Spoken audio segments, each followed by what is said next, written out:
School's out for the summer. It's our favorite season of the year. And to be fully prepared for the summer, to be fully ready for all of the trials and tribulations and activities of the summer, I am proud to announce for the first time ever, we have a legitimate sponsor for the show, y'all.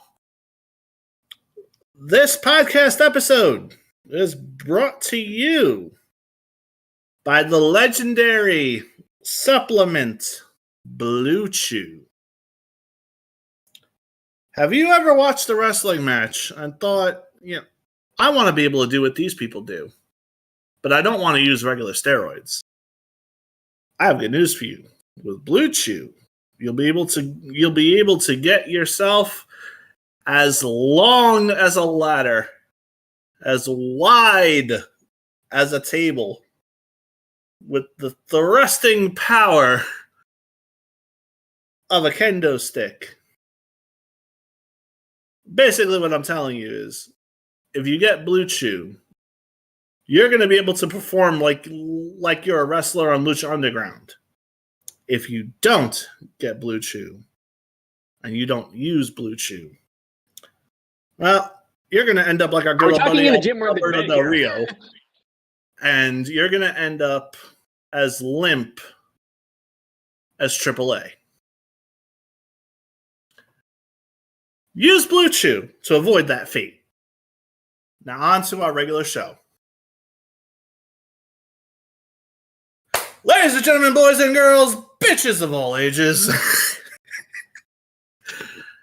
Seville 20 and Posse presents WWE's 2025 SummerSlam prediction show. We're covering both night 1 and night 2 of this train wreck. And after this, I may never get another sponsor again, but god damn it, it was worth it.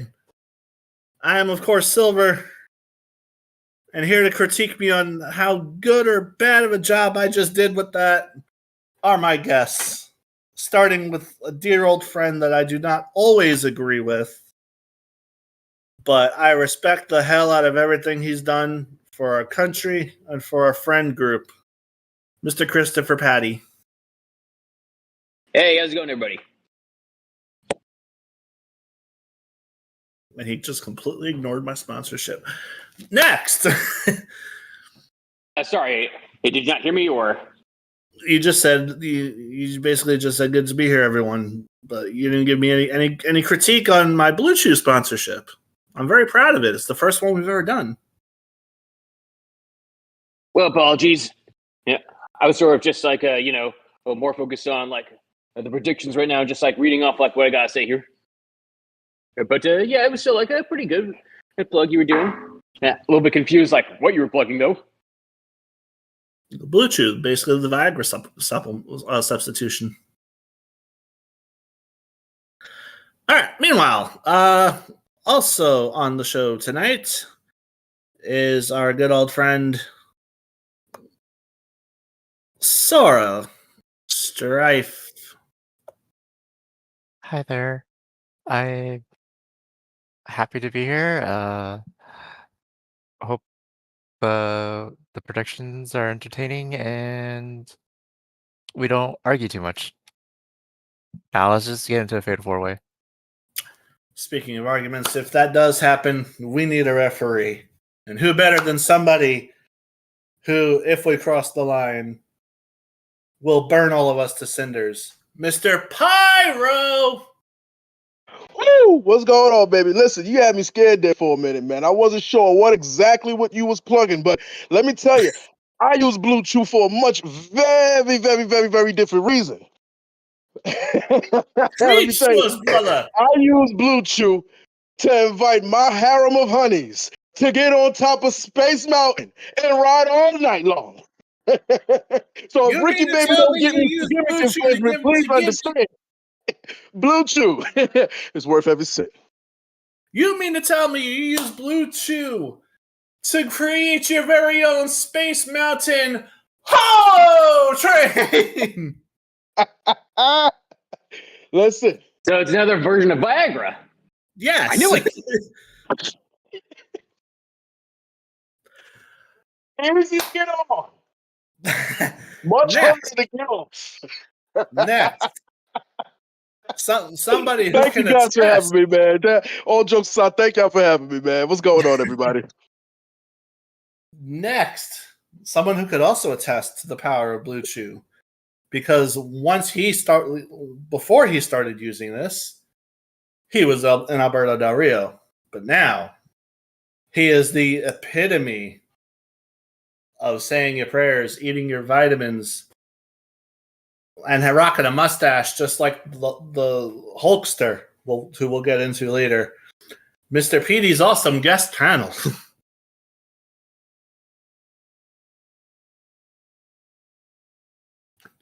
Mr. Petey's awesome guest panel. But Pete, I Thank you don't for think I've ever having seen me. you with a mustache. Thank you for having me, and that was a wonderful plug for Blue Chew. I hope you get more sponsorships for it. What were you saying, Patty? Pete, I don't think I've ever seen you with a mustache. Well, you've never seen what his partner's done to him behind closed doors. He's joking. I don't. I hope Everything so. he's saying is 100% fabricated. I hope so. Allegedly. Last but not least, the one who's been with me the longest, the one who got me the sponsorship with Blue Chew. Bless his soul. Rest in peace to us all. Mr. Cloud99 Kawaii Pika. You know how hard it was to just stay mute while not laughing at what everybody was saying? Because Pyro never changed, bro. I did not know this guy used Blue Chew. Holy crap. And also, Silver, you set yourself up introducing Chris first. He could have introduced me first, and I would have put you over, man. That would have been the only time I would have put you over on this recording. God damn. I figured I was saving the best for last. I didn't know Pyro was going to upstage you like that. No, it's not even the Pyro. It sounds like you need to take some Blue Chew yourself just to It's have not the energy to get back It's at not him. even the Pyro thing. I literally said, you introduced Chris first, and he no-sold you. I would have glazed the hell out of you. You did that to yourself and made yourself look stupid, and that's why I'm dying. Telling you, man, that Blue Chew, it'll help you get your thunder back. Yeah, I'm not gonna lie. I need to talk to you with the harems in the Space Mountain, bro. I need to connect. Hey, I got you. We gonna I talk. might We gonna bad. talk. I didn't really know we were supposed to put each other over. No, you don't have to. But I'm just saying, the fact that you didn't put a sponsor over almost broke me on recording. I was trying so hard. So you Let me did that tell you shit on something, purpose. man. I don't know about taking my vitamins or saying my prayers, man. But I know whenever I need that nitro and that thunder, that Blue Chew is always there for me. Hell yeah, dude. Hell yeah, brother. And if you need some Sunday night heat, hey, it comes with it. And also, don't forget the velocity. Should we all focus on the products that we're only being sponsored with? Because I've actually heard about others out there that could also be beneficial. Well, not in the same way as Blue Chew. I kind of. Yeah, let us know. What are you plugging for the recording? I'm not getting paid for it. I'm actually paying for the products themselves. Oh, okay. I'm doing creatine. I'm doing Hims. I'm also doing AG1. Oh, so you're on your fitness journey if you're using those type of stuff. You know it. I'm also doing DDP yoga and using his power cuffs. Ooh, so he's way ahead of you. That's crazy. I would hope so. He's in the military. No, I know, but Was maybe trying to get back in, regardless, it's he's on the right step. You need all that, so if you want some, like I said, immediate change. True. That being said, though, Silver, what are we here for, and what are we starting with? We are here for the 2025 edition of the Slam of the Summer. I thought you were gonna say Slammiversary. I was about to start laughing. I thought you were going to say Slam of the Summer. It's a great show, by the way. Yeah. Of course, it's a great show. It's not done by AEW. Yeah. And that's the reference right there. We are not getting invited to any media scrums. I can tell you that. Hey, I'm okay with that. What is it called? Like 0 hour? I'm good. I'm good. I'd rather be on the countdown, whatever they call that shit nowadays. Oh goodness! The kickoff panel or whatever it's called. Apparently they switched it off, and the kickoff's the countdown to kickoff. Apparently, the kickoff's is no more the pre-show no more. The kickoff's usually the press conferences that they start. Yeah. Or like, yeah. Speaking of kickoffs, why don't we start with the match that should be on the kickoff, despite the fact that one of the greatest artists of all time is involved in this match. Don't say it. Randy Orton and Jelly Roll versus Drew McIntyre and Logan Paul in the tag team match. I said read the SummerSlam card, not the fucking Rock and Roll Hall of Fame concert.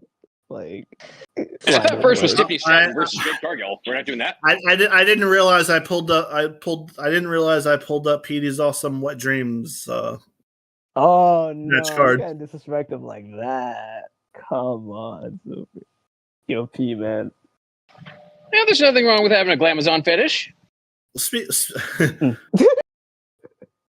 Speaking of coming on, what do you think Logan actually puts in those Prime bottles? Hey, I feel like this is the perfect transition to the person that actually drank Prime today. Yeah, if only he wasn't muted and could actually, answer his cues. What is the cue? So now that you finally tried Prime, what does Logan put in those bottles? Coconut. There is 10% coconut juice in there. Yeah, there actually is. But the thing is, you gotta realize what makes cocoa nuts. Cocoa nuts. And I think if you think about it as long as we did, you'll come to the same conclusion we did. And what is the conclusion that you're coming to, Silver? Just like the Love Boat, there's a lot of love boating going on in that Prime bottle. Bro, I hope this is like episode 69 of our podcast because like we're pushing it now. Man. We pushing it. This is very apropos. Yeah, you can start Pyro. I think that was Silver's. Silver, who are you passing it to? For prediction? I have no problem passing it to Pyro to start this off. Pyro, start the shit. You know, I actually appreciate that. So let me preface. Excuse me. Let me preface my predictions by saying this. Right, I'm looking at the card. We got a total of 12 matches. Right. 6 between, even split between both nights. I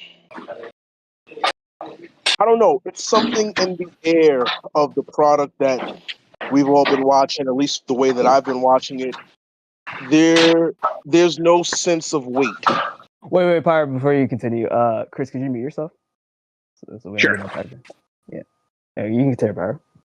No, I was just going in to say that there's no sense of weight. I really don't feel the magnitude of SummerSlam. I'm gonna be honest with you. I really don't feel like I'm frustrated with the product. I'm never gonna say I'm disgruntled with the product. I'm never gonna say I don't like the product. Lifelong WWE fan. I will continue to be a lifelong WWE fan. But for where we currently are, you're not trying to get an AEW sponsorship here. Okay, that's the second AEW. You're pushing it now. You're pushing it. Well, think about it. The quickest way to get an AEW sponsorship is to shit talk WWE. Come on now. It's to subscribe to the freaking it's to subscribe to the Wrestling Observer newsletter. That's how you become the number one. Man, that's a whole nother. No, that's a whole other can of worms. That is a whole other can of worms. But let me say this. Yeah. There is I will not lie. Going into this to say that I'm a little bit frustrated with the product. I can't even say like they're playing it safe anymore. I know there's been a lot of pivoting happening. It just, I don't know. It doesn't feel like the biggest party of the summer. It doesn't feel like we're entering the second half of the year with the second major most show of the year, that being SummerSlam, across 2 nights. You know, it just kind of feels like there is No winds of change. I don't feel, maybe now, granted, maybe once we arrive on Saturday and Sunday night, you'll get the air of a big fight feel. That's what I feel is missing. Now, again, maybe once we get to Saturday and Sunday, look at Evolution. Evolution had a terrible build, but by the time we got to the night of that show, that was an amazing PLE. Hell Evolution yeah, was great. I'm marking From that from favorite of from the the year. performances to just the atmosphere. And that's what I'm looking for. Like, you know how you describe a WWE superstar and be like, oh, he has that it factor. She has that it factor. This event, this PLE currently, to me, is missing the it factor. It's missing that pizzazz, that wow factor. And again, today is only Wednesday. By the time we reach night one, that could possibly change. But I don't feel the winds of change. I don't feel like, oh man, this is, something's on the horizon here. We get to SummerSlam, it's whatever's been boiling is going to erupt because nothing's been boiling. This has been a piss poor build. I want to echo Go Yeah, I ahead. want to Yeah, echo sure. that. Yeah, I'm gonna echo those statements. I actually agree with what you're saying because this is like the tale of two stories. If you compare, like, the second biggest pay per view of the year in comparison to the Yeah. biggest pay per view of the year, WrestleMania. Had the build, but it underdelivered when it got to the nights. Even with the WrestleMania build, though, and I don't want to make this show about WrestleMania. Yeah, no, The I know what you mean. WrestleMania build It's didn't really underwhelming. feel It's that right. It was underwhelming. underwhelming. It's underwhelming in comparison to previous years. But if we're talking about this year, and when it comes to pay-per-views being built up, I would say like WrestleMania was probably the most built up, and it should be because it's the biggest show of the year. Because it's the biggest show of the year, right? Yeah, but it ain't the yesteryears of like WrestleMania 39 and WrestleMania 40. Like, obviously those had the better build up, and obviously those were the better shows. To be honest with you, when I say this, I'm not even trying to take what's current and comparing it right now. Like, I'm just looking at it for what it is and for what I'm expecting, just based off of how it's presented to us, how it's sold to us. They're on cruise control. That's the way I'm looking at it. Thank you. That's perfect way of saying it. Very much so. And I feel like they've been on cruise control for way too long. Yeah, it's time to get unsafe. It's time to get unpredictable. It's time to really. It's time for weekly television. Prime time, baby. A must see again. And that's what my frustration leading into this SummerSlam has been. Like, listen, the biggest pop, I'll be honest with you, the biggest pop for me on this road to SummerSlam, as we have just left behind the go home Raw, was the fact that Bronson Reed jacked Roman Reigns for his kicks. I knew this guy was gonna mention it. That was the biggest pop for me, yo. I knew this guy was gonna mention it before we even get to the match. I was not gonna get on it and not bring that up. Yo, and I can just tell, I'm watching it on Monday, and I can just see the twinkle in Bronson's eyes where I don't know if he thought of it or maybe somebody said it to him. I don't know, but it was impromptu, like, yo, take his fucking kicks. And you know he never got them back. And I'm like, yo, he held them shits up. I'm like, wait a minute. Roman Reigns is way to pass up his legs. Listen, oh man. Hey, but not to undermine the double spear that happened though, because that was cool on Raw too. That was the biggest takeaway for me. Like, even with if we could just dive straight on in. Right. I'll just, because both of what I'm about to say is on night one. The Punk and Gunther showdown that is going to be Saturday night. No, we're talking about Randy and Jelly Roll versus. We're starting Randy and Jelly Roll. All right, so I'll backtrack. Yeah. I'll backtrack. My apologies. I forgive me, No everybody. I like where you were going until you started talking about the match that people care about versus the match that they don't. And not only that, but I feel like that match you're talking about is probably going to be the main event. So, like. Well, first of all, let me ask this question then, in respects to the Jelly Roll and Randy Orton tag team match against Logan Paul and Drew McIntyre. In regards to Drew McIntyre, is he back here in the States? I don't know. Has he arrived back here in the U.S. safely? I don't think so. Because if he's not here, then what are we doing?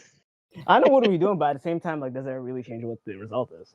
Like, that's why I'm like, hey, if it's gonna be like Randy and Jelly Roll versus Logan in a 2v1 handicap, I'm there for it too. That's probably a better match, to being honest. True. So, like, because it doesn't change. I'm not gonna lie. Yeah. At this point, with everything that has, and they've actually taken their time with this particular match to try to build as much as they can, considering it's just, what, it was thrown together for what, about 2 weeks? Basically. 2, maybe 3 weeks, if I'm not mistaken. Basically, yeah. Um, little over a month. Actually, no, a little okay, less than a month. okay, about 3 weeks. I want to say about 3 weeks, right? 3 weeks, 3 weeks, yeah. I'm actually interested to see Logan Paul versus Jelly Roll 1-on-1. I'm not even gonna lie. Oh yeah, that would be cool too. Yeah. But shout outs to him for just, having a passion for the business, and getting himself involved, taking it seriously. And not only that, some, but some like celebrities that they've given an olive branch to. the incredible weight loss journey too. Yes, definitely shout out to him for that, man. That's incredible for him, man. I love it. Because I'm not even love to see it. exaggerating. I'm not even exaggerating. When he did that choke slam to Austin Theory last year at SummerSlam, that guy looked like he was 600 pounds. He looked like he was 500. Yeah. His choke slam is actually pretty gnarly. I'm not gonna lie. He has a nice freaking choke slam. I hope that's the finish, because he did a new finish on SmackDown that I'm like, that's a cool finish, but it's not better than a choke slam. But it depends on who you ask. 2K25? Is he in 2K25? He should be. He should be. But damn. No, he should be. But what happened was, like, they were supposed to be a celebrity for the DLC Pack 1, but it so happened to be a guy named Travis Scott, and since he's persona non grata, means that, like, then they had to, of course, pivot. Exactly, and give us Grande Americana. There we go. Yeah, which is why I'm not happy. Which is why I'm not even playing 2K25 to begin with. But anyways, that's what besides. Yeah. I think this will be our feel good match, though, man. Listen. Regardless, I hope Drew McIntyre makes it, because it wouldn't be SummerSlam without Drew. Drew, who I pray has an incredible second half of the year, But I'm gonna give this one to Randy and Jelly Roll. I think that's our feel good match for night one. So, do you mind if I go next? Mm-hmm. All right. So the way I'm looking at this match is like it is that typical, like, WrestleMania / like SummerSlam, like celebrity shoe-in, like they put us in. But the difference between here is it's not like, the yesteryears, like we're getting like Snooki or like fucking I'm not gonna lie, the guy from the era, like he had a good SummerSlam match. Stephen Amell. Yeah, his match was pretty good. But the way Stephen Amell did have a great SummerSlam match, yeah. But the way I'm looking at this is the way I'm looking at WrestleMania 37 though, when it was Bad Bunny's tag team debut, because I think it was him and Damian Priest versus Priest. I guess. Yeah, versus the Miz and Morrison, I believe. Something like that, yeah. Yeah, and that match was phenomenal, because who would have thought like Bad Bunny was gonna do a Canadian shore in a match? Like that was actually beautiful. But that's why I think why they're having Jelly Roll in here. Obviously, big time fan of WWE, and like obviously he's a crowd favorite, and he's a great musician to begin with. Like I love his music. Like when I heard that voice, I'm like, God damn! Like, can you just keep singing and not wrestling? Like it's great. And then you look at what he does with his fame and how he gives back. Yeah, exactly. Because he's incredible. Yeah, he uplifts people, minorities and this and that, and I think that's why like this program's kind of like singing to me a little bit, because it's kind of like the inverse of Logan Paul. Like Silver Tongue has all the money in the world, and he's the biggest prick in the planet in comparison to somebody who, as famous as he is very humble about it and gives back to the community. And I'm like, bro, yeah, he's a great country singer. I'm not even into country music, but he makes country music look great in my eyes. But that's what besides the point. Point being, I expect a lot of surprises, because I feel like the reason why they put Jelly Roll in here is because they're going to probably like show us something that like, we thought he couldn't really do, type of thing. Because as far as we know, we've seen him do the choke slam, we've seen him do the black hole slam, like all these like great moves. But it's like, are they going to have the balls for him to go to top rope and like, do a dive? Like that would like, and are they going to have the balls to call it the Jelly Roll? The Jelly Roll. Like, let him do a diving senton, call it the Jelly Roll. If there's any move that's going to be called the Jelly Roll, it's like if he does a cannonball. Because then I'll be like, yeah, you can call that a Jelly Roll. Anything else is like, nah, I'm okay with that. Like if he does like a big top rope splash, like I'd rather it be called like, I don't know, like the donut crunch or some bullshit. I don't know. Just come up with something. But I adjusted. Hornswoggle got the 5-star tadpole splash. So and there was Kevin. that. Exactly. Yeah, something like that. Yeah, something referring to like his size. Wouldn't the move that Kevin Owens does, where he like rolls himself into the corner, That's the be more of a cannibal. roll? Yeah, that's a cannibal. Oh, That's the cannibal. okay. Cannibal.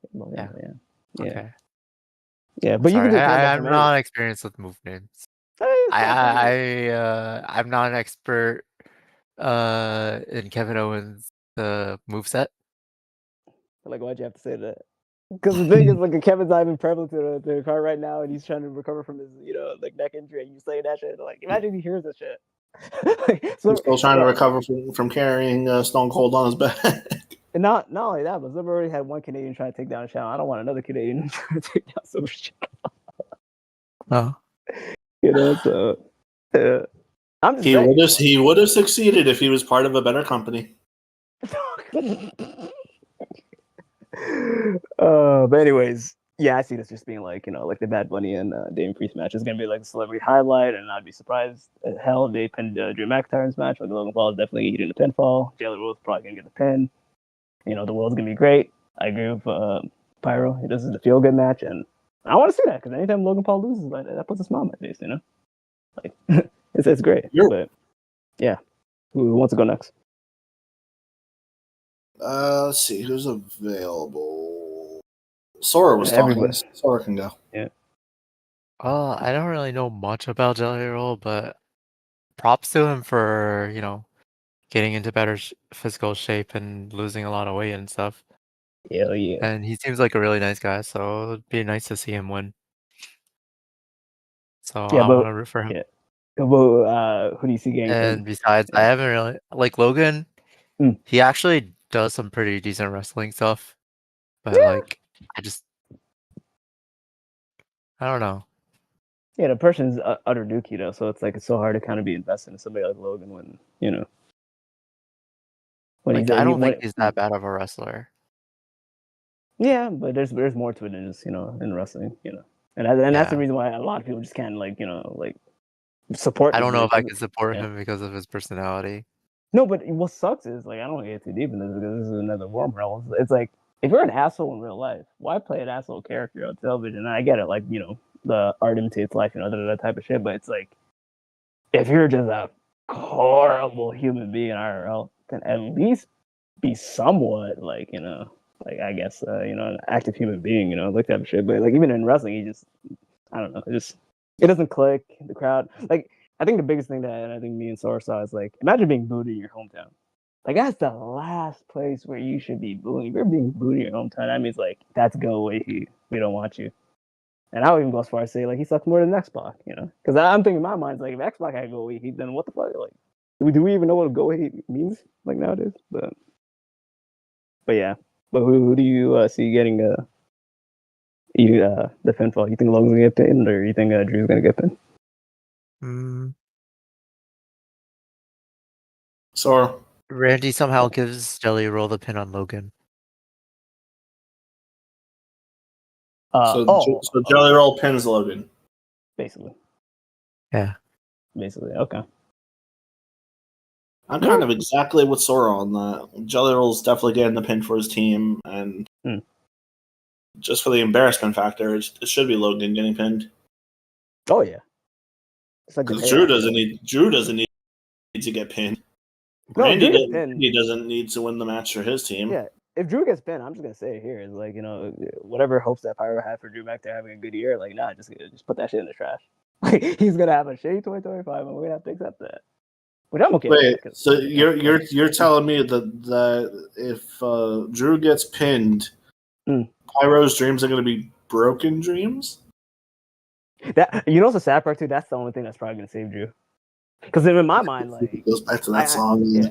No. Because what sucks is I get the character and I get it. It's very transparent and it's I don't know. A lot of people like what the whole Drew McIntyre persona. But the thing is, I told this and I'll repeat it on this recording. It's the Drew that I like was a Drew that was carrying the pandemic. Yeah, that Drew was fucking awesome. He went toe to toe with Sheamus. He went toe to toe with Randy. Randy was praying to get a win on that man, and Randy was ice hot then. I mean, ice hot. He was hot as fire because he came off the feud they had with Edge. And he proved to him like he was the greatest wrestler alive at that point. And I'm like, oh my god, this like if he beats Drew, then this is gonna be a change of regard. He didn't beat Drew, and then Hell in a Cell came and then he did. And I'm like, oh, okay. So how are you gonna get the title back on Drew? They told that beautiful story. Drew got the title back, and it was like, I don't know. He had this badass aura with him, and I think what even helped too was like him winning that Royal Rumble before the pandemic, because like the crowd was cheering for him. You look at the stars that were in the Rumble, like Brock was in that shit, and I was like, holy crap! At all that, Drew still won that shit. So it was like the valiant hero, Drew McIntyre. Like when he channels like the King Arthur character, like that's the Drew I like. The Drew that's like, oh, I lost and I got to complain about it online. Oh, I got to be transparent and just, make this tweet. Oh, I'm going to wear a t-shirt that I'm bored for work. I'm like, bro, you're literally 6'7" and you're a whitey bitch. Like, what is going on here? Like, this is not the character that I like. And I know this is probably a hot take, but I'm not messengers. Like, I'm looking at him like, I like Sheamus more than him. I'm liking what they're doing to Rusev a lot more. Like, when it comes to like these foreign heels, like he's probably like on the little spectrum in my eyes. And I feel like 2025 could be the cusp of him like transforming again and becoming, the because I feel like what did they call him? They call him the Scottish Warrior. I don't like that gimmick. I like the Scottish Psychopath or whatever he was like when pre-pandemic. Like that was like the best version of Drew McIntyre. But yeah, if he does get Broken Dreams back, that just changes a lot because the whole presentation at that point is like, okay, so he's back to being the chosen one. Cool, but that's just me. But what do you think about that? So, like, what version of Drew McIntyre do you like the most?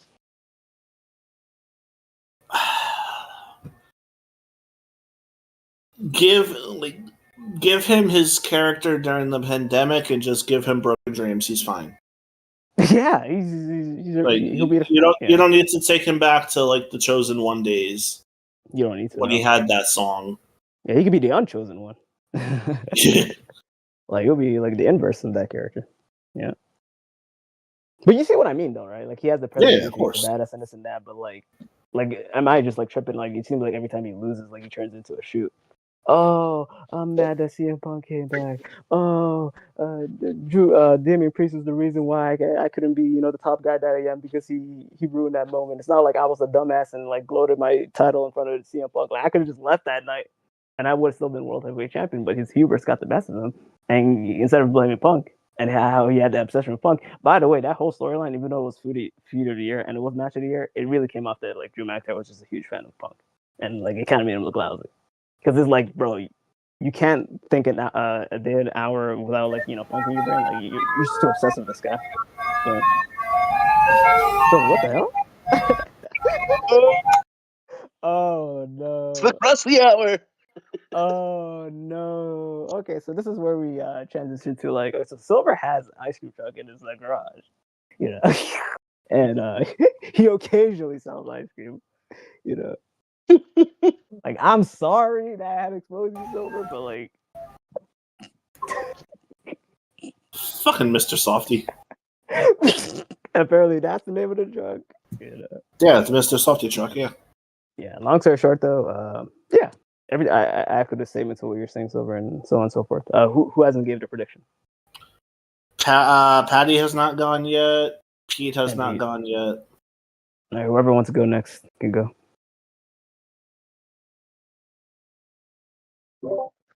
I'll go. Logan Paul and Randy Orton. Oh. I mean, Logan Paul and Drew McIntyre. I mean, Randy Orton and Jelly Roll, I want winning. Okay. Oh, okay. Oh, I thought he was gonna be the only guy. Randy Orton and Jelly Roll for the win. Yeah, because I want to see that scenario that like. I'll be right back. Yeah, right. I do want to hear like if anybody says Logan and Drew wins, what is the ideal scenario that happens? Because I'm looking at every reality and it's like it's not possible. Like this is like the most like predictable match that I would ever like say ever, and it's like it's a given because it's like somebody comes in, celebrity guest, showcases their shit and this and that. Like I'm not gonna lie, I'd be shocked if they have Jelly eat the pinfall and he gets Claymore the fuck out of it. I'd be like, hold on. Not only did you give Drew a big win, but like that was kind of cool because no one was expecting that. But the reality of that happening is like, I don't really see it. But Chris, you're next. I mean, yeah, I think the likely outcome is definitely going to be Randy Orton and Jelly Roll. Because this is Jelly Roll's in-ring debut in-ring debut, and typically celebrity appearances are just booked to win. Yeah. It's Especially paired with a highly tenured guy like Randy Orton. You also have the storyline and with Drew McIntyre and Logan Paul as heels, and making it just makes the babyface more likely for crowd satisfaction. Right.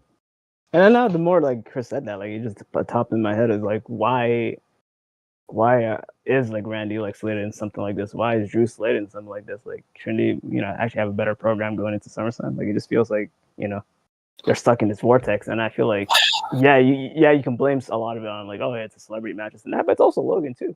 Because they have to put him on the show.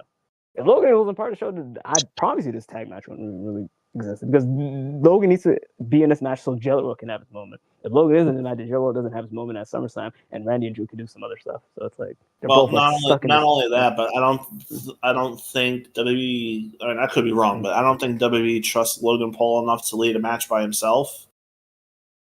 Correct. Against somebody who doesn't know how to work a regular match. Correct. So that's why there's a tenured guy on both sides, just to reduce the workload on Logan. Yeah, but basically I'm just reiterating what everybody's saying in the sense of like, yeah, a lot of people want to see, Logan versus Jelly, and then a lot of people did want to see Drew versus Randy 1v1, especially if you put a good stipulation on. But the fact they put it all together, and there isn't no stipulation in the match, because I think that match probably did need a stipulation. Like a tornado tag would be cool. But we know why they're not doing that, obviously, but that would be cool. Yeah. All right, we give our predictions. What's next, over? What is next? Johnny McCool.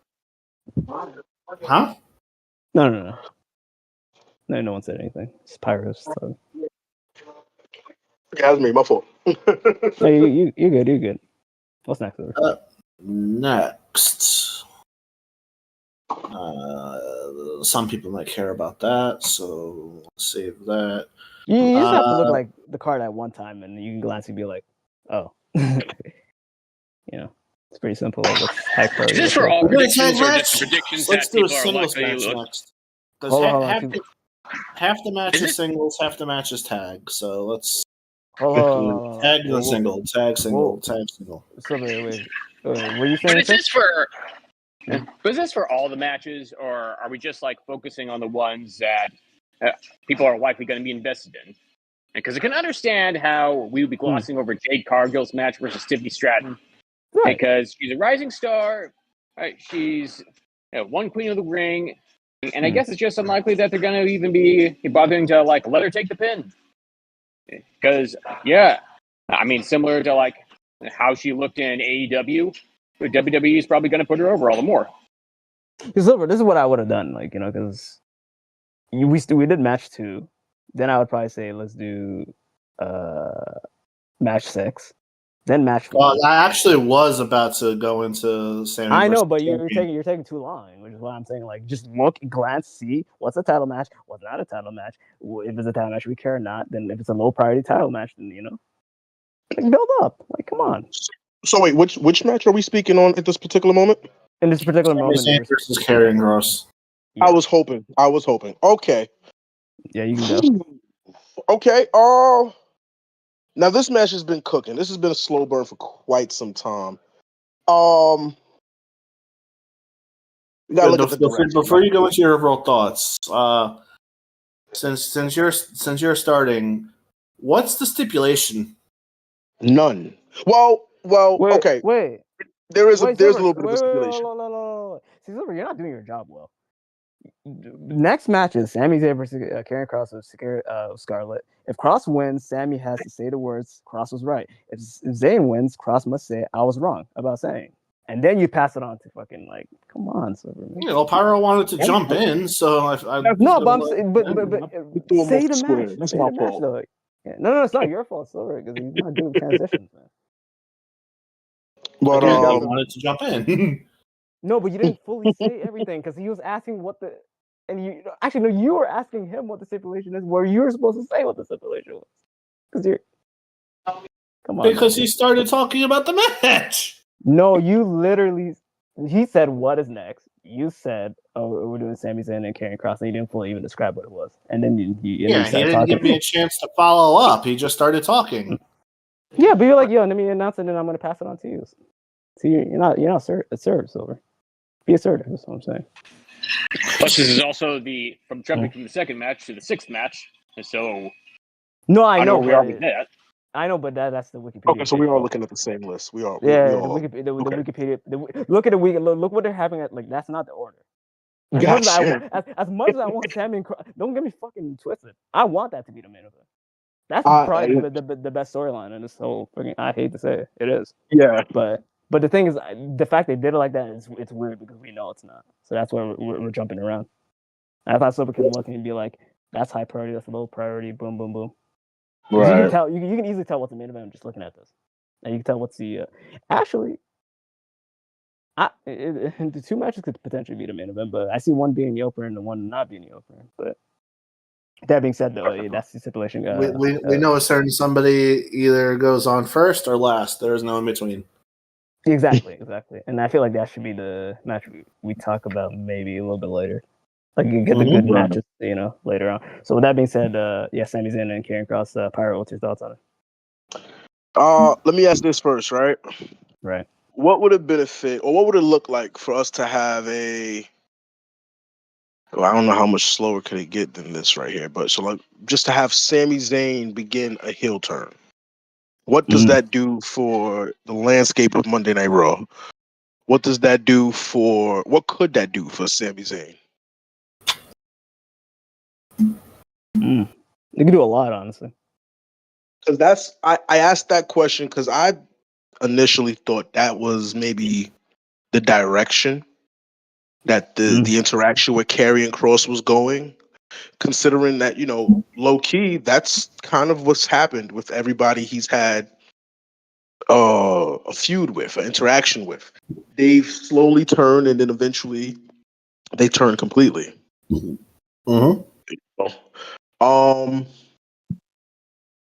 for that to happen, I feel Kross would need to win this match. Sammy would reluctantly, he'll be a man of his word, but reluctantly be like, Kross, you were right.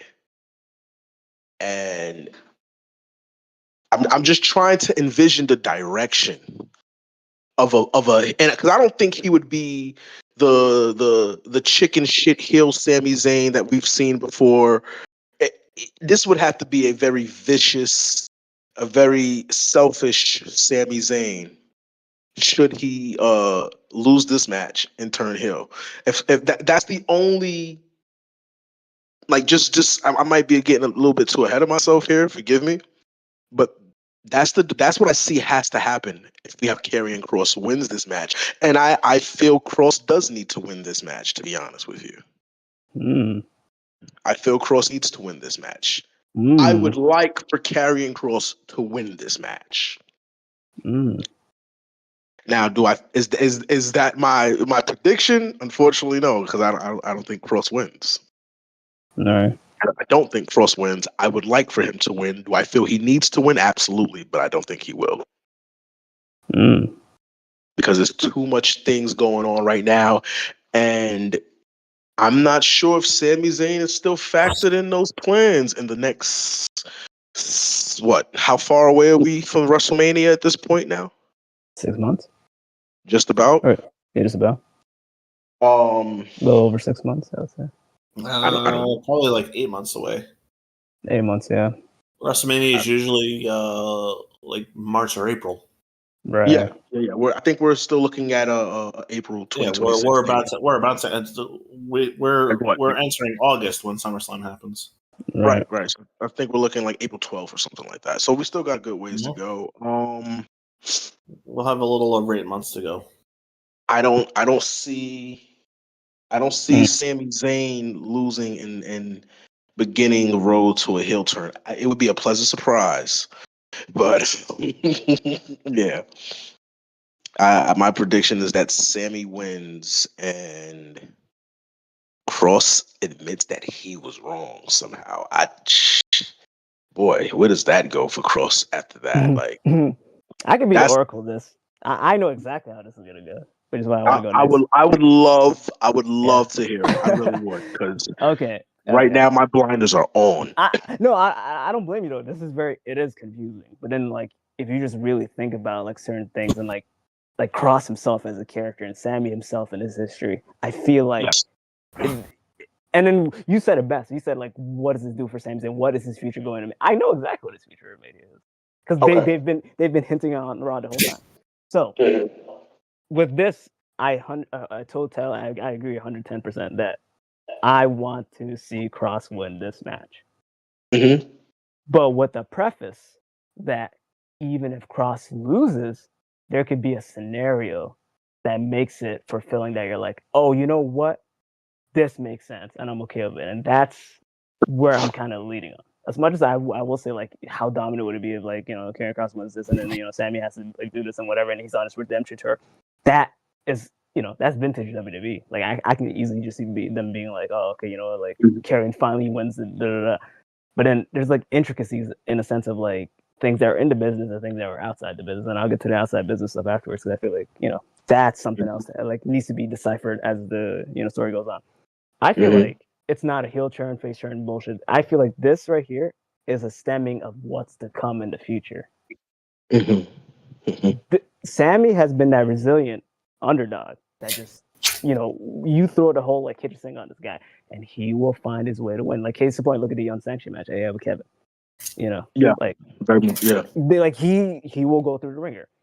This will be a scenario where like if Sami Zayn wins clean, you're not helping nobody. Right. Yeah.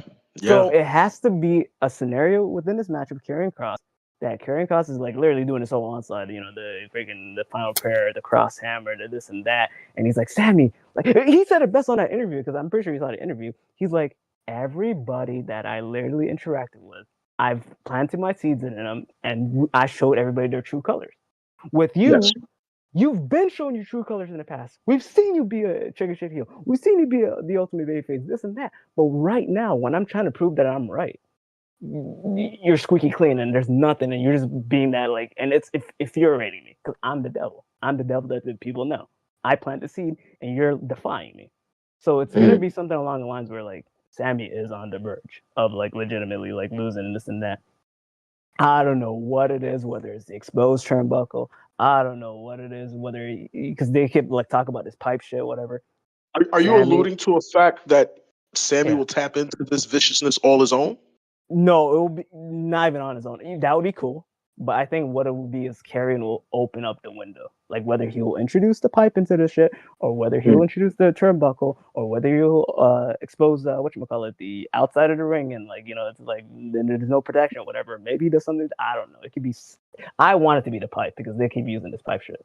And I want a scenario where literally when the referee can't see, like he hits him with the pipe and then backs up and then goes for a luva kick and wins. Because when that happens, yes, Karrion Kross lost, and that shit's stupid because Karrion Kross should win this shit. But you think Karrion Kross is gonna like leave that night with the frown on his face, or is he gonna be smiling with Scarlett, being like, "There you go. I don't have to say anything because you just showed your true colors. You, in a moment of desperation, cheated to win." And Sammy would be like, you know, like literally, like, you know, I had to do what I had to do. Like you implement this, you know what? He'll be, you know, and he'll be like, no. There's no running away from this. You had to resort to that length and this and that, and then as the and then you can separate them obviously. So the reason why I'm saying, because I'll go deeper into the story, but the reason I see no way in hell that Karrion Kross is winning this, it's that contract shit. If he hasn't signed that new contract, there's no way that Karrion is winning unless he literally signs it that SummerSlam day. Then we'll know for a fact. We're like, oh, Karrion won. He signed that new contract. When Karrion loses, it's like, okay, so wait, what are they gonna do with him going forward? And so then it could be a case like he gets the moral victory still. That sounds crazy. Karrion Kross gets the moral victory. Right. And the thing is, like, I envision this in my head because, you know, I'm a huge NXT Black and Gold guy. I pray that to the day. Like, this is literally the whole Aleister Black and Velveteen Dream situation. Yeah. Velveteen Dream wanted to beat Aleister Black, but at the same time, what was more important than the victory? Acknowledge challenge me. Just say my name. Just say my name. Just say Yep. my name. So literally in this situation, it's like whether I win as Karrion, whether I win or lose, if Sammy cheats, it's an ultimate win. It's still, yeah. It's an ultimate win because you proved me right. So with that being said, Sammy, 6 months, 8 months from now, this is just my early prediction. He's winning the Rumble. And you know why? Because I don't want to go too deep because people can put two and two together. But like, if you know what the Rumble, I'd be okay with him winning the Rumble. Yeah. And, right. But the thing is, I hope. Yeah. So I see where you're going with this, hold and on. that's what I was afraid was in jeopardy because hold on. Yeah, exactly. Yeah. So him winning the Rumble, that means he gets a title match at WrestleMania. And guess what? Flip the switch at Mania. That's when he turns full heel. Because he was desperate in facing Karrion Kross, and he used the pipe to win. But at Mania, him challenging... First of all, Mania, his first Rumble win, his first main event, and he's challenging for his first world title? You're telling me this guy's not going to fucking use everything in the kitchen sink rulebook to manipulate the rules and win? And that's when he cheats to win and achieves his dream as being the world champion. Because that's what he's been saying. I want to be a world champ. I want to be world champ. Why hasn't he been world champ right now? It's because he's fucking coasting as the good guy. When he becomes a bad guy again, he'll realize his prophecy has been fulfilled. I don't know who he's beating, and it would be crazy if he beats Gunther and Gunther holds the title since then because that double turn would be crazy. But whoever's the world heavyweight champion going into Mania, they're losing Sammy, and that's kind of like my trajectory to what I see with Sammy in the future. So. I see basically, and Karrion ultimately being I'm right, and then they can maybe come back to this being like, hey, you know what? Like I'm the one who made you this and that. You don't have the balls to defend that title on me, this and that. And maybe who knows? Maybe they do the ultimate thing where it's like, Sammy wins at Mania, he reveals his goal, this and that, and that's all it was, like a Jey Uso thing. And ultimately, they fucking strap the rocket ship to Karrion Kross and give him the world title. That's fantasy shit, but like that would be cool because it'd be like Karrion Kross ate the ultimate loss. Even though he got what he wanted morality-wise. But a year later, he's the one who actually finishes the story of what he wanted from Sammy. Not only turned him, but took his world title away from him. That's program of the year right there. That could be the new, Drew and CM Punk if they were to, tell a story like that. And that's how I see this going on. But I want to know, Pyro, what's your thoughts on this? Like, you think that's the route or no? Or a cool route? I like it. I like it. Yeah, because it does justice to both. It does justice to the story long term, and then to both wrestlers' characters. Right. Because it's like with Cross, it's almost always about the moral victory. It is. Because look, he's the one who made Drew McIntyre the piece of shit that he is today. He's the one, if I were to go, he's the one who made the New Day turn. The New Day. So anybody who's a piece of shit on the roster now is because of even if I'm not mistaken, Shinsuke Nakamura. Yep, that's a good one. AJ Styles at one point, if I'm not mistaken. Gargano. Yep. So I feel like he made him turn heel of DIY stuff, I believe. Yeah. So definitely. Mm-hmm. Definitely. Right. So I like that. I like the outcome of that. I do. Yeah. So with that being said, what's your thoughts on that? Because you can go next. God damn it, Pika. And that's I wanted so badly to say that Karrion Kross is going to win this, but everything you just said has me second guessing every fucking thing I was thinking. Yeah, I had to flip the switch because Pyro was confused. Like I thought Pyro knew, but he had the pieces, but he didn't put it together. And I'm like, I have to say it. Then I have to say it. I want so badly for Karrion to win so that we do get that Sammy heel turn. Yeah, because he's long overdue for it. Yeah, but I like what you're saying. The slow build is way better. Yeah, because this is the thing, exactly. Because this is the thing that kind of shocks me. When you look at the Raw roster and SmackDown roster, who has been like a person like Sammy that hasn't won the world title yet? I think he's one of the few people that's like literally has a Hall of Fame, dare I say Hall of Fame career without like the world title. So it kind of shocks me that like, whoa, you're telling me he doesn't have the world title yet, and they're doing this storyline, and it seems like he's gonna have a beautiful road to WrestleMania because all the stars aligned perfectly with the year. Why not do it? Like, why blow your load now when you can literally just do what you should have done was like I'm going too far with this, but what we're gonna potentially say with like Cena and whatever. It's like this is the build. This is actually like the proper way, because the thing is then the narrative is still the same. Then Karrion Kross plants his seed into people, and they eventually just go evil. He's literally who's that character in freaking he's Bobbity. He's Bobbity. He's Bobbity from Dragon Ball Z, bro. Yes, he's Bobbity. Yeah. Am I wrong somewhere? You tell me if I'm wrong about that. Nope. Like he puts an M on you, bro. Or a K in this case. Like, yeah, it's a GG, man. He actually, matter of fact, how dare I say he's the Orochimaru too? He puts that curse mark on you. Nah, if we're gonna do a Naruto pull, I think we'd have to put him on Madara level. We have to, even though I want to say he's kind of the Kabuto, because that's how he's treated right now. Like he Loki is the Kabuto. Oh man. Does that make Sammy All right, Vegeta? so That makes sense. What? Vegeta? Absolutely. And who's But the Goku? thing, who's Goku is who's eventually going to dethrone Sammy when he turns heel. Which, how cool would it be if KO can make it in time? That would be fucking cool. wait, hang on one second, guys. Yeah, what's up? Pyro, Yes. Yeah. based on Yeah, what okay. you just said in the chat, Yeah. Mm-hmm. would you like to give your quick predictions on the other 4 matches in night 1, so that you'll Just like win loss wise? yeah, like who do you think is going to win each of the 4 remaining matches? Wait, you're saying this because Pyro doesn't have that much time? Yeah, unfortunately, he has to start getting ready for work, and he's going to be down for a while. Okay, So he's going to try to rejoin once he gets to work, but yeah, just in case he can't, I want him to give Just his in case, prediction because for I the expect to be night 1 at the very least. yeah, right. Because I expect to be back for the night 2 as we start the night 2 joints. yeah. For the women's championship, Jade see and that Tiffany. one. It doesn't even feel like there's a change approaching, because like they really, once she won once Jade Cargill won the Queen of the Ring, yeah, it's really it's been no soul, to be honest. It's like you just won a number 1 contenders tournament. Like it's no levity behind it. I'm gonna predict that they hold off. I feel like they want to put the belt on Jade. I'm gonna predict that Tiffany Stratton retains. Okay. Tiffany Stratton retains the WWE Women's Championship. Okay.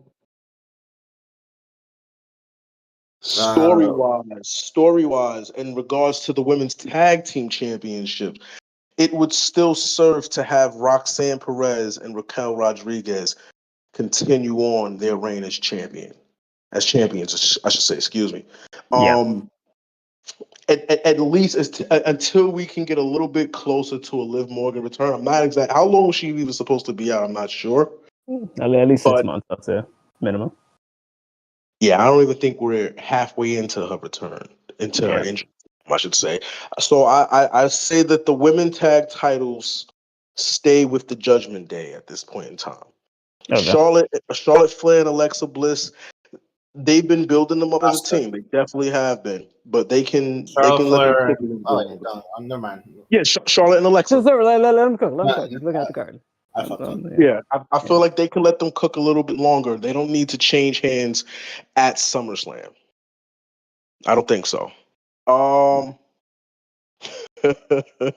Roman Reigns, Jey Uso, Braun Breaker, Bronson Reed. Yeah, I'm interested in this. Yeah, I'm interested. What you guys say about this? It's the Paul Heyman guys. Listen, after Monday night, I'm sorry, Jay got to take a tsunami and take a pin. Jey Uso eats the pin. I love Jay. Jey Uso is in that match to take the pin. and we can look at that as a negative. I'm going to look at it as a positive. Like, hey, you just pinned the former World Heavyweight Champion. You got the rub off the former World Heavyweight Champion. I'm giving it to the Paul Heyman guys. Hell yeah. And to quote DDP, that's not a bad thing. That is a good thing. Exactly. Yeah, I'm definitely giving it to the Paul Heyman guys. Yes. Yeah, I got a lot to elaborate with that, but so hopefully you're still here when we get to that match. But I had a lot to say, Definitely. yeah. And for our World Heavyweight Championship match, Gunther versus CM Punk. Yep. Gosh, man. And they're gonna be in Brooklyn. Yeah, I don't know. New Jersey. That following Monday. No, I'm talking about for the Raw. Oh yeah. Yeah, the Barclays. If you want to pop a crowd for Saturday and when you arrive the next town over for Raw on that Monday, you put the belt on Punk. I just, however, don't see Punk getting the strap just yet. I'm sorry. Okay. I could be wrong. And the timing of this WWE, what's the joint on Netflix called? Unveiled? Unreal. Yeah. The timing of that is I don't know. It's odd. Could you describe like what, because I haven't watched it. Like what did they do on So it was basically covering the time, like the first episode was basically covering like everything that was going behind the scenes with the January 6th Raw, everything that was leading into this year's WrestleMania. Shoot, Triple H was ready to give Punk the entire world. Apparently, he was advocating for Punk to win the Rumble. He was advocating for Punk Gunther to actually be the night one main event, he was advocating for Punk to win. And that's why Triple H is the best booker, like every year. Like, come on now. Like, listen, yeah. If he gets his way, as we are here with this match. Because I feel like Punk is going in this match as a dark horse, to be honest with you. Yes, and the underdog. I don't see I don't see a change happening. I'm not saying it can't, but I don't see the change happening. Right. But it also depends on where this match is on the card. Because we're assuming that this is the main event, and if it's the main event, yeah, you're right. We're assuming this is the main event. We still have Roman Reigns on this match card too, right? Right, but if it's not, then we can kind of know where this match is going. Right. Yeah. So that's But definitive prediction. Definitive. I have to go by the product that I've been watching, and they have been, like you said, on cruise control, playing it safe. Gunther wins. Gunther retains. Okay. So wait. Do we transition to night two, Silver? All them do is night two prediction? No. We're still on night. No, I just wanted to throw my 2 cents in there for the remainder of night one. My apologies. I gotta excuse myself as I'm heading out to work, but God willing, I will be back on. Where are you gonna come back and give your night two prediction? Yeah, he plans on coming back once he gets to work, but it's going to take him a while to travel. I figured while he's traveling, like since we still have him, let him give his predictions for the rest of the night one. That way, hopefully, by the time we get to night two, he's all situated and ready to come back. That seems good. Okay. Yeah. I appreciate you, fellas. I just made a judgment call based on what his message was. Yeah. Because hey, I'll say on recording, I missed you, Pyro, man. I missed you for these prediction shows. My man. You my dog. You my dog, man. You already know, man. I will definitely be back and see you guys in the future. Facts. You're ready. Peace. All right, take it easy, brother. Yes. Okay. So what match were we on? Oh, so we were still on the. We were still on Sammy Carey. Cross. Okay, so now that I sold you, let's see how many people I infected in this. So sorry, you next. It'd be interesting to see because like Sammy's been struggling and stuff, and she's going in injured, and if he does take the shot, that's it'd be interesting. Sorry to interrupt you. So yeah, Sammy is entering this match injured, so that's another reason why he'd be desperate enough to actually commit to the cheating. But as you can go on, so my bad. It'd be interesting if he did cheat, and the whole stipulation for him losing to say that Cross was right. But even if he cheated and then he went over to the announcer's desk, got a mic. Hold on. Okay, no, you can talk now. My bad, because Chris muted. It's so if he did win, and after the win got a mic, went down to Cross's face and just shouted in the mic that Cross was right, giving after playing dirty. Right. That would be interesting if he did it like right there, like in front of his face. Right. Because sorry, you saw the segment, right? Like obviously we watched it, but because like Sammy has been like getting angry with Cross more and more. Yeah, and he is injured. Yeah, and then the thing is, the segment we watched, remember he gave him the pipe, and he was like, "Come on, do it." And he's like, "I won't stoop to your level. I'm not gonna do so." It makes me think in my mind, he's gonna use the pipe on. Like that's what. And the thing is, if he uses the pipe and still loses, that's bad for Sammy. That's why I'm like, holy crap! But even though that's good for Kerry, but it's like, not only did you go against your morals, you lost too. So he's got to win if he uses the pipe on Cross. But yeah, you went with Sammy or Cross?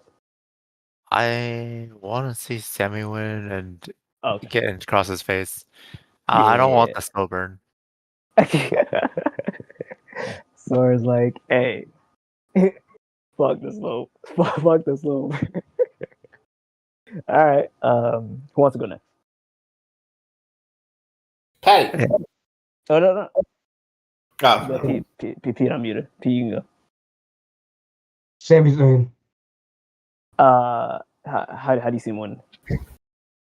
I just see him winning because I think he's winning the third match. We all know that he won the first match because that was to please the Saudis.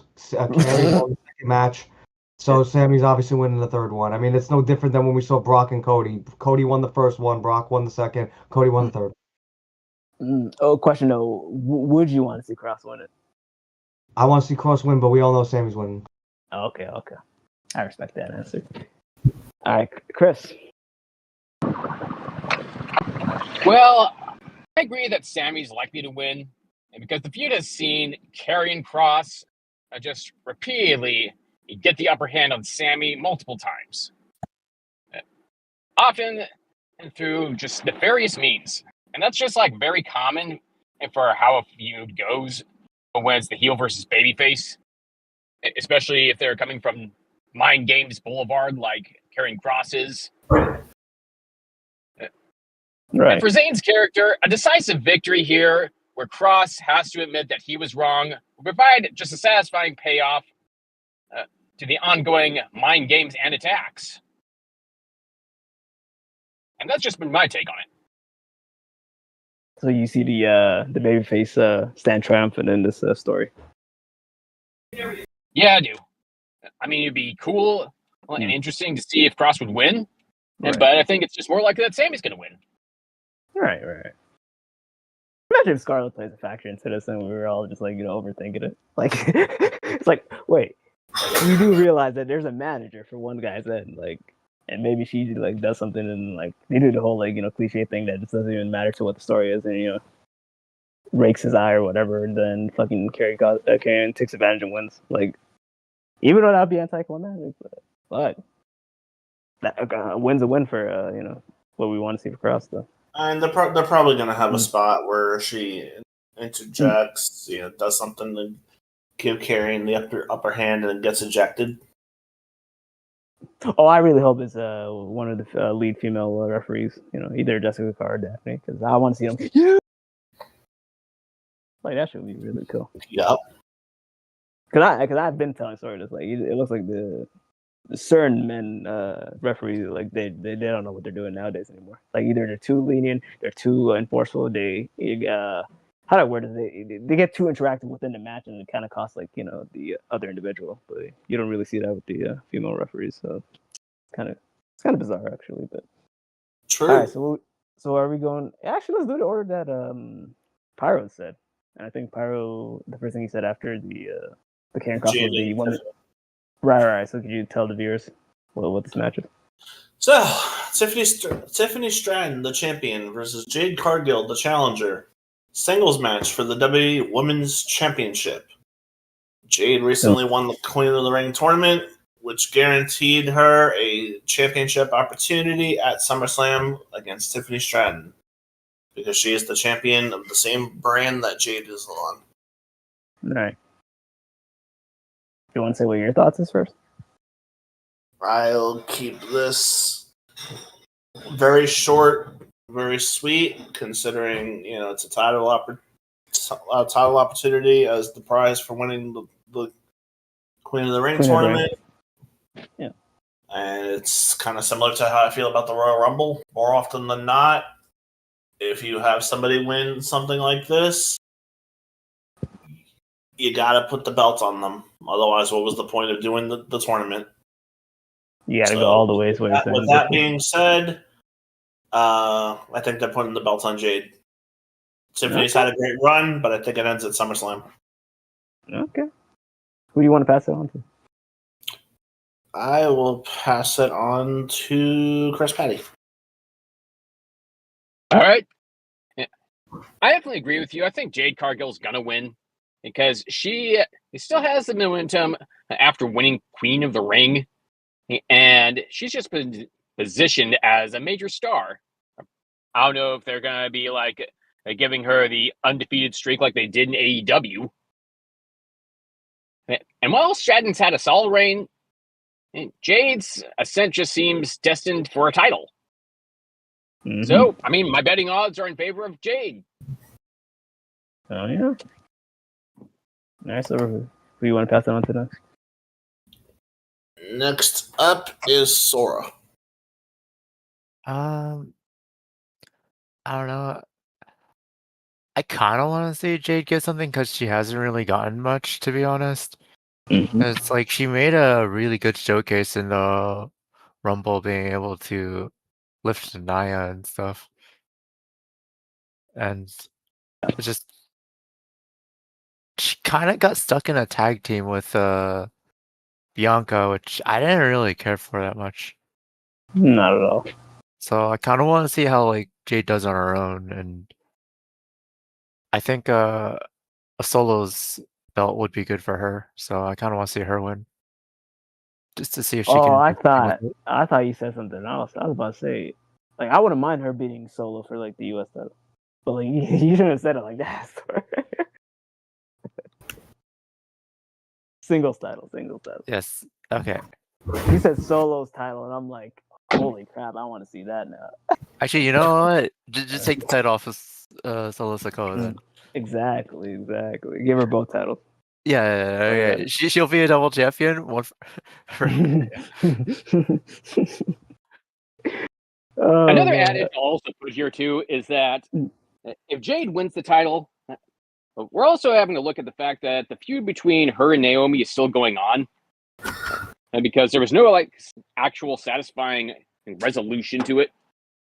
Okay, this is where I correct you. I'm thinking that with Naomi having taken the title with her Money in the Bank cash in, and there's going to be a title versus title match, and this will actually give us an opportunity for an undisputed women's champion.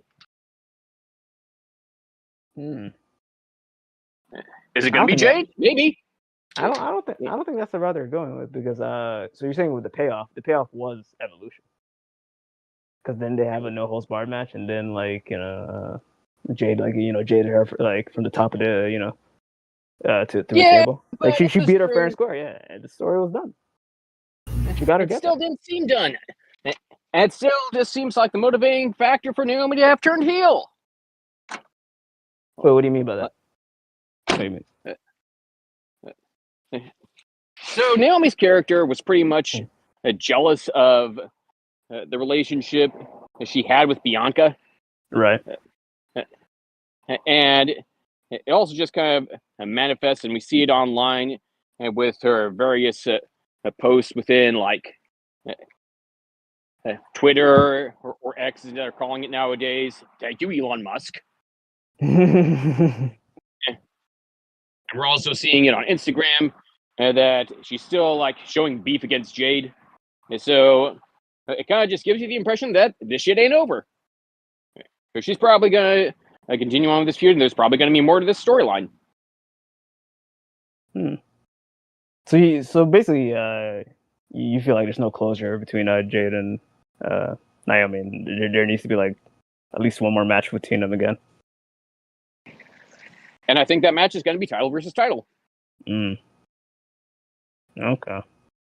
All right, so I guess I'll go, and I'll obviously I'll say what I was gonna say, and then I'm gonna cater onto like what you were talking about. Maybe if the story isn't really done.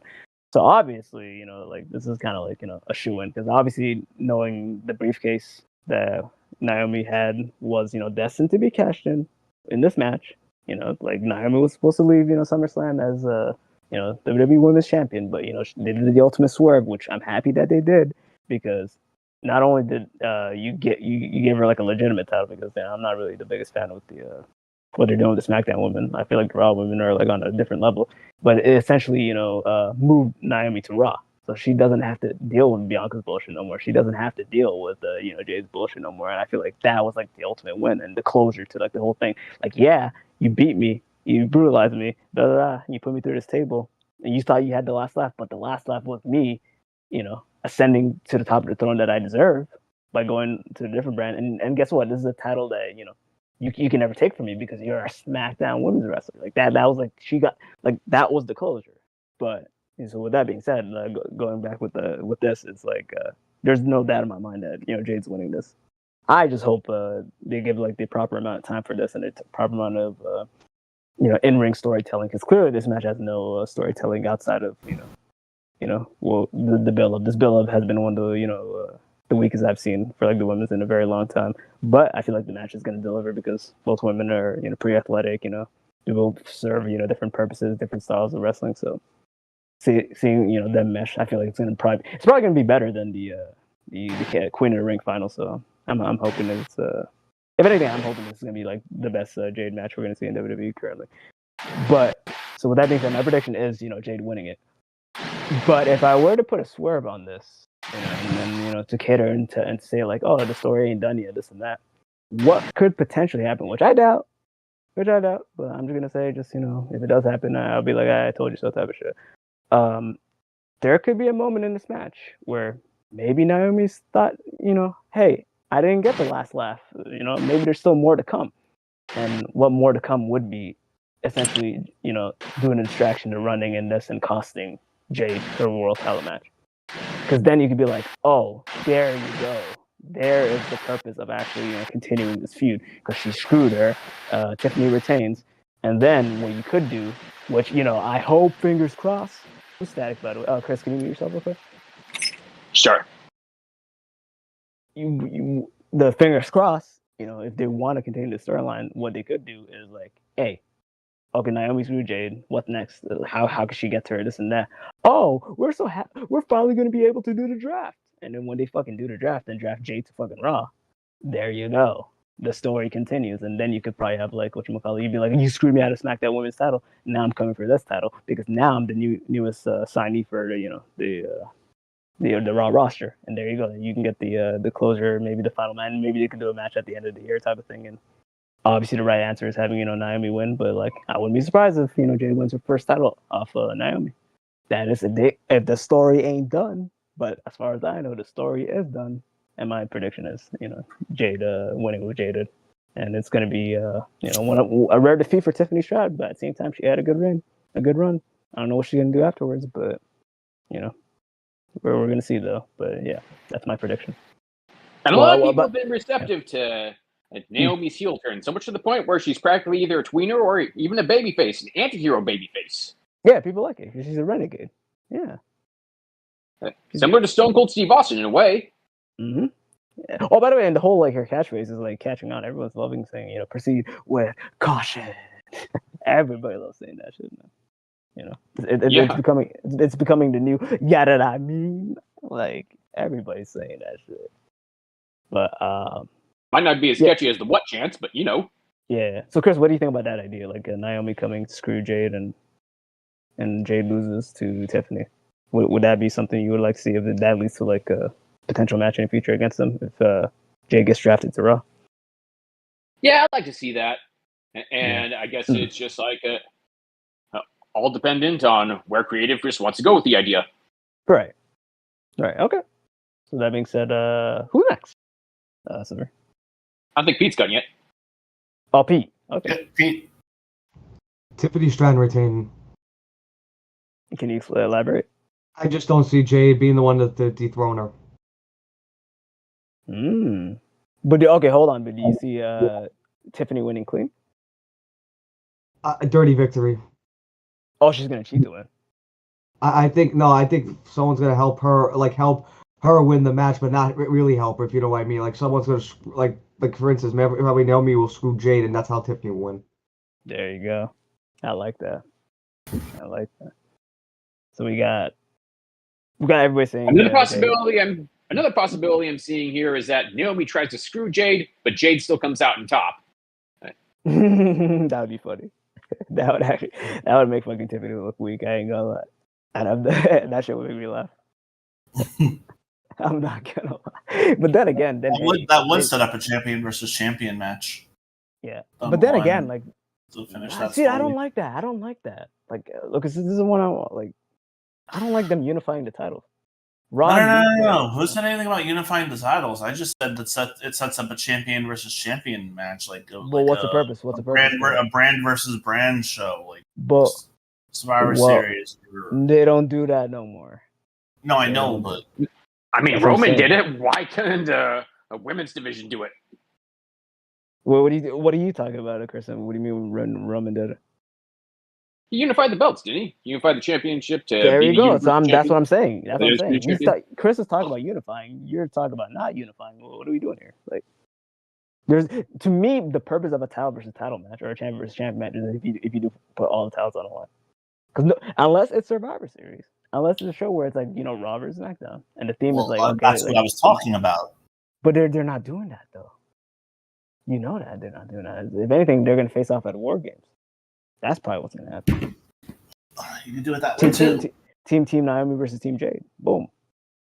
Yeah, you could do that too. But either way, so what I'm trying to figure out is like, yeah, just cut that idea with the, if you're going to do title versus title, like I think it's beneficial unless you're going to give one person both titles to not do that match unless it's brand supremacy. We know they're not doing brand supremacy no more, so it's like then there's no point of title versus title. But I will say this though: if Jade does win, and they win in a scenario where like even if Naomi comes and like she interferes and like she still does win, shit, man, you might as well give her the Roman push because you just birthed the new Roman Reigns for the women, and I'm okay with that shit because I feel like Jade is actually cool. Maybe people will sour on her, but like as far as she still looks like Storm to me, I'll be like, hey, fuck, I'm cool. I'm cool for her being female Roman. I'll take her over Bianca any day of the week. Fuck it, let's go. But that being said, that's so everyone's going with Jade except for PvP one with Tiffany. So what's next? Next, Hara talked about the Judgment Day. All right, so bunch of reviewers what this match is. Raquel Rodriguez and Roxanne Perez representing Judgment Day as the tag team champions versus Charlotte Flair and Alexa Bliss in a tag team match for the WWE Women's Tag Team Championship. Mm-hmm. Pyro said that Judgment Day should retain. Yep. Just because they should hold the belts until Liv Morgan eventually comes back, can take the titles off of them with a partner of her choice. Yeah, he did not say that, but you can add on to it. Yeah. I finished what he started. Huh? I finished what he started. No, that's not what he was started. I promise you, when he comes back, that's not what he was insinuating. You added that on, so that's where you got from what Pyro said. Don't do that. All right. Because that's stupid. Even though I don't know, it depends on who the partner is, but at the same time, it's like no, like not really. Maybe, but the thing is, like, you got to look at the how the storyline would flesh out. Like, the flesh out would be like unanimously, like Judgment Day has to kick out Liv. That's part one. Part two, Liv will have to find a partner that's suited to her chemistry, which obviously could be the case. But it's like, ooh, I'm not gonna lie. Now hold on, sir. You might have been cooking something, maybe. You weren't using your Giga brain, but like you might have actually been cooking something. Hold on. I think it would be cool because they're all on the same brand. That like if Liv came back and then obviously got like dumped by Judgment Day because like Roxanne's just a better version of her and like and the such. I don't know how they would even tell that story, but they tell that story and that's cool. It would be cool if Liv would team with Rhea because they did team at Mania one time and they did have chemistry against each other and it would be the perfect big woman little woman feud. And they could probably tell that story at WrestleMania if they would give, Roxanne and and Raquel that title up until Mania, because that would actually be a cool long reign for them. But yeah, I think that would be a cool idea for a Mania match for the tag titles. Yeah. But anyways, that's all besides the point. Of we're here now, so who wants to go? Wants to say their prediction for this match? I'm starting. You starting? Go ahead. So I kind of agree with Pyro that Judgment Day should retain, for a couple of reasons. You can continue the Charlotte Flair, Alexa Bliss team without them winning the titles immediately, and build it for a bigger for a Mania moment, a bigger payoff for them to finally win the belts. Mm-hmm. And honestly, Raquel need the titles more right now. They're having a good run. There's no reason in my mind to end it, since Judgment Day is still like doing a very good job right now. So I say have them retain. Okay. Who are you going to pass it on to? You. Oh, okay, perfect. So obviously, I feel like if you read between the lines, you know where my stance when it comes to this. And surprisingly, this is one of those rare times that me and Silver are on the same page. Maybe not on the same sentence or the same, but we on the same page with this. And I do agree with you. The bigger payoff is, having, Liv Morgan come back. Having her, kind of being shoused out of Judgment Day because, she realized, Judgment Day was thriving without me. This and that, but this is the thing that kind of sucks on the other end. It's you look at the Charlotte and Bliss pair up, and you realize that's magic in front of us right here. Who would have thought people would really be enamored and be happy about the teaming of Charlotte with anybody, let alone Charlotte even being graced and loved by the WWE fan base. It's if you look at her Royal Rumble victory, her Mania up until now, it's she had, dare I say, the go away heat. Dare I say she had the, a little sprinkle of the Logan Paul heat. But it all just magically poofed, disappeared. Because once people realized, what are we really hating when it comes to Charlotte? Are we just hating the fact that, she's trying to be her father? They're kind of running her down our throats, this and that. But then when you look at a wrestler, when you look at a character, and when you add everything together and realize she was, the best, 4 horsewomen of the, her generation, when you realize she's probably one of the best women, top 3 that WWE has, offered to this freaking day, that's when everybody's they snapped and they came to their senses, and now they, Charlotte's beloved. And I knew this shit was gonna happen. That's why I was literally gonna say that for the Evolution pay-per-view, Evolution prediction video. Actually no, we did the prediction video, but just that I don't know why I didn't say it, but yeah, I just had a feeling Charlotte was gonna be beloved, but that's still besides the point. Point being, this is the new version of Team Hell No. Everybody wants to see these the Charlotte and Bliss, actually have that, moment where, they win the tag titles. But I do agree with what Silver's saying. There's something bigger than them just winning the tag title. And what's the bigger picture, the bigger storyline, like how I mentioned with the Sammy and Cross thing, isn't necessarily the win. It's for them to embrace each other and accept that they are actually friends and they actually love each other. So with that being said, there's going to be a war between, both sides. Judgment Day is going to prevail. At the end of the day, when, all the fanfare and everything has this and that, you're not going to see a situation where it's we could have won the titles if you did this. Oh, we could have won the titles that. They're going to literally be we gave everything we got. And, it wasn't enough. And Alexa's going to feel remorseful and this and that. And Charlotte's going to be no. This isn't the end. This is just only the beginning. And they embrace and they hug, and it's gonna be a crazy moment. When Team Hell don't hug for the first time, it's whoa! Who would have thought Kane would hug Brian? It was one of those moments where it's now they're actually a fan. Friends.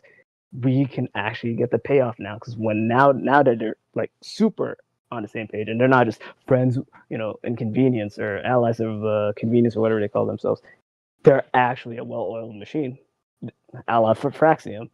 Then you can pull the trigger, whether it's a Royal Rumble, whether it's a WrestleMania, whether it's one of the big 4s, and you can actually have them, Because I'm not gonna lie, now that I think about it, I'll be like, how cool would the Mania match be if it was a women's triple threat match? Because you can tell two stories in one. You can run back the Charlotte and Alexa and be like, we've come this far and now we want to win the tag titles. You can literally tell the storyline of Liv being like, I need to redeem myself because I got shouted out of Judgment Day. Freaking Rhea hates y'all too. Somehow, our our enemies aligned and this and that, and now we can work together. And you have Judgment Day. It's like it's a menage a trois that we all want to see. So with that being said, yeah, I'm going Judgment Day. That's my prediction. Simple. Smart.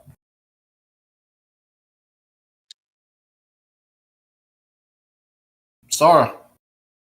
That sounds really good, and it's very convincing.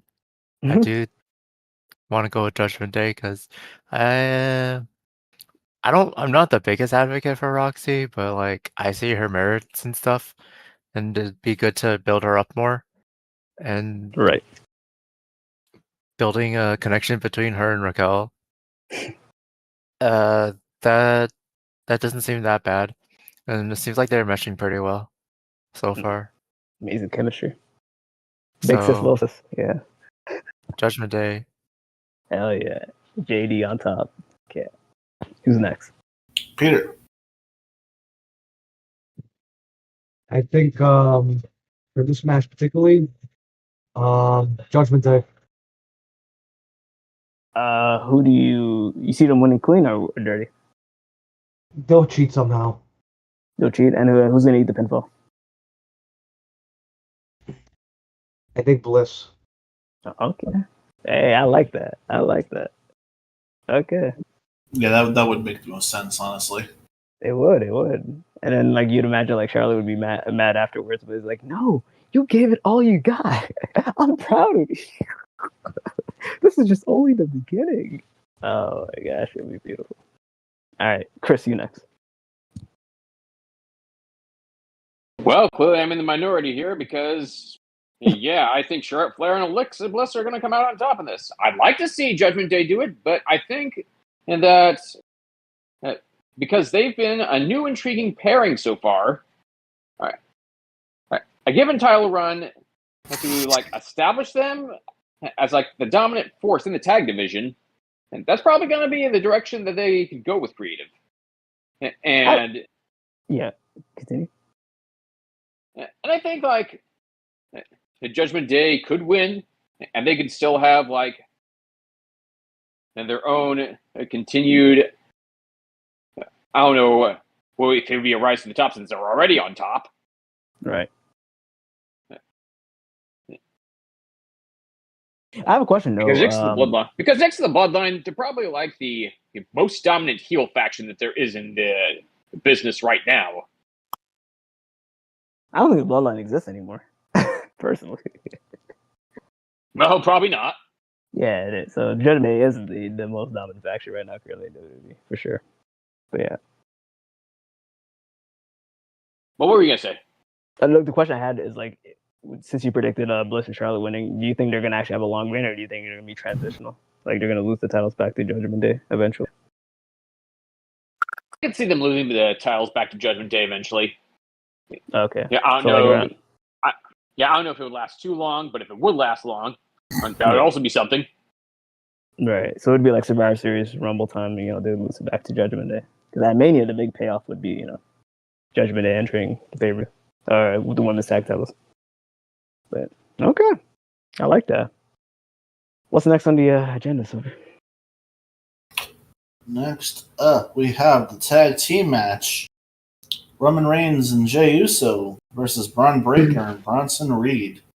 Paul Heyman in their corner.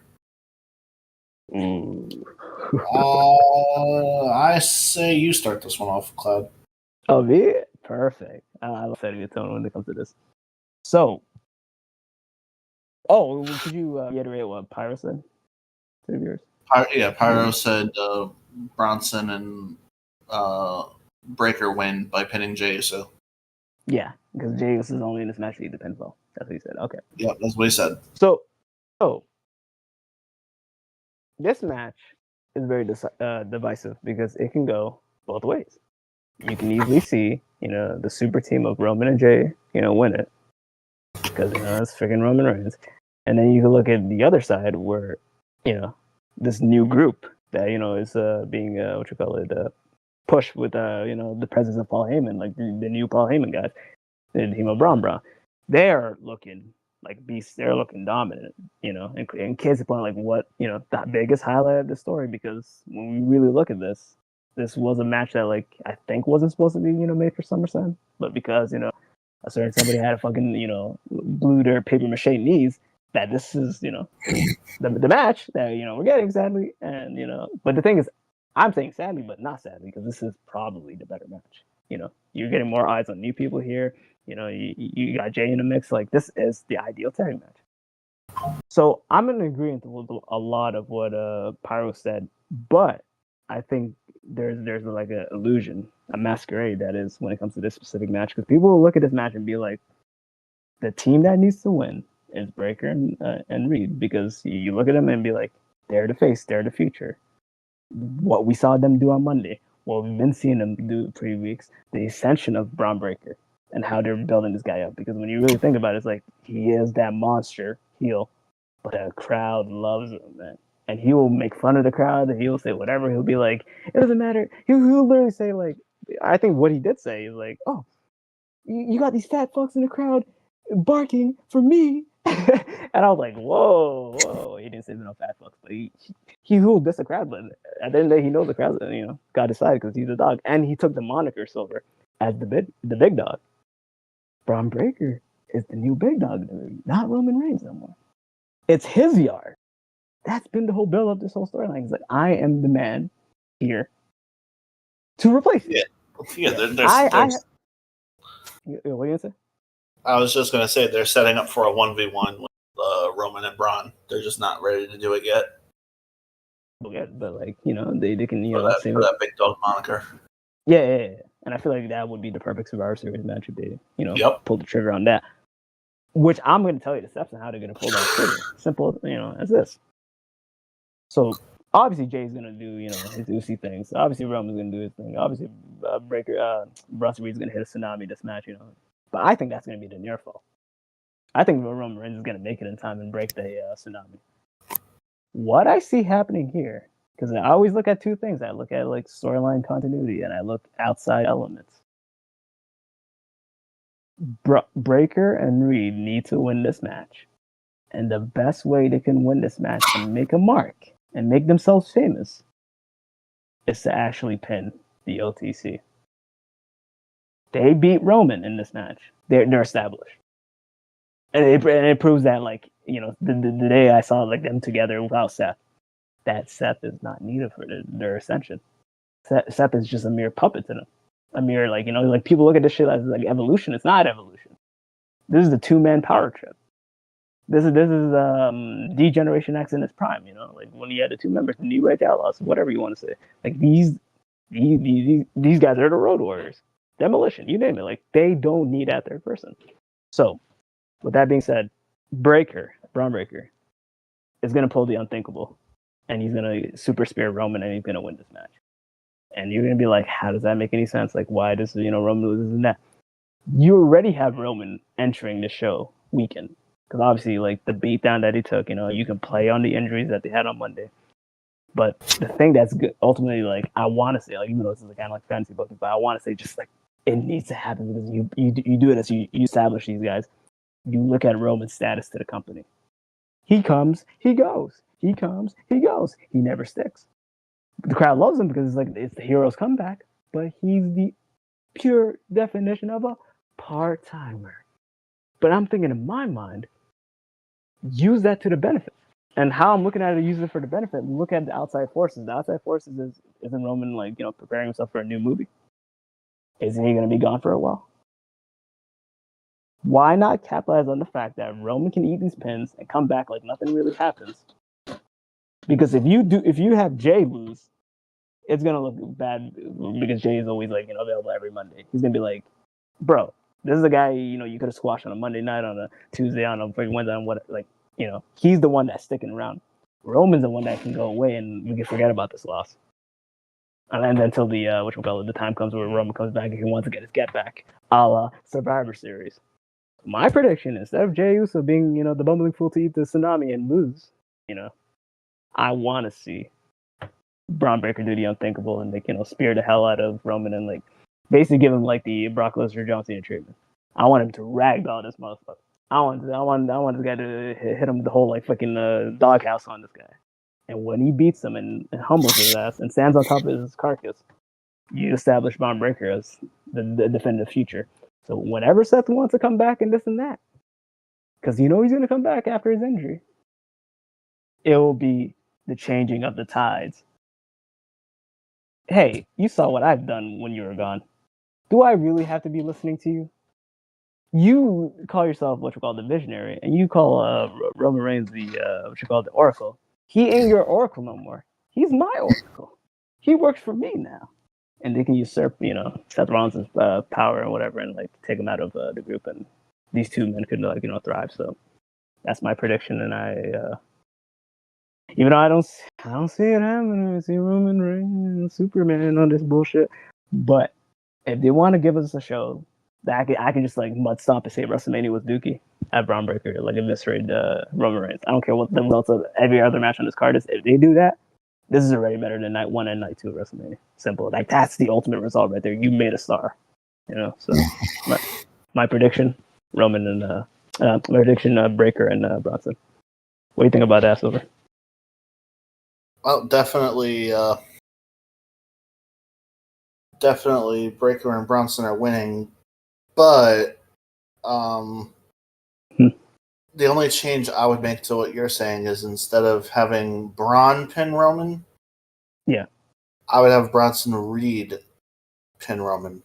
Oh, explain to me why it makes sense storyline-wise.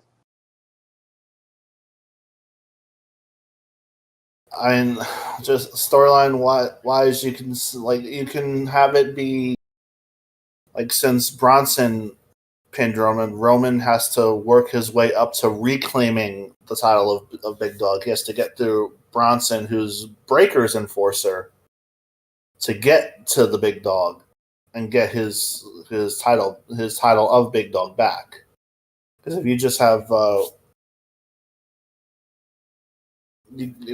Braun beat Roman in a random tag match, that doesn't really establish Braun as the Big Dog. It would have to be in a one-on-one scenario. And the best way to build that up is to have Roman go through the gauntlet to get to the big man on top while Seth is gone. Do you really believe that, or are you just saying the opposite because it sounds cool? Do you really believe what you're saying, or are you just saying the opposite to sound cool? I believe Braun and because what you're saying, you're just remixing what I'm saying, but it's not there's no fluidity to it. So you're saying if Braun Breaker pins Roman in a tag match, that he can't call himself the Big Dog, even though he pinned the Big Dog in the tag match.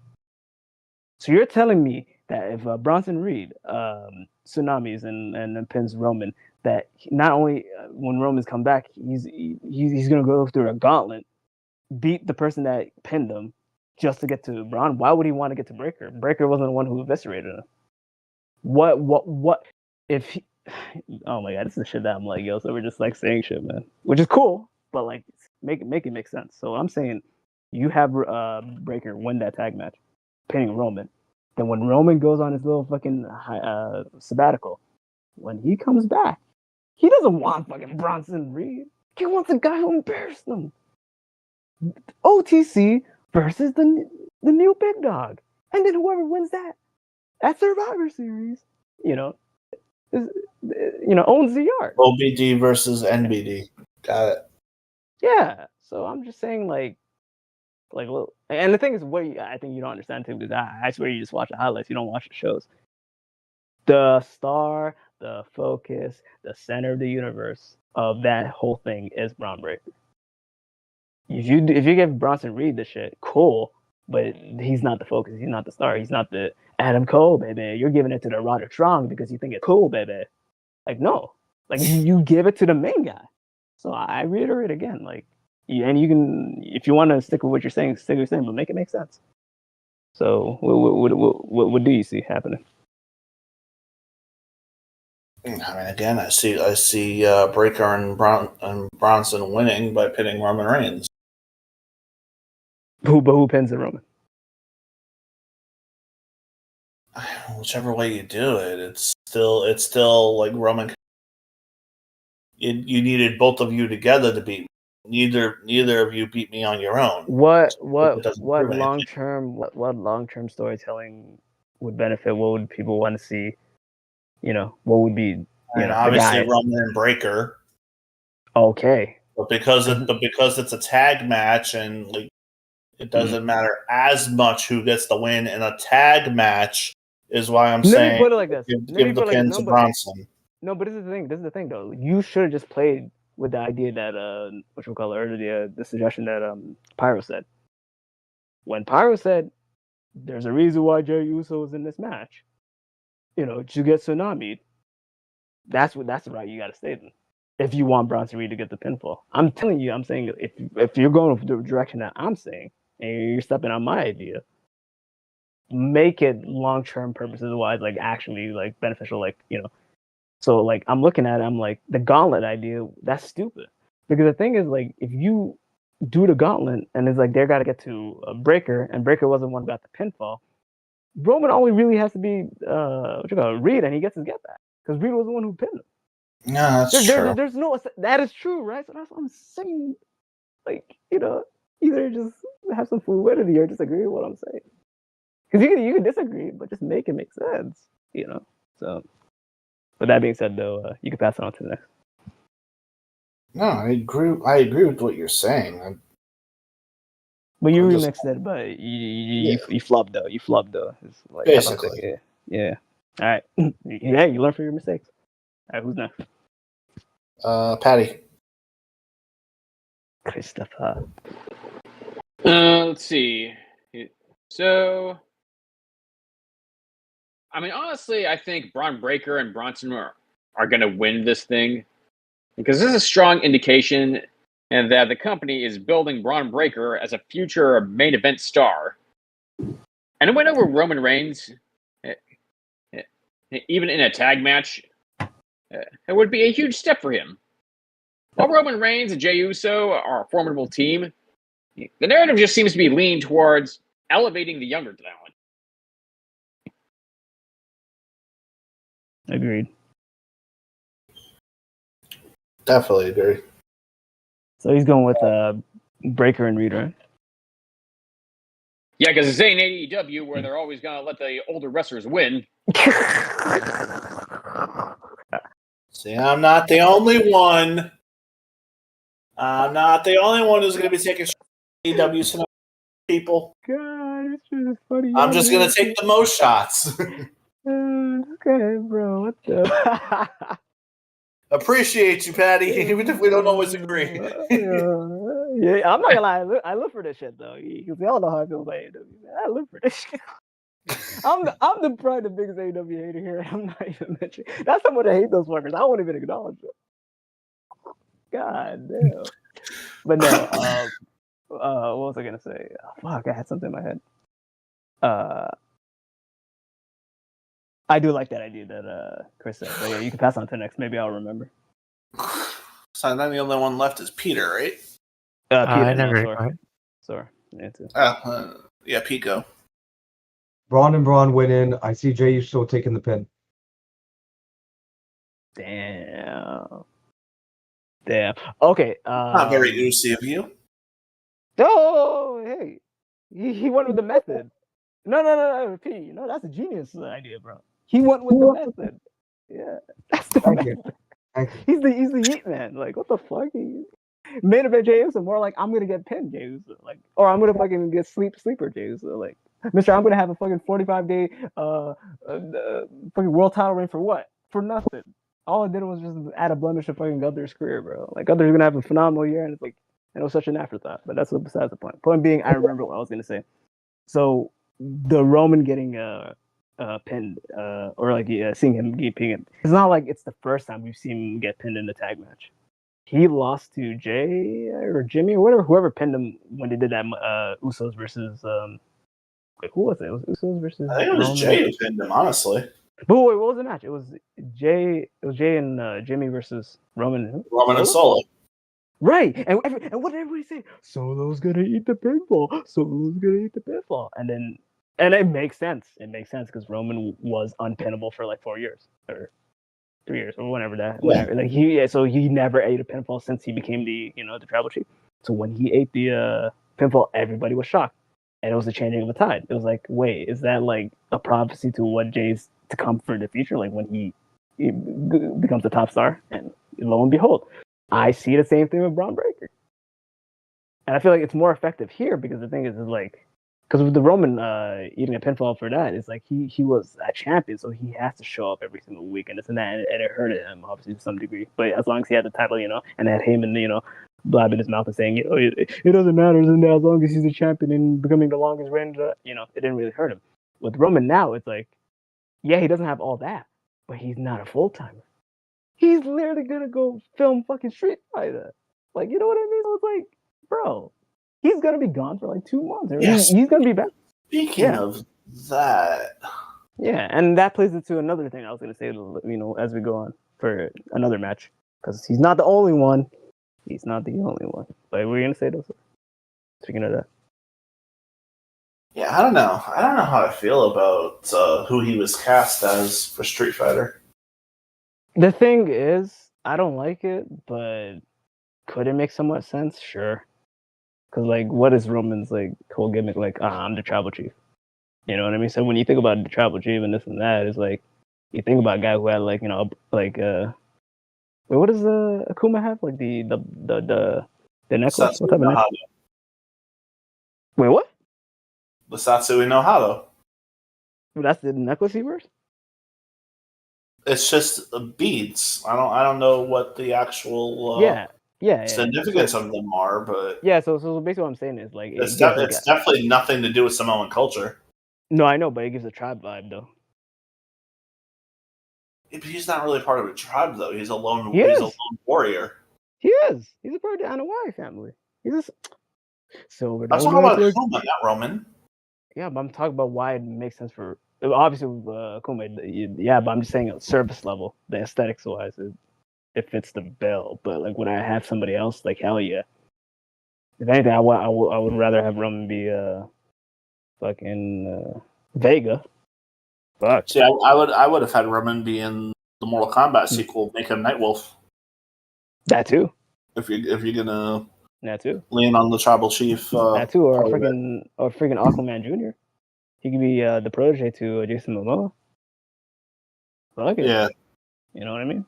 Like, because they did a new Captain America. Might as well do a new, you know what I mean? Fuck it. But with that being said, so wait, we all gave our predictions? No. Sorry, you're next. I want to see the team of Roman and Jay lose simply to the fact I just want to see their shoes get taken. It was sorry. You said that was stupid when we watched it. It was stupid, but now I want to see a double shoe taken. Oh my god. They better sell those shits, bro. Because if they're keeping that shit at their home, bro, and not giving that shit back, that shit pissed me off, bro. Like sign that shit and be like, hey, you know what? Like, I'm making a profit off of your shoes. Like, fuck it, man. Let Heyman sell it, bro. Because he's a good businessman, right? Fuck. But I agree with Sora. Oh wait, so you said you obviously want to see Reed and Breaker. Who do you see getting the pinfall and eating the pinfall?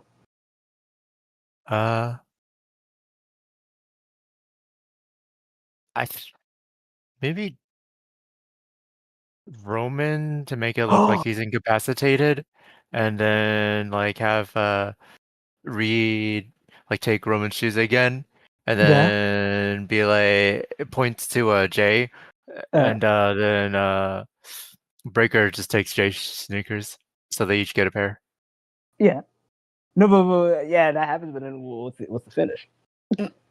I don't know. I haven't thought. That's all I could think of. Okay. Yeah, you know, I'll let it slide. Shoe thieving. Shoe thieving is actually funny. I'll let that slide. Okay.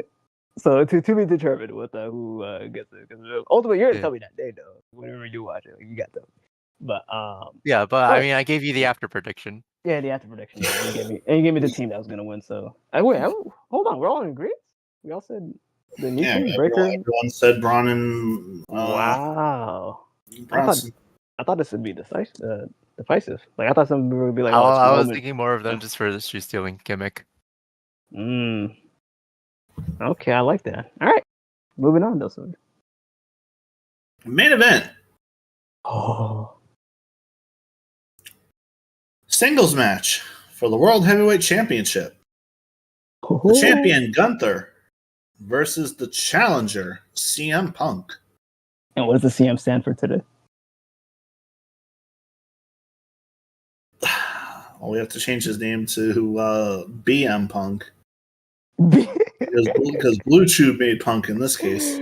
Oh my god, this guy's still pushing this sponsorship. So don't worry, I'll get you G Fuel one for next prediction video because I know you must have G Fuel. I'll try to get in that shit. Would you rather me stay on brand and say condoms, mate? So that won't fly either. Exactly, that's what I want you to say. Condom Man Punk. Condiment Man Punk. yes, condominium Punk. Yep. So with that being said, though, Silver. Sergeant General Gunther. Anyway, he's gonna have to get off of his straight edgeness if he wants to win this one. Oh, by the way, he explained the logic with the he said, oh fuck, what did he say, bro? Because I'm not gonna do it justice, but he said like in a different reality, bro. Like the number one thing I would love the most is after beating you, having a cold beer type of thing. But it ain't like that because I'm straight edge, and I only have I know what addiction is. I only have one addiction, and that's wrestling. And when he said that shit, I'm like, oh, that's why I was a fat punk. Because he literally said I'm straight edge, but I actually have an addiction. Because he said that shit in ECW. I remember his addiction is wrestling, which is why he got the moniker of being the best in the world. So, yep. But with that being said, though, are you going first this or are you passing on to somebody? I'll pass it on to Pete first. Oh, because he hasn't gone first in a hot minute. That is true. Retaining. Elaborate. Clean victory. And what, like pinfall or pinfall? So he's gonna beat him with the powerbomb. I believe so. I just don't see Punk winning. Damn. Okay, that's bold. I like that. Damn. Wow. Oh, he kept it short and sweet to the point. So. Christopher Patty. Holy sh! Disagree. I think Punk will win, and because this is pretty much a highly anticipated match, and while Gunther has had an incredibly dominant reign, I'd say reports are betting odds just would suggest a title change. CM Punk needs a major championship. And he needs to solidify his return to elevate the title. And a win over Gunther would be monumental for him. At least that's my take. Oh, that's a good take. And that's really quickly though. Yeah. Go ahead, Pete. I just want to say that you know what? You said the word monumentous. Let me just say one thing that's monumentous though. Monumental. Pardon me. That Pika, you're the only one here, with the exception of Sora, because I don't really know Sora that well, that I have never had a disagreement with once. I've had disagreements with Silver and Mr. Patty, but yeah, that's a milestone for you, Mr. Pika. Wait. I never once had a disagreement with you.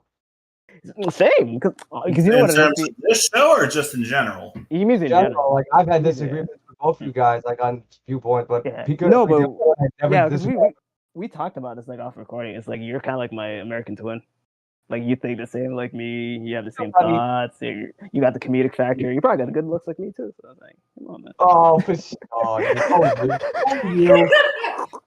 you. That's my PD, bro. Both of you are about to start taking your Bluetooths on the way to the fucking hotel, huh?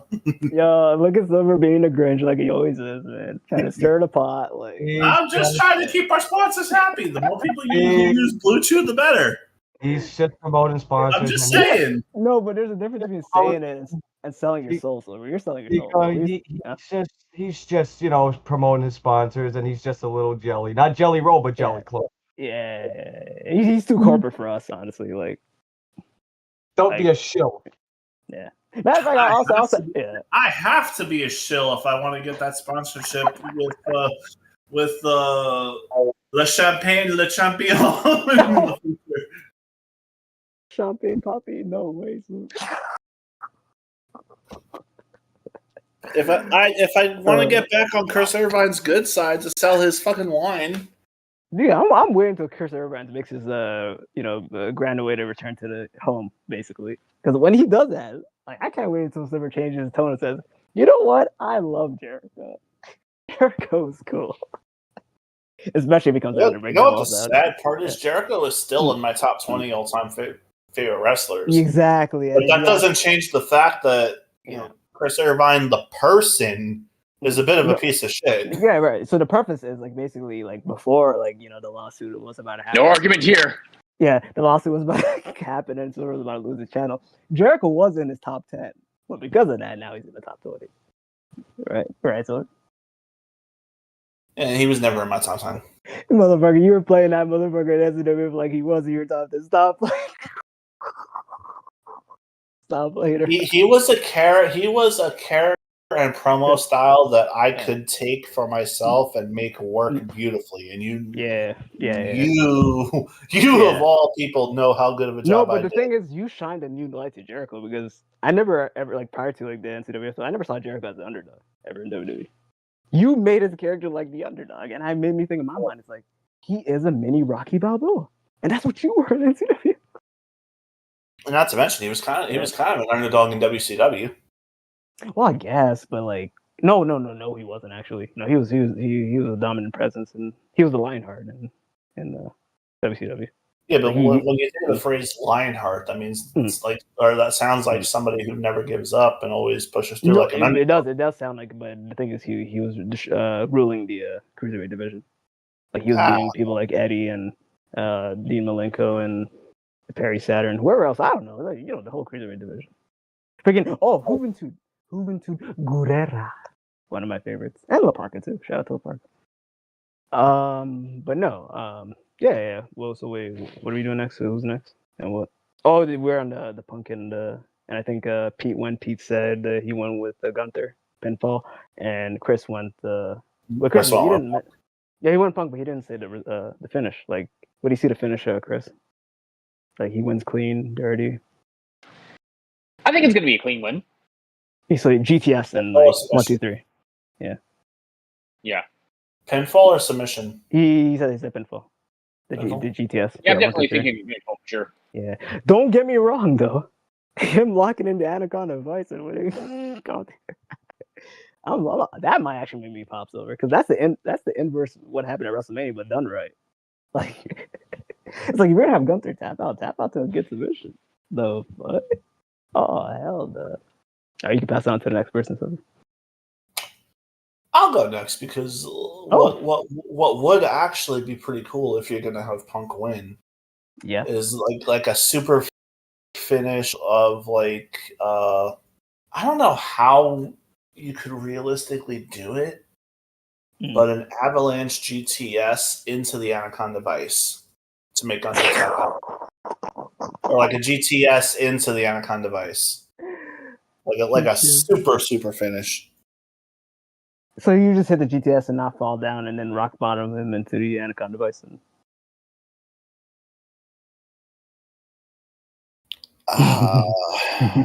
Well, no, you hit the GTS normally, and then instead of going for the pin, you just do the Anaconda Bison while he's on the ground. Yeah. So instead of falling to the cover, he falls into the Anaconda Bison. Yeah. Oh, okay. I like that. Since he's still weakened from taking the GTS, like he either has to tap out or pass out. I hope he passes out though, but if he does tap out to the Anaconda Vice, that's the Anaconda Vice, bro. Like, come on. Exactly. Like, that's like what, like, I put that top 10 best submissions ever. Like, I would go, fuck, that's Anaconda Vice, man. Like as unlikely as it is, like that's my prediction. CM Punk by submission. Okay. All right. Yeah, who you passing on? Sarah. Ooh. I want to see CM Punk win because he's pretty late in his career, in my opinion. You tell me he's not in his prime? He's not in his prime, Sarah. I mean, I'm not gonna say he's in his prime, but like he's still in good shape for how very good shape. How deep in the game he is, and yeah. Bless you. So I want to see Punk win because I think he deserves more accolades. He does. Wow. So you're leaving it to me, Silver. The best for last. And I'll give it to him. He was wrestling just as long as Dusty Rhodes is. Really? Wait, how many years did Dusty wrestle? I mean, back in the days when he was Goldust. Oh, you said Dustin Rhodes, not Dusty Rhodes. Dustin Rhodes. Yeah, Dustin Rhodes. Yeah, Goldust. Yeah, Goldust, he needs to be studied. Because how old is Goldust, Chris? I'm not sure. He's in his 50s? Look it up. If he's in his 50s. 40s? Holy. No. Early 50s? No. He's in his 50s. Like, he has to be early 50s or late 50s. I can look it up. Yeah, you can look it up while I formulate what I'm going to say. But yeah, this match that I'm assuming that's going to be the main event, I'm hoping that, it's going to be balls to the wall. No, like clean straight to the finish, no interference, no anything, like, yeah, you can have like a ref bump in this match to extend it. Like, I don't care, like this and that, but I don't want like actual no interference. And I feel like the story for this is kind of very similar to what they were telling with Cody, like, the years ago about like, finishing the story. Because ever since Punk came back, and we've been watching his journey and his triumphs and the highs and the lows, he was very valiant about one thing that he kept saying, and he was like, I didn't come here to make friends. I came here to make money. I didn't come here just to play around. I came here to have the main event of WrestleMania. And one of his final goals was, to win the big one, whether it's a world heavyweight title, whether it's a WWE championship. Obviously, he came super close at, Night of Champions and beating Cena if, some dipshit didn't show up. And I feel like now it's like, this is the prime opportunity to kind of like actually have that forthcoming and have, potentially one of like CM Punk's like, final ever runs as being on the top before, he has to hang his boots. I feel like there's huge validity from both ends of whether, what you could potentially do with Gunther coming out of this and what you could potentially do with Punk coming out of this with Gunther. He gained so much in beating a wrestler in the caliber of CM Punk, because if you look at his year, it's like, aside from that little flub that, that should have never happened, he's, dominated in the likes of, Jay, Sammy, etc. Like he's been that valiant champion, and I feel like the second run that he's having right now could be something where it's like very indicative to his first run, where it's like you look at the people that he's facing, and it's like it's not really like who's who. It's kind of like kind of undercard people, kind of like this and that. But then when you look at this run, he's facing the likes of like CM Punk, the likes of Goldberg. He's the one who ended Goldberg's career. So WWE could play on the momentums. Like if he does beat Punk, be like he is, the standard bearer who like basically superstar of the era, like caliber. And I feel like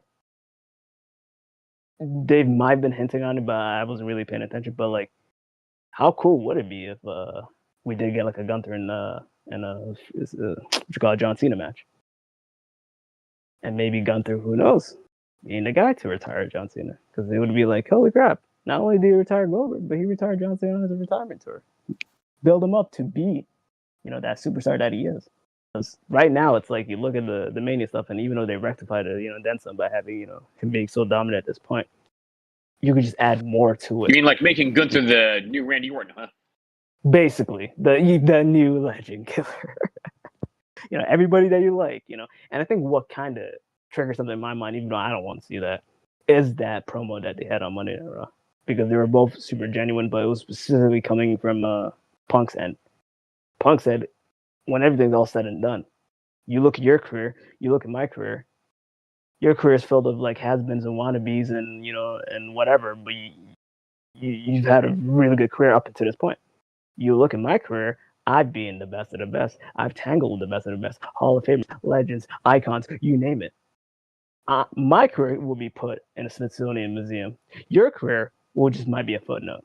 Because it looks like it's something that's temporary. And like Gunther could really take that to heart and be like, hey, if you really feel like that, then how about I add you to my long list of accomplishments that I'm going to get right now and in the future by beating a future Hall of Famer and you.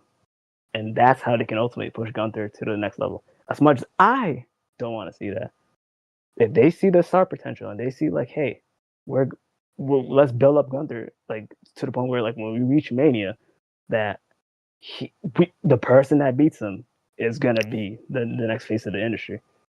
I would love that person to be Braun Breaker, because I'm looking at it right now. I'm like, Braun Breaker and Gunther never had a match. That would be the shifting of the tides right then and there. You build Braun Breaker so strong with the whole Roman stuff and this and that, and if he comes battling out of that, fuck. If he doesn't win the Rumble, give him the Elimination Chamber victory. Boom. Gunther versus Gunther versus Breaker at Mania. Breaker is the one to beat him. And even though like some people will come to me in the comment section being like, "Oh, we've seen that before," I tell you, who was watching NXT 2.0? Nobody was watching NXT 2.0. Okay, and I never even saw it. I just looked through Gunther's losses and I'm like, Ilya Dragunov? Yeah, that makes sense. Yeah, I remember seeing that one. Braun Breaker? He was the second person ever to beat him? What the fuck? Who cares? I never saw that. And then you look at Jay being the third. No, Sammy being the third. And then Jay being the fourth. And I'm like, so this motherfucker only lost to 4 people in his whole freaking career out of the 80 plus matches he had. How cool would it be if, there'd be history and they do it the right way with him, Braun Breaker being, the guy to beat him 2 times, But with that being said, though, that is a reality that could happen, but I don't want to see happen. What I do want to see happen is Punk prevailing and finally winning the big one, because he's been working so hard for this, and we all know. And I'm not religious, but y'all be like hands to the Bible. If Punk never got injured at WrestleMania's 40 build-up, we wouldn't be talking about like, oh, can CM Punk win the big one? He would have been world champion by now. That injury plagued him to the point where he couldn't win the title, but he made the most out of it that year, and he made McIntyre in the man that he is, that people can appreciate today. So, and even then, and I was pushing that agenda, and Silver knows it. Like I said, the moment Punk comes back, you strap the title on that man. And the only reason why he do it, he doesn't have to prove himself. The only reason why he do it, because he is, at that point, the number one commodity to the company. Like, yeah, you have Cody trying to finish his story, this and that, but what the people really, really care about is Punk actually, first of all, coming back after 11 years, and then, fulfilling his prophecy, out of spite of Mr. TK AEW, because that's a big fuck you, because you fucking released your biggest star ever, and now he's thriving, and, I was pushing that agenda. Fast forward now, it's like, I don't have to push that agenda no more. Everybody sees it. Punk has, Oh, another thing too. Well, Punk shouldn't have signed with WWE because he has bad rep, bro. He's gonna cause controversies.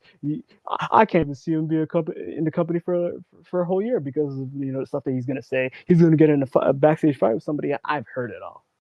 What I've seen this whole run, because I feel like it's a year and a half now that Punk's been in. Everybody loves this man. And I mean, when everybody loves him, I'm talking about people from NXT. He goes to NXT on a frequent and just like mingles with the talent, gives him all the advice in the world, this and that. Everybody's looking at this guy as like, yo, this guy's like a role model, like this and that. And everybody in the AEW apologists are like sick to their stomach thinking about that shit, because they're like, no, why wasn't he like this when he was in our company? It's because your company is run by fucking kids. That's why. When the inmates run the asylum and Tony Khan doesn't know how to wear pants, that's what you get. Like, fuck, man. He doesn't know how to run this shit. Besides the point. Point being, because I'm getting off topic, Punker not only deserves this, but he earned this. And I feel like since he never got at Mania, and he should have got at Night of Champions. Third time's a charm. The third time is SummerSlam. So my prediction, and it's going to be a clean victory. And to add on, because Silver, mentioned like a unique finishes and that, I don't want this match ending with the Anaconda device. I don't want this match ending with the GTS. If you're gonna have Punk win, let him do the Pepsi plunge. I was just thinking you were about to say the Pepsi plunge. Let him do the Pepsi plunge, the top rope avalanche pedigree. That's gonna get a pop from people. Everyone's gonna be like, "Holy crap, this and that." He goes for the pinfall and he wins, and you name it. Fucking you start the parade, start the pageant, like bring the babies, the fat chicks, all that. Like let's go crazy. Like it's a party in New Jersey, basically. But and then on Monday, because what's his face? Pyro mentioned it that they're gonna be in Brooklyn. What better way to have the Punk celebration at freaking the Barclays Center, the place that loved Punk, ever since he was in WWE. So it would kind of be like a homecoming to some degree. So that being said, and hopefully this match, dare I say, like the expectations I have for this match, I want this match to be just as good, if not better, than Punk and Brock at SummerSlam. And we all remember how great that match was. If we only get a fraction of that, which we could, because you look at the Cena match and the Punk match, and that shit was really good for what it was. Somebody like Gunther, and especially Gunther bringing the best Goldberg match out of Goldberg, because I've never seen this match. By the way, coming back to this, he wrestled 15 minutes. What the fuck? That's how good Gunther is, man. Like that shit would have been a 5-minute match, but Gunther, just being the talent that he is, he elevated and gave Gunther his best, Goldberg his best, match in his career. What happened to be his last match ever? The irony. So I see the same thing with Punk. So that being said, CM Punk's my prediction, and that's what the story is going to be told. But what do you think about that, Silver? But getting back to the Dustin Rhodes thing, you'll be a little surprised. Can I make a guess? Yeah. He's 55.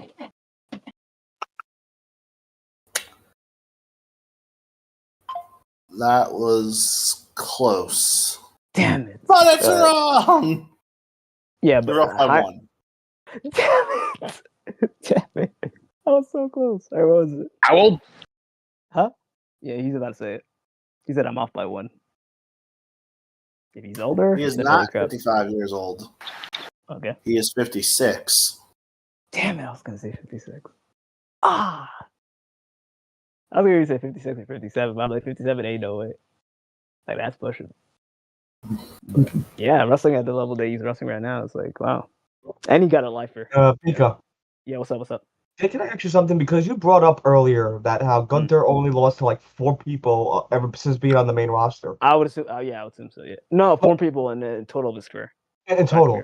Let me ask you, because everyone knows the original plan for WrestleMania 39. Career in WWE, but go on. Obviously. That's what we're talking about. But go on, Pete. Everyone knows the original plan for WrestleMania 39. If it wasn't for a return in Vince McMahon and a sick Bray Wyatt, we were going to get Brock Lesnar versus Gunther. If that match ever happened, do you think that Gunther would have lost that match? No. Or Brock lost? Ooh. Because that was the Mania that he faced Omos, right? That was the Mania where Bray got sick and Bobby got put on No. But that was it Brock had a match that show or no? Brock had a match with Omos last year. I mean, with 39. Yeah, okay. I think... By the way, that match sucked. Yeah, that match sucked, yeah. I think, yeah. Because I'm assuming Vince was still in charge, right? Like, he would have. Because he would have been like, okay, I gave you this long run. This is congratulatory because, you got yourself in shape and, you did what I said. But you're facing one of my golden boys, so... Yeah, I think it would have been cool. But I'm going to say this, though. If Triple H was in charge, absolutely Gunther would have won. The fact Go on. No, you can go. No, I was just saying the fact that we almost got Brock Lesnar versus Dominic Mysterio last year at the Elimination Chamber is wild. Wait, that was last year? That was last year before the whole allegation shit came up, remember? Oh, my God. What a waste, man. Would have gotten Dom versus Brock Lesnar at Elimination Chamber 2024 if those allegations had come up. Damn, man. Well, that would have been the end of Dominic Mysterio's career right then and there. I know, and I would have fucking thrived for that. I would have loved that shit. Oh my god. God damn, it would have been like shit, man. Instead of Liv being, gone from, it'd be like, actually, that Liv storyline wouldn't have even happened, actually. The sad part is there will be no Paul White to run interference to allow motherfuckers that Paul White. Dominic Mysterio to get the upset win like Zach Allen got. Yeah, but motherfucker, bro, just say his name that everybody knows, man. Don't say his fucking AEW bullshit, man. You're right. I should just call him the Giant. Thank you. I like the Giant more. Well, it's the Giant. Yeah, but no. Now that you mention that, I will have to preface this because I was actually hold on. No, I'm not gonna preface this. I'm gonna wait until night 2. But I which is now. Yeah, but night 2. When it comes in a particular match, I'm gonna shine in this theory that I have, but yeah, I do agree with you were saying, Pete. That I think he would have lost, but if he would have won, hey, that would be like an acumen of like, oh, that's how much they trust the guy like Gunther. Like 2 administration, 2 different people saw this guy as the future of the industry. So true, and so you should be happy about that because you're the biggest Gunther fan at all of us here. Yeah. But with that being said, Silver, segue. The thing about night 2, like, there's 2 matches we could start with. Okay, so night 2. Let me look at the card real quick. So night 2, the way I'm looking at it is they did a really every single match is for a title. Yeah, the way they did it perfectly. Because if you look at the match number 1, obviously that's the main event, and if you go all the way down to match number 6, you would imagine that's the opener. So I think we should go 6, 5, 4, 3, 2, and 1.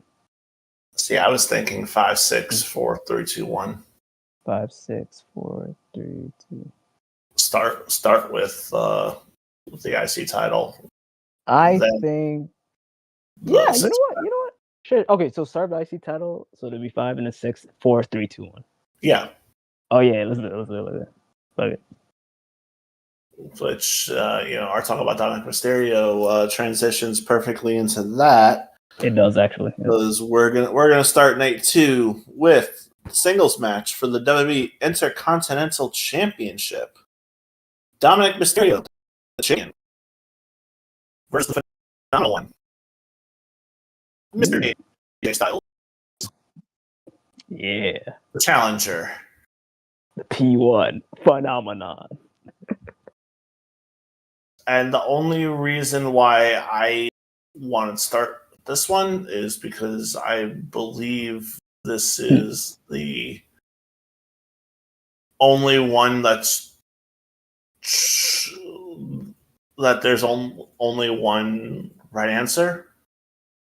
Unlike all the other matches that, you could make arguments for both. Yeah, I agree with that. But considering, I'll just go first and I'll say it, since AJ Styles is in TNA, they're not going to put a WWE title on TNA. And because Dominic Mysterio is part of Judgment Day, and they're being so dominant, like Dominic's going to find a way to retain. Man, I hate this man, bro. I actually hate this guy, bro. Is Pyro back yet? Like, yo, no.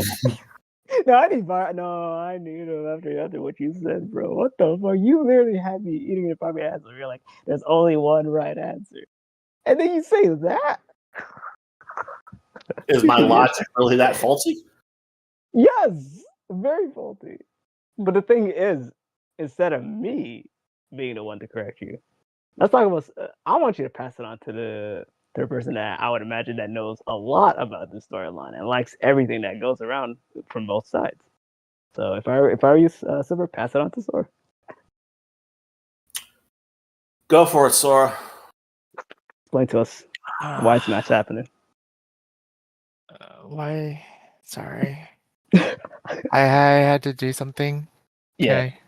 Yeah, you're good. What was the brief rundown?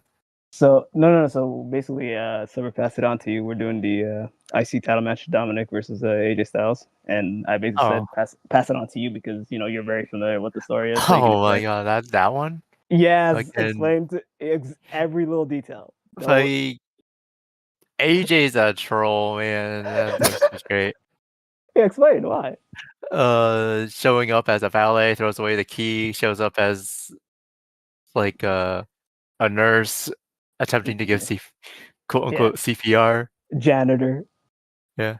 Yeah. And why? Why was he doing all these like conventional occupations? Because he was trying to get close to Dom. So he can be cleared, right? So he could get Dom when he's actually in tip-top shape. Yeah. And basically this stems from like how long ago? Like a good month, it feels. Because he was supposed to face Dominic at a Night of Champions, but he pulled the bullshit Dr. Note thing instead. Yeah. Okay. So, but overall, what do you feel about it? Like, I want to see AJ win. Why though? Like, what did AJ do to kind of like win you over? Because you weren't familiar with AJ. He's just been doing like just being funny and all that. Yeah. And Dom's not really been doing much, but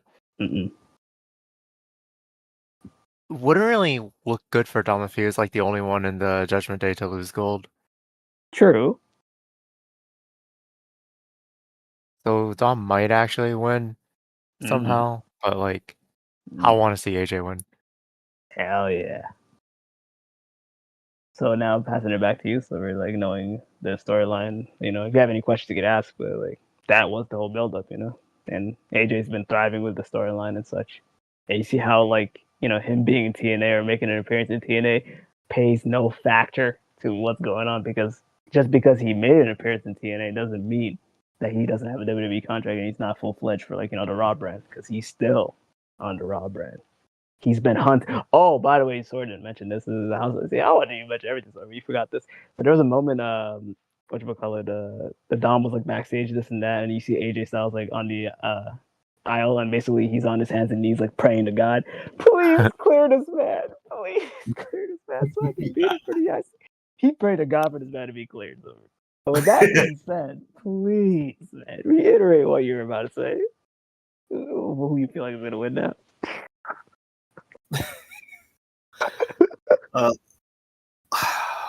You're gonna need to do something that you never thought you would ever have to do as well. Yeah. You're gonna have to get on your hands and knees. Oh. You're gonna have to put your hands together in a praying motion. You're gonna have to find a sky genie that you believe in. You're gonna have to start praying that I see the light. Yeah. Because I'm still saying Dominic is going to win. All right, so brainwash Silver. Make him join the Society of Light right now. Brainwash him. You're a part of Society of Light, right? You gotta beat me in a duel first. Yeah, I don't think Sora has. I don't think Sora with his third-rate duelist with a fourth-rate deck. I don't think. Oh, that's the skills or the cards no. to beat me. Nah, aren't you? So weren't you like Bastion?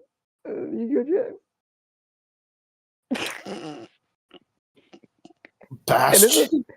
Even Bastion's a better duelist than Sora. What? Sora, could you reiterate who you are in Yu-Gi-Oh! Now I'll pass. Okay, Sora is Cyrus. So you can't, bro. You lucky part right here, bro. I see this is disrespect. I don't like, man. I don't like this. So Sora is Alexis Rhodes. Sora got the cyber. Cyber Blader. Oh, okay. Sora's Mr. So, and the storyline where Alexa Rose was a part of the side of light, which is why I was trying to make Sora duel you, and then you can change your predictions and have AJ Styles win by divine intervention. But fuck. I guess fuck the arcade. You can move on to the next person. since I need a chance to get a drink and Pete only says 5 words per prediction, we're gonna go with Mr. Patty. Oh my god, Christopher. What? What's wrong with what I gotta say? No, there's nothing. No. I'll say he's disrespecting Pete. Like they. Silver, what do you expect me to do? A freaking paragraph of an answer? I mean, come on, man. Exactly. You want him to write you more than 5 words. You want him to write you a soliloquy? Like what's going on, Silver? You are. Like what is? Talk a little bit about why you think the result is going to happen. Bro, he can talk any. I apologize for being an introvert. You don't have to. I'm an introvert too, but I'm trying. Silver's the biggest introvert here. I really am. Yeah, you are, man. Very nice. Anywho, Chris, the floor is yours. Okay. So, if I'm not back by the time Chris is done, just take over. I'll pass it. Yeah, I'll take over. Yeah. I think AJ Styles is going to win. Ooh. And, I mean, Dominique's title reign has often been characterized as him avoiding defenses or finding ways to escape. And AJ is a veteran who could easily carry the Intercontinental Championship. Yeah, and this feels like a logical point for a title change and to give Styles a significant singles run. Because, he's just been I guess, in the shadows for a while, and he just needs to really have his time to shine again. Mm-hmm. So you're going with the phenomenal AJ Styles? I am. See, you know what? I can agree with that. Because that's what I thought Silver was going to say when, looking at this match, there can only be one winner. Because I do agree with you. Like, Dominic Mysterio, his IC title reign is abysmal. Almost non-existent. It makes you even think why did they give him the title at WrestleMania to begin with if they did that? You look at how many times he defends the title, it's like bar none. Has he even had a defense where he wrestled somebody who was a part of WWE? Because the only defense I saw was when he wrestled one of the AAA guys. So he's just been like a phony champion. He's not living up to the Eddie Guerrero moniker. He is definitely the weakest link of Judgment Day, which is why I definitely do see him losing the title. And Roxanne being like, don't worry, as long as, we got these tag titles, and I'm here for you type of shit, all's well. That ends well. But to further more of what you're saying, it's we definitely need somebody to win that IC title, elevate that title like how it should be, treated with honor and respect. And this could be one of AJ's major title reigns that he can have, because he is, getting close to, and calling it quits, especially with that big injury that he had a year ago. So this could be validation and vindication of go have a crazy run with this. And I think what even better run that it can have with this now is you give the title to AJ, Dom loses. Dom doesn't have to be okay, I got to be the one to get the title back to represent Judgment Day. It could be anybody else. It could be JD, or it could be Finn Balor. Who's gonna say no to Finn Balor versus AJ matches? Them facing off as Survivor Series for the IC title, dude, that already writes itself. So I see Finn, stepping in, being the father figure that he is for the group, and he's gonna avenge Dominic's loss and all that jazz. So for me, easily, without no shadow of a doubt, is I got AJ, retaining. Honestly, Dominique's title run has almost been as bad as Stephanie McMahon's back in the day when she was women's champion. And she and she didn't defend the title at all for 6 months? Oh yeah. Actually, even closer is when Hornswoggle won the cruiserweight though. That's how I literally feel about Dom's. It's it looks good. Let's not start talking shit about Vince McMahon's illegitimate son now. Oh, okay. That's no respect. Actually proven to be false later, wasn't it?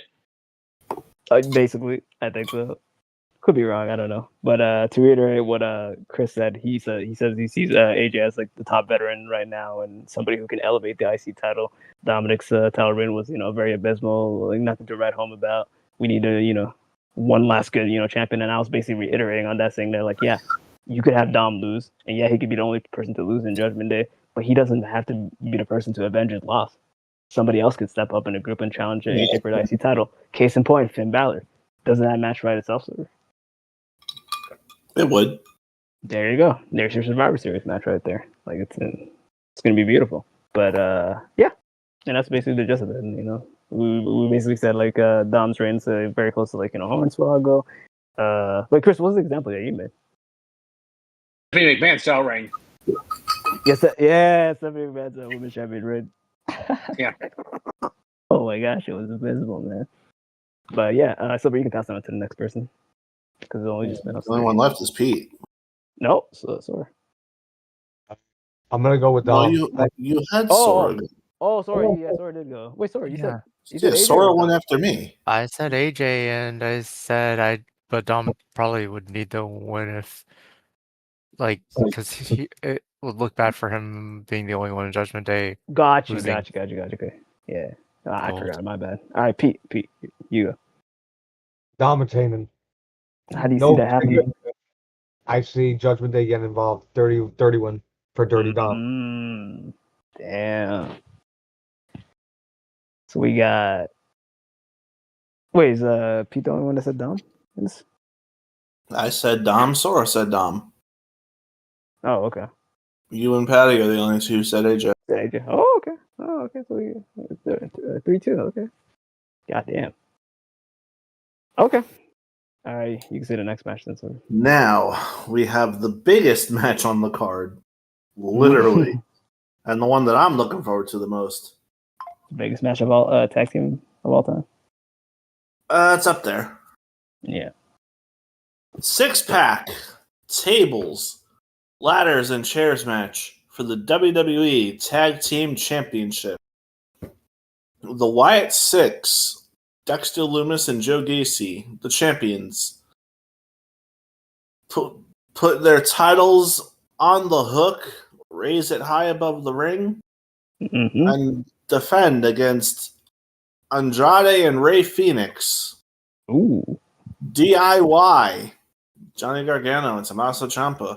Oh. Fraxium, Axiom and Nathan Frazier. Oh, shit.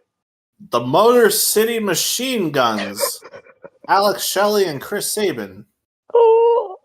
And last but not least, the Street Profits, Angelo Dawkins and Montez Ford. So on paper, Silver. So on paper, this is match of the night and potentially match of the year. Yeah. If done right. Yeah. So if I could intervene but not give my prediction, I feel like this match not only is going to steal the weekend, it could be the most divisive match here. I feel like legitimately anybody could really win this, and because they properly booked the SmackDown Tag Team division like it's freaking like the SmackDown 6. All these huh? I said you're absolutely right. Everyone wins in this situation. Exactly. Everybody wins. And this is all what we wanted at Mania, but hey. Match of the night. Yeah, fucking match of the year. Potentially. Right. It's gonna be tough beating it. Especially if it's the open. No, the thing is, if it's the opener, I feel bad. What goes next? Like, yeah. Like I'm looking at the card, and I'm hoping it's Solo, and no other match deserves to go after that. It's gonna be a train wreck, and I love it. It's gonna be, dude.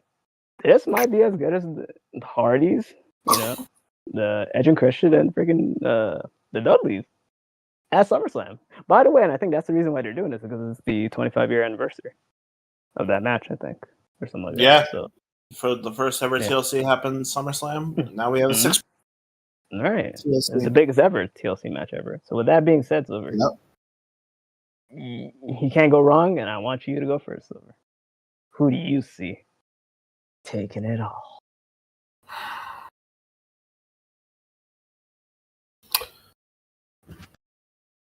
Refresh my memory with the Wyatt Six. What, aside from being champions,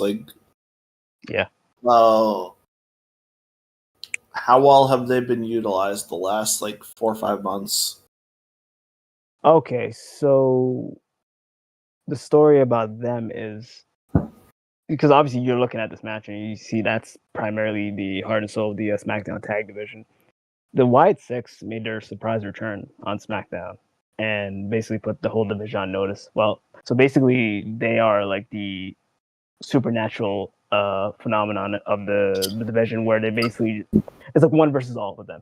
They're taking on everybody in the tag team division, and what it became was because I think it was the Street Profits being the champions, because they're the ones who had that phenomenal TLC match after which got WrestleMania that should have been on the card. They challenged. Actually, hold on. What was the story? The story was they were interfering in a lot of the tag matches, and I think like the number one contender matches. So they were getting into like DIY's business, they were getting into Braxton's business, they were getting into Motor City Machine Guns' business, and et cetera, et cetera. And when the division turned into shambles, because it's like, what are we gonna have to do, and et cetera, Nick Aldis, the genius that he is, said there's only one way to kind of like, give the fans what they want and maybe be the solution to this, by actually implementing a new tag team to combat the Wyatt Six. And that's where the group Andrade and Ray Phoenix come in. They were just basically two individuals that teamed like occasionally and such, but because of their phenomenal chemistry and like how well they work together, Nick Aldis permanently just made them a tag team. I said, you guys are going to be like the answer and the the sabers of the tag team division. But what happened instead was the Wyatt Six, infiltrated, capitalized on the right time, and they defeated the Street Profits, I think, like 2 or 3 weeks ago, to win the championships. And now they're kind of holding it dormant, and the tag team division is in shambles, because everybody's arguing, saying like that was the worst case scenario, that shouldn't have happened. Like now, Wyatt Six, we're never going to see those titles again, et cetera, et cetera. Yeah, DIY Tommaso Ciampa being like very adamant, saying like this is what happens. Oh, by the way, I'm on this detail. So the Wyatt Six became such a dominant force in the SmackDown division that they literally had each individual, like every tag team had one representative, and they all teamed together to face the Wyatt Six, and they lost because they couldn't all get into the same page. So I think it was like the team of like Johnny, Alex Shelley, Montez, and I want to say, it was either Nathan or Axiom. At that time, Andrade and Ray were in the tag team, and they weren't a part of this stuff. So I think when it was the Wyatt Six becoming too much of a problem, that's when Andrade and Ray officially became a team, and they were trying to stop the Wyatt Six. And I think that happened like a week ago, where the Wyatt Six basically faced Andrade and Ray, and Andrade and Ray were going to win. They were going to bring the tag teams out back home to the SmackDown division until Nikki Cross came in, pulled the referee, and the referee said, none of this, I'm ringing the bell, which led to every tag team coming out and just literally having a Royal Rumble. And it was beautiful, and it was miraculous, and like it really made me shed a tear, because in my mind, I'm looking at this, I'm like, this is what tag team wrestling is. Why the fuck aren't they doing this on Raw? Who wants to be on Raw with the tag team division? Because when SmackDown has this, it's like, it's kind of embarrassing, for the other end. But yeah, besides the point being, though, so Wyatt Six are the dominant monsters of the team. Andrade and Ray are like the new beacon. DIY are the strategists. Fraxium is the chaotic nature, chaotic neutral, chaotic crazy, I would say. Motor Machine Guns, the veterans. And Street Profits, the underdog. Actually, I won't say the underdog. I don't know. They're in the mix in a sense where like they feel like they let the division down, and they're on a redemption tour. So that's why like me and Pete, we were gushing about this. Like any team could win, and it's the right answer. So with that being said, Silver, go ahead. I explained it perfectly. That you did. That you did. Yeah. So I'm going to start with the teams that I don't think are going to win. That are not going to win. Not going to win, okay. First off, we have Andrade and X. Mm-hmm. Just because they're the most recently created team, and they were more created, like you said, to be a counter to the Wyatt Six. Right. But that doesn't necessarily mean that they have to win the title. No. They just have to stop the Wyatt Six from retaining. Correct. Which also leads to the Wyatt Six not winning either, due to Andrade and Rey Fenix's involvement, and the other team is working together to stop the run-ins that you know is going to happen. Yeah, because Eric Rowan's going to show up. They are a big faction. Yeah. Nikki Cross, you name it. And you're going to need a third team to bite the bullet just to ensure that the Wyatt Six don't retain. And that would be the Street Profits. Good answer, man. So you're down to DIY, Fraxia, and the Motor City Machine Guns. And unfortunately, DIY is not winning either. God damn it. They're not going to do it themselves. No. Because they're going to realize they also have to get involved and prevent the Wyatt Six from climbing the ladder. Oh, I forgot to mention, so DIY has the Candice LeRae factor too. She's a part of the DIY. So she's the answer to Nikki Cross. Yeah, basically. Yeah, so that's another reason why they're not winning. Okay. And your new WWE Tag Team Champions. Please say it's over. Say it.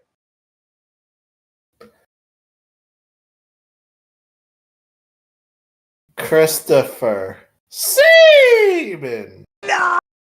And Alex Shelley, the Motor City Machine Guns. Over. We don't break. We fight as one.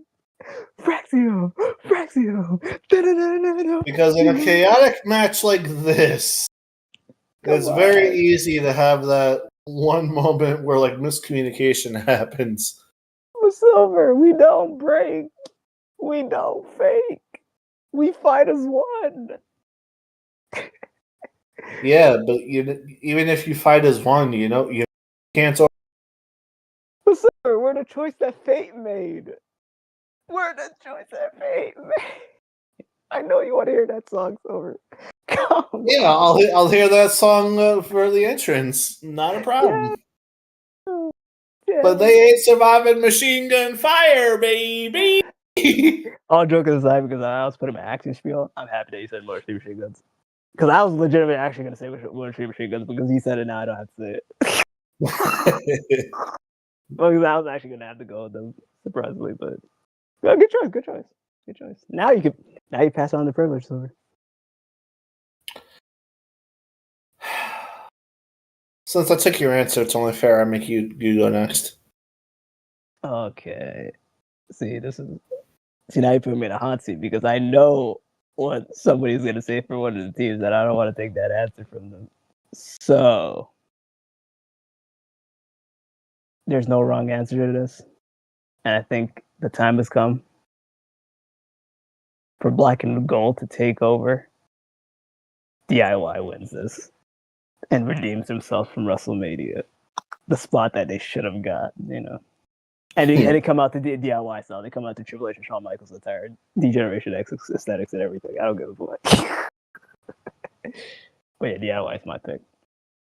Because there is no wrong answer, and I do see Candice LeRae playing the big factor in the sense where, yeah, Candice should be the person that takes on Nikki, but at the same time, it's like, what happens if Nikki turns into collateral and multiple teams when they do moves on what you call the Wyatt Six, she is in the rubble too.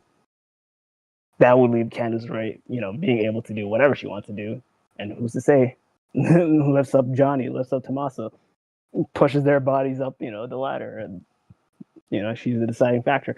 Or you could say a scenario where it's Fraxium and Motion Machine Guns fighting at the top, and only one team is going to win. Candice comes in, pushes both of the ladders down, sets another ladder up. Boom. DIY pulls that shit down, and it's the biggest upset ever, So, yeah, I'm more with DIY. You can pass on to next. Next up, we have Mr. Peter.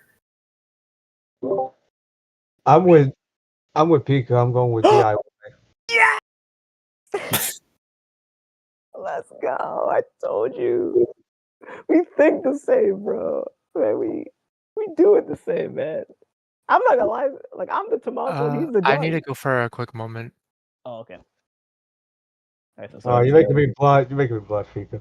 No, but deadly. No, for real, you are. For real, you are. Like, yeah. But why though? Like, could you explain why you want to see DIY at all these amazing teams? I just think you just need to heal the win. That's all. Right. But I do agree. I do agree. We are Gargano and we are Chopper. Yeah. We are Butter and Sean. Yeah, exactly. And we just need our China / Candace. Like, we need to find whoever that person could be. All right. That being said, then, so you got to pass on to speaking of people who can fill the role of China, Mr. Patty, you're up. Oh yeah. Fill the role of China. How's that exactly? The power of the team. Yeah, not like the way you're thinking it. WWE, Chad. No outside forces. Well, anyway, so my prediction for the outcome, and yeah, not like you guys were thinking here, because I'm kind of leaning more towards like something a little less predictable, you know? Go ahead. I think it's going to be Andrade and Rey Fenix. Yes. Let's go. Well, the Wyatt Six are a new and intriguing act. The multi-team TLC match is definitely designed for the chaotic and exciting finish. Now, it can cause a new team to emerge.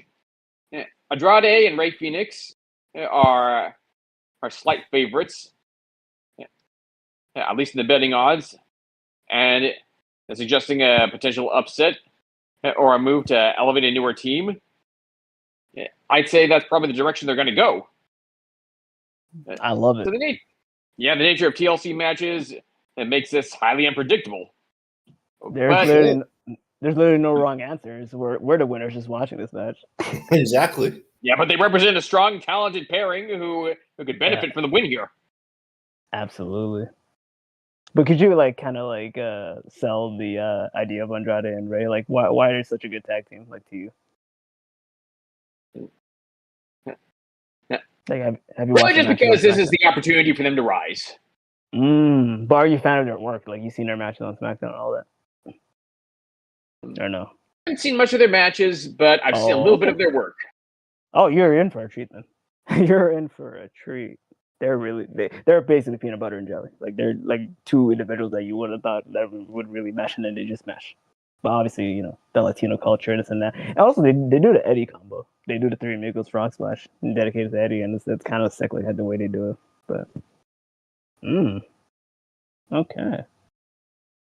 I guess since Sora's away, we can move on to the next one, and we can come back to Sora's. So what is next? So next up is a steel cage match for the WWE United States Championship. Solo Sikoa, the champion, versus Jacob Fatu, the challenger.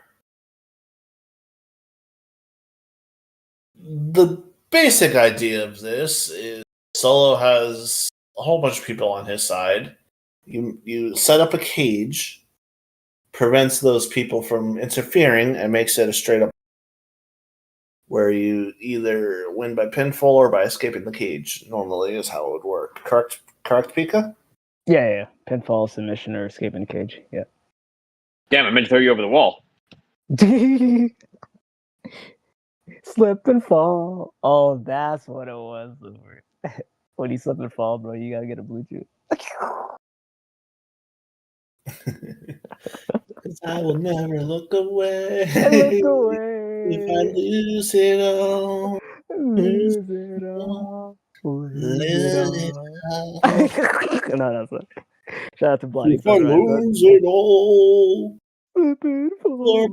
Fall. I will never go You know the tap right away. there? Like we're singing this and they don't even know what it is. We gotta show them the intro before we had to die.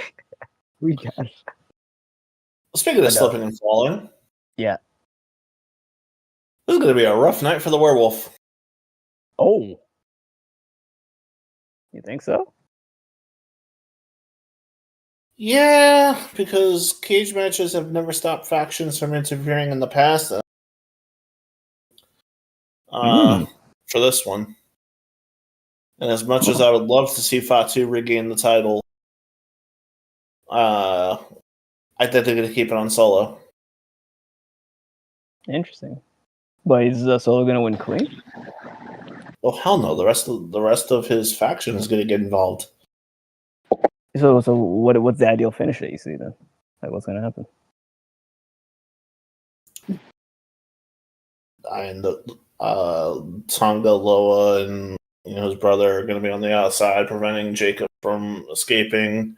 Distract Jacob long enough for Solo to hit the spike. 1, 2, 3.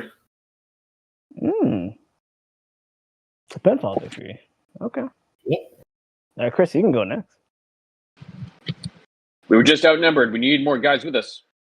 Oh, sorry, guys.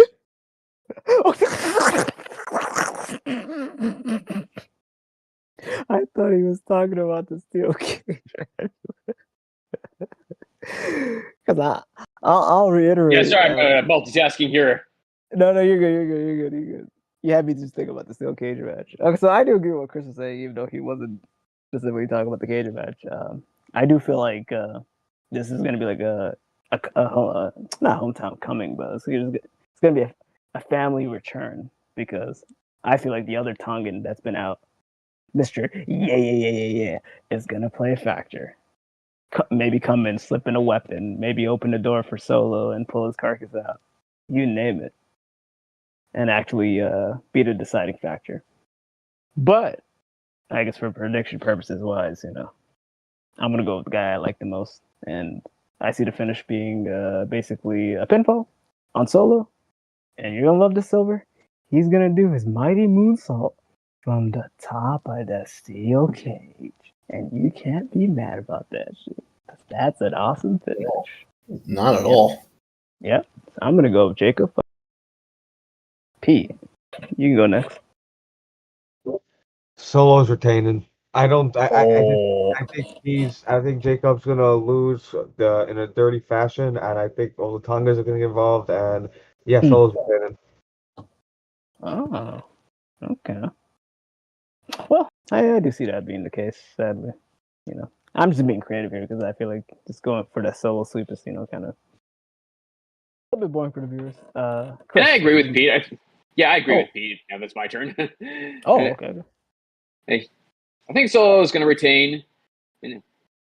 While Fatu is a dangerous new threat, and Sikoa's current run as the leader of the bloodline, and it just seems set to continue on its dominant trajectory. A steel cage match can allow Sikoa to retain through unconventional means, like escaping, and preventing Fatu's strength while keeping the title on Solo. Preserving, I mean. Preserving, yeah. Not preventing. Yeah, okay. Not bad. I definitely do see him playing like that, and I'm just hoping, the final piece of the family shows up, because then I could be like, oh, okay. It makes sense for Solo winning, because I see Solo just basically, not Solo, but Jacob basically clearing the whole family except for that Tala guy. That's one big motherfucker right there who knows how to hurt people. But, yeah. I guess, do you have any additional thoughts to that, or? Wait! Before you say anything, can I just say something? I actually said that one time to Silver that Tala Tonga looks like somebody we both know, and I made him almost shit his pants by saying that. Who does he look like? Somebody you just gonna looks like someone we both know at work. Is that true, Silver? Well, except for the whole shit in the pants thing, but yeah, it was pretty fun. Someone's in denial, but it's okay. We're all learning. It's okay. Yes, Silver. Don't be embarrassed that you crapped a masterpiece. Come on, man. Did you say crap and masturbate? I thought you said something like crafterbait. No, crap and masterpiece. Yeah, masterpiece. They got crap in your mouth. Shout out to Chris Masters. It's a crapster piece theater. I understand. See, Silver now accepts it because he knows it's the truth. If I don't accept it, then I'll lose it all. Slip and fall. I will never shit away. Shit away. Hey, someone don't ruin the song. They haven't heard it yet. Like, don't do that. Don't. That's a great song. Wait until they heard the song to say that shit. Like, don't taint that shit. But then the timing would be way off. Bro, so I swear to God, if you play the Blinding Sunrise version for them, that's gonna piss me off. You better play the original. Just for that, I'm gonna play the Jonathan Young version. Wait, he did the Rumble?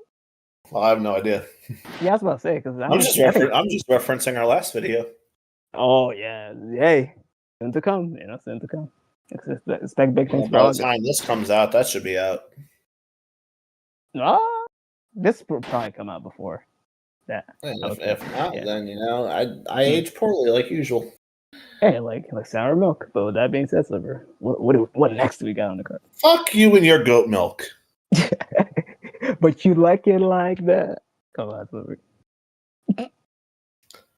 I got solo Sikoa.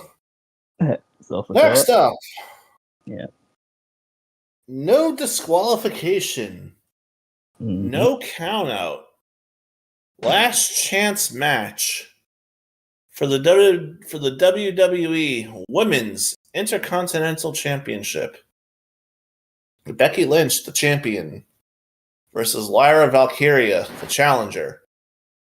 If Becky Lynch wins, Valkyria can no longer challenge for the title for as long as Lynch is champion. Mm-hmm. Who's going first on this one? Well, you're the expert on the women's division. This is all you. Yeah, so I feel like there's not going to be too much for me to say about this because I feel like everybody knows what the build-up for this is because they built this ever since Mania. Oh, Becky took out Bayley. They won tag team titles. The next night they lose. We're enemies now. We face off. Lyra, wins the first of the rubber matches. Becky says, no, I want one more match. If I lose, it's this stipulation. I'll never challenge for the IC title. Becky wins. Now she's IC champion. Bayley comes back.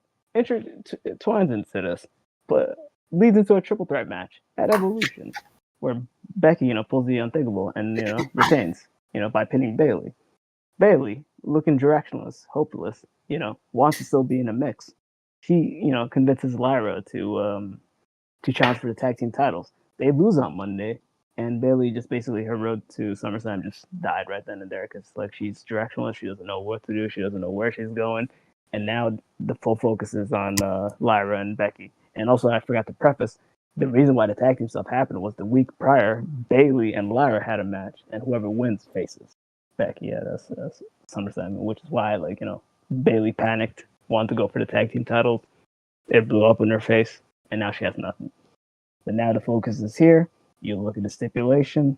You can kind of read the room what this is. It's like, oh, you have Lyra lose. You gotta honor the stipulation, and she can't ever face for the IC title as long as Becky's champion. You have Lyra win. You ever win the feud, and fucking gumballs and lollipops, and everything's good. The world's great. Sunshine lollipops, Skittles. But yeah, I'm gonna go with Lyra because I feel like the story has been played out, for all these months, and I feel like the big payoff is Lyra, winning back the IC title, and I feel like you could do more with Becky with the IC title, but just because of this stipulation, it just I don't know, just to kind of be like, oh, as long as I have the title, you can't do it. Just basically leaves Lyra directionless. At least with Becky, she could bounce back and probably do something, maybe benefit on a fucking draft. Maybe when they do the draft and they draft Becky to SmackDown and draft Jay to Raw, that could be the solution. So my prediction is Lyra. But you can pass it on to her. Let us pass it on to Patty. All right. I think Lyra's also going to win. Yeah. The last chance stipulation often implies title change, especially when a rising star like Valkyria is challenging a well-established champion like Becky Lynch. Mm-hmm. And this can give Valkyria a significant win in the major title. So, yeah, I'd say that betting odds are also indicated to favor her. Yeah, so we got 2 votes for Valkyrion. All right, who's next? Peter. I'm going with Lyra. That's 2 for 2 right there, Pika. Let's go! Let's go! Fucking go! Let's go, Valkyrion, the Magna Warrior ×3. Let's go. All right, Silva.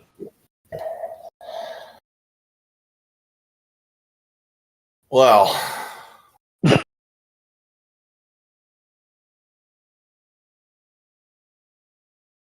like one of the greatest historical animes of all time. Oh. Record of Ragnarok. Oh, I hate this man. now we definitely This man. Yeah, now we definitely have to catch up. So why do you have to mention that shit? I was probably gonna be spoiling shit in the comments. Like, okay, we saw Zeus versus Adam, all right? We've seen it all. Okay, god damn it. We'll go on, sorry. But what we haven't seen yet is Brunhilde in action. Oh shit. And we see that at SummerSlam. Oh yeah. Queen Morgan. Because Valkyria and the Magna Warrior is also a Valkyrie, and the leader of the Valkyries is Brunhilde. And you never bet against the leader of the Valkyrias. You never bet against Brunhilde. Yeah, so you don't bet against Lyra Valkyrie. So Lyra Valkyrie is winning the title. Yeah, but what makes the Magna Warrior what makes Valkyria? Because once you assemble Valkyria and they're stand up to it. Yeah, but what makes it though? Like, what do you have to fuse all together? What are the pieces? You need the alpha, the beta, and the gamma. Guess in the beta. You're shout out to the Beta Warrior though. That's better to use the Beta Warrior than the Beta Cuck. Yeah, so I'm the alpha in this situation, right? Like, I'm the alpha, you're the beta, and pizza gamma. Like, come on now. I don't like the context in which you're comparing us, but I totally agree with that. I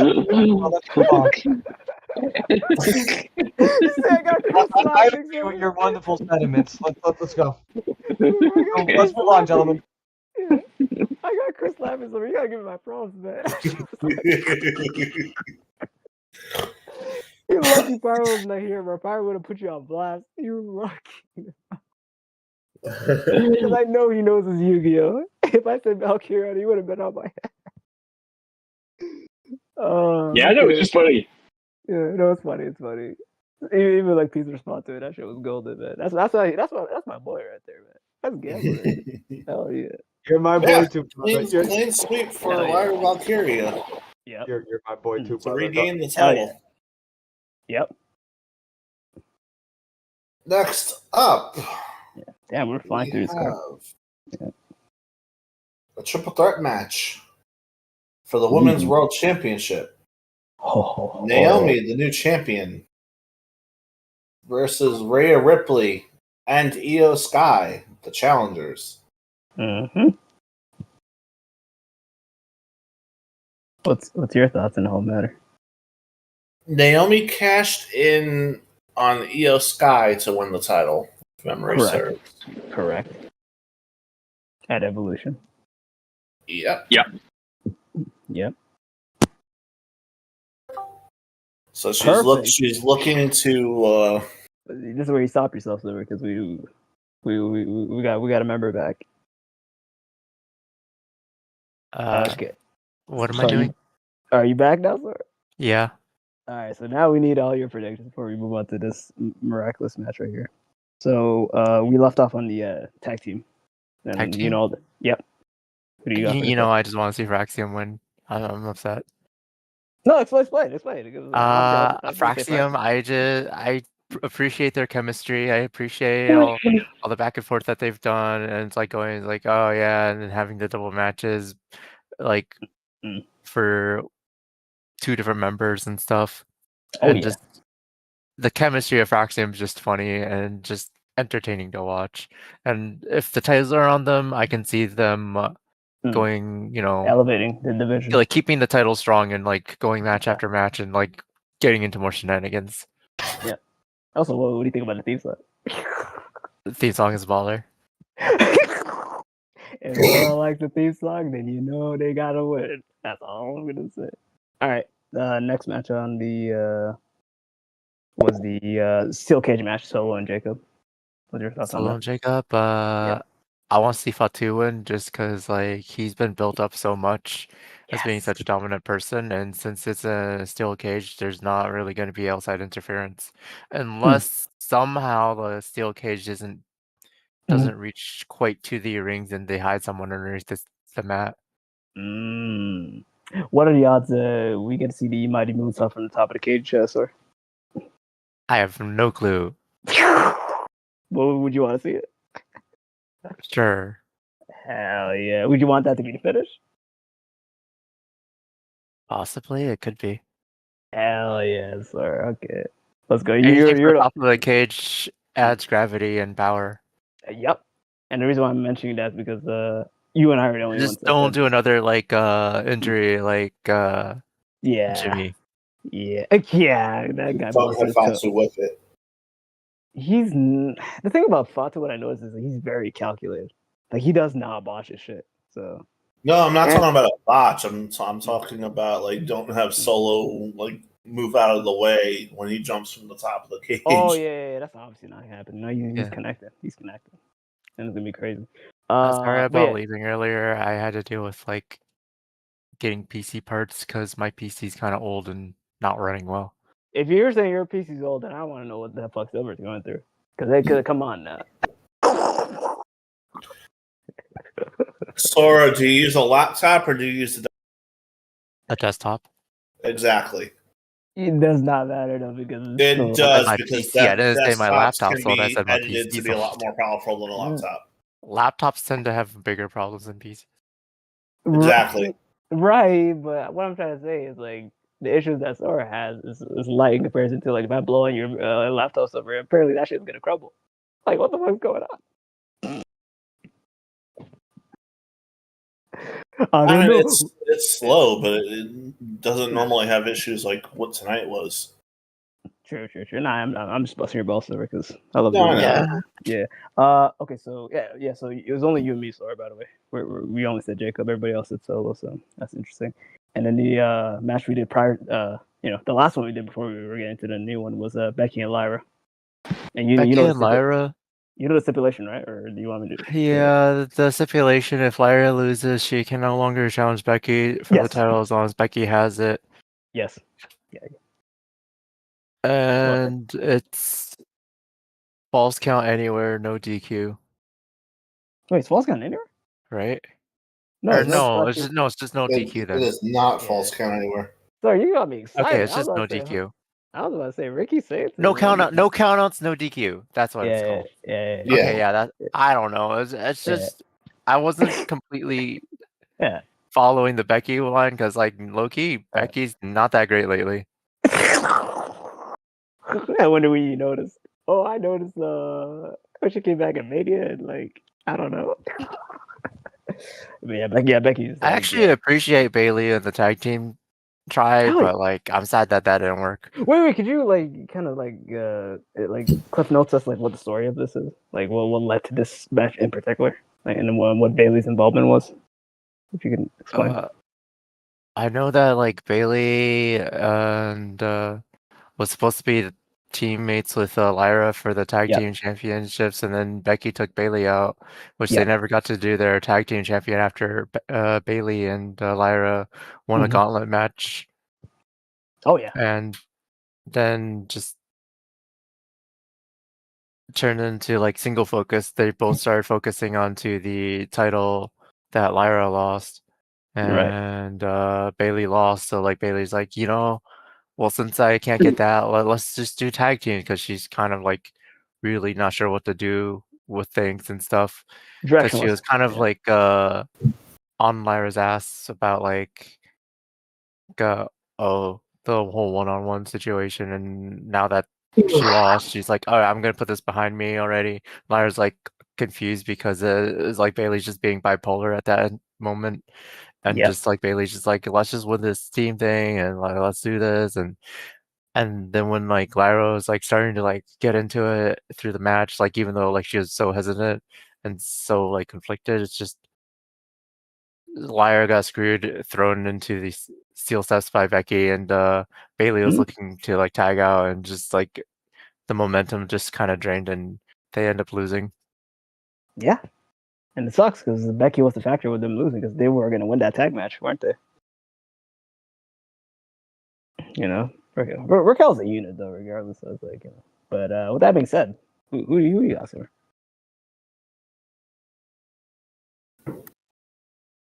Who do you got into this matter? Sora, who do you have?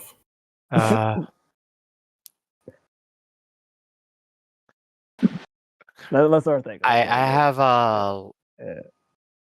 Well, because it's I'm gonna go with Lyra. Like you said Silver, and apparently I'm being called back, so I'm gonna go with Lyra. Oh, okay. Okay. Yeah. All right. We'll see you back, I guess. All right. Damn it! I was about to make the other. I was about to make the Valkyrian joke again. That's my whole gag tonight. All right. So we were on the triple threat for the women's world title: Naomi, Io Sky, and Rhea. So what were you saying, Silver? Before you got interrupted.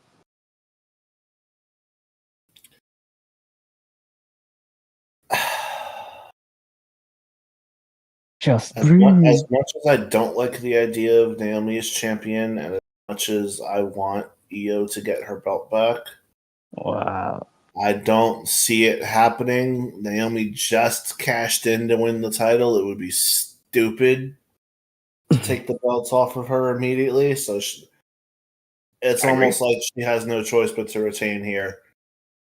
Wow. And unfortunately, she would have to pin Io. Because I don't see a scenario in hell where Rhea eats a pin.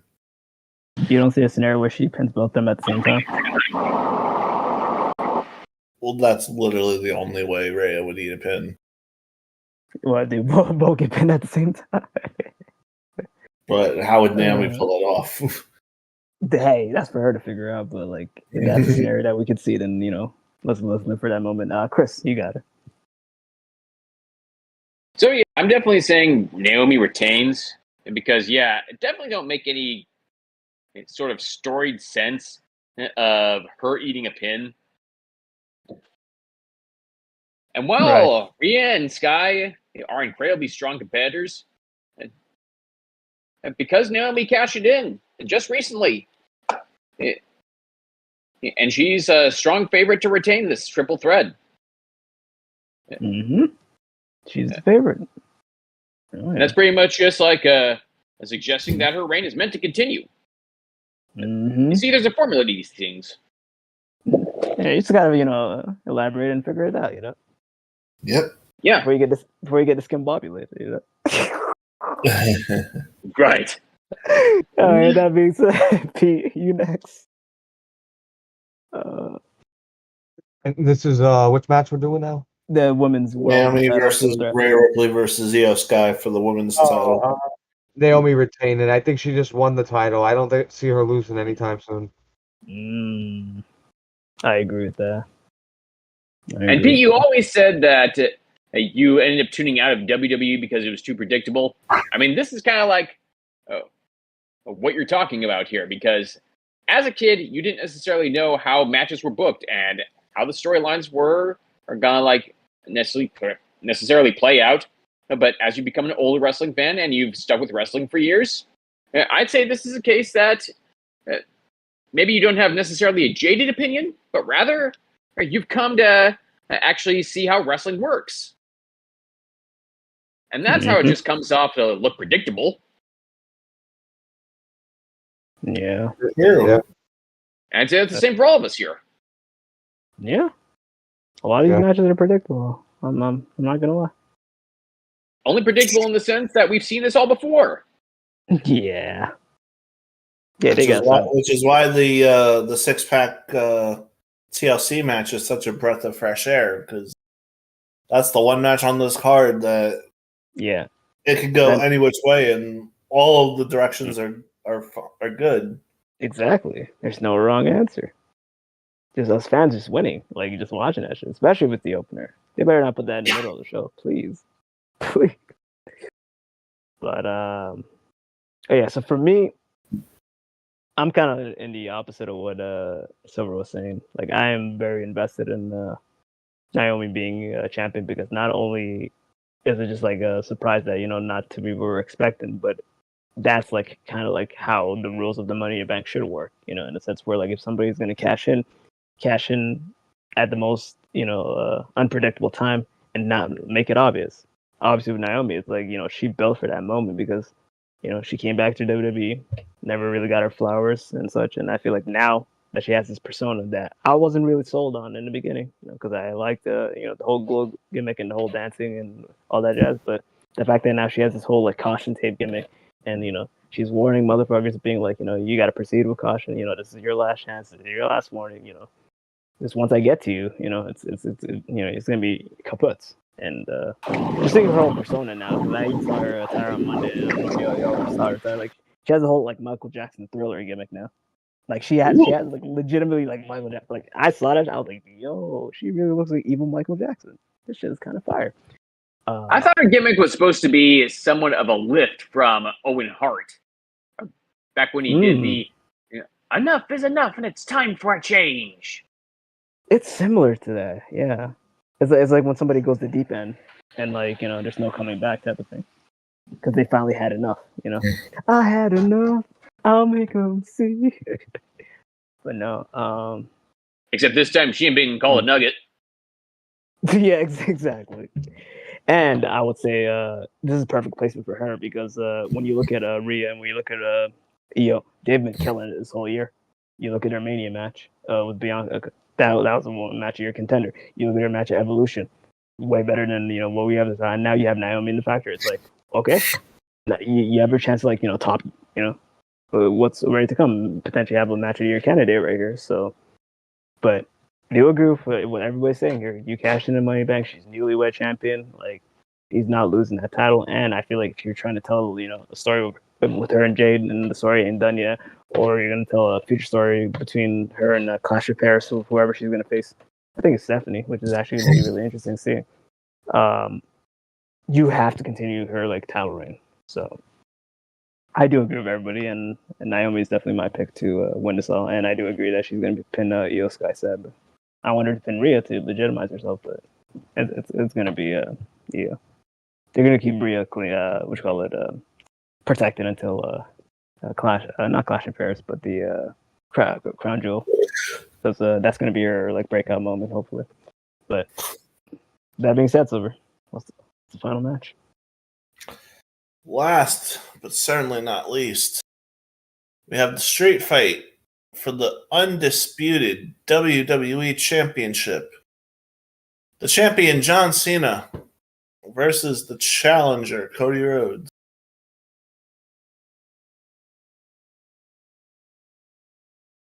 Who would like to start, gentlemen? I'll start. Anybody. Yeah, okay. Yeah. I think Cody Rhodes going to win. Okay. How? I think it'll be a clean win. And really just because, he's the heavy favorite to reclaim the undisputed championship. His finish the story narrative is a long-term plan, and a victory over John Cena, especially in a street fight. And it would be a major milestone. Cena's current role often involves elevating full-time talent. And so it just makes sense for Cody to win.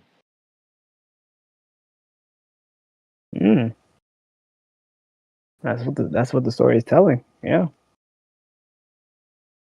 P, what do you think about Cody and Cena? I think Cody's winning, but I think we're gonna get a double turn. I think Cody's turning heel, and I think we're gonna get the end of Cena's heel run, and he's gonna turn face, and I think we're gonna get a surprise from The Rock, and I think we're finally gonna see the Cody Rhodes sell his soul to The Rock. But that's what I think. Oh man, I love that prediction. That's such a good prediction. Silver. Thanks, You were buddy. right about that shit before. Yeah. Silver, the floor is yours, man. I'll do that. Or 2-1. Yep. I want Cena to retain. Okay. But do you think he's going to retain? Mainly because the last 4 or 5 years, we've only had 2 people as champion. Roman Reigns and Cody Rhodes. Now we have John Cena. We need some new people to get their name on that belt. If Cody wins it back, what was the point of John Cena winning at WrestleMania 41 or 42 or whatever it was?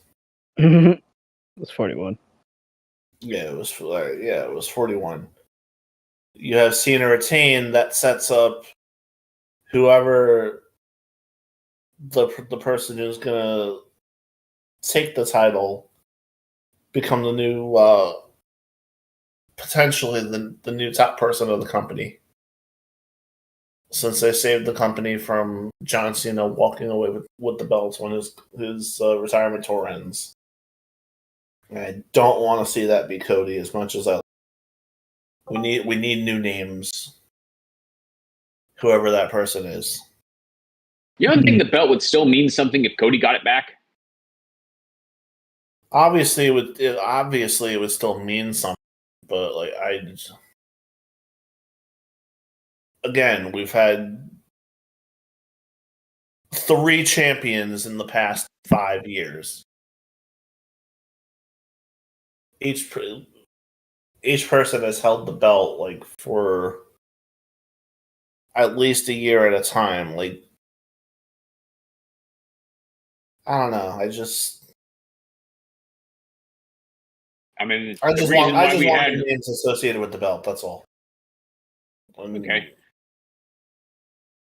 And honestly, the reason why we've only had 3 champions in the past 5 years is because Vince was protecting Roman Reigns, and he was just being downright petty towards the title reign of CM Punk.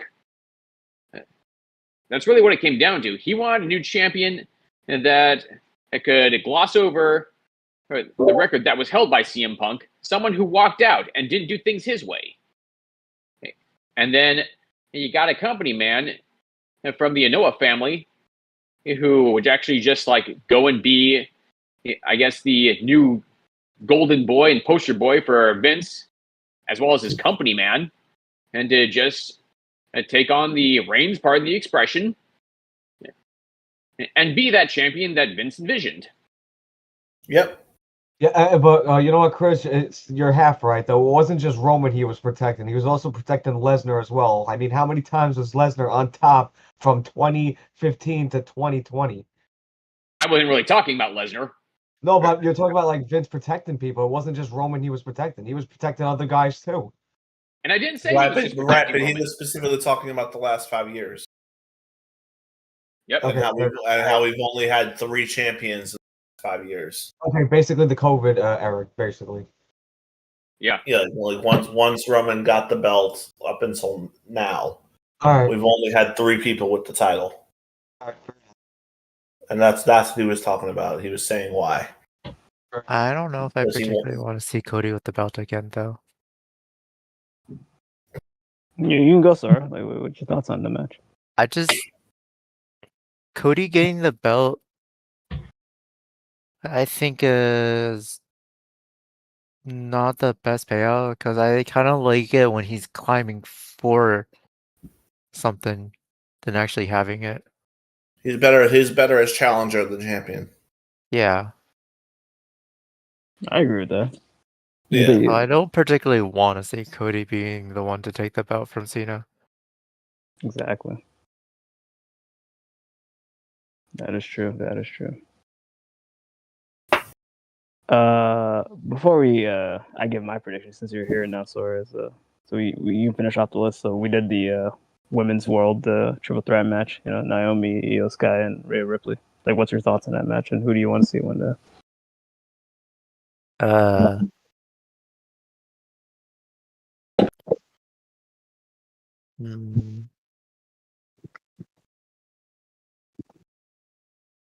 So Naomi has the belt currently because of Money in the Bank. Yes. As much as I want to see Io have it, I think Naomi should be the one to keep it. Just because, like, she got the Money in the Bank, and she probably has more interesting storylines to set up than either Io or Rhea at the moment. Who do you think she's gonna pin?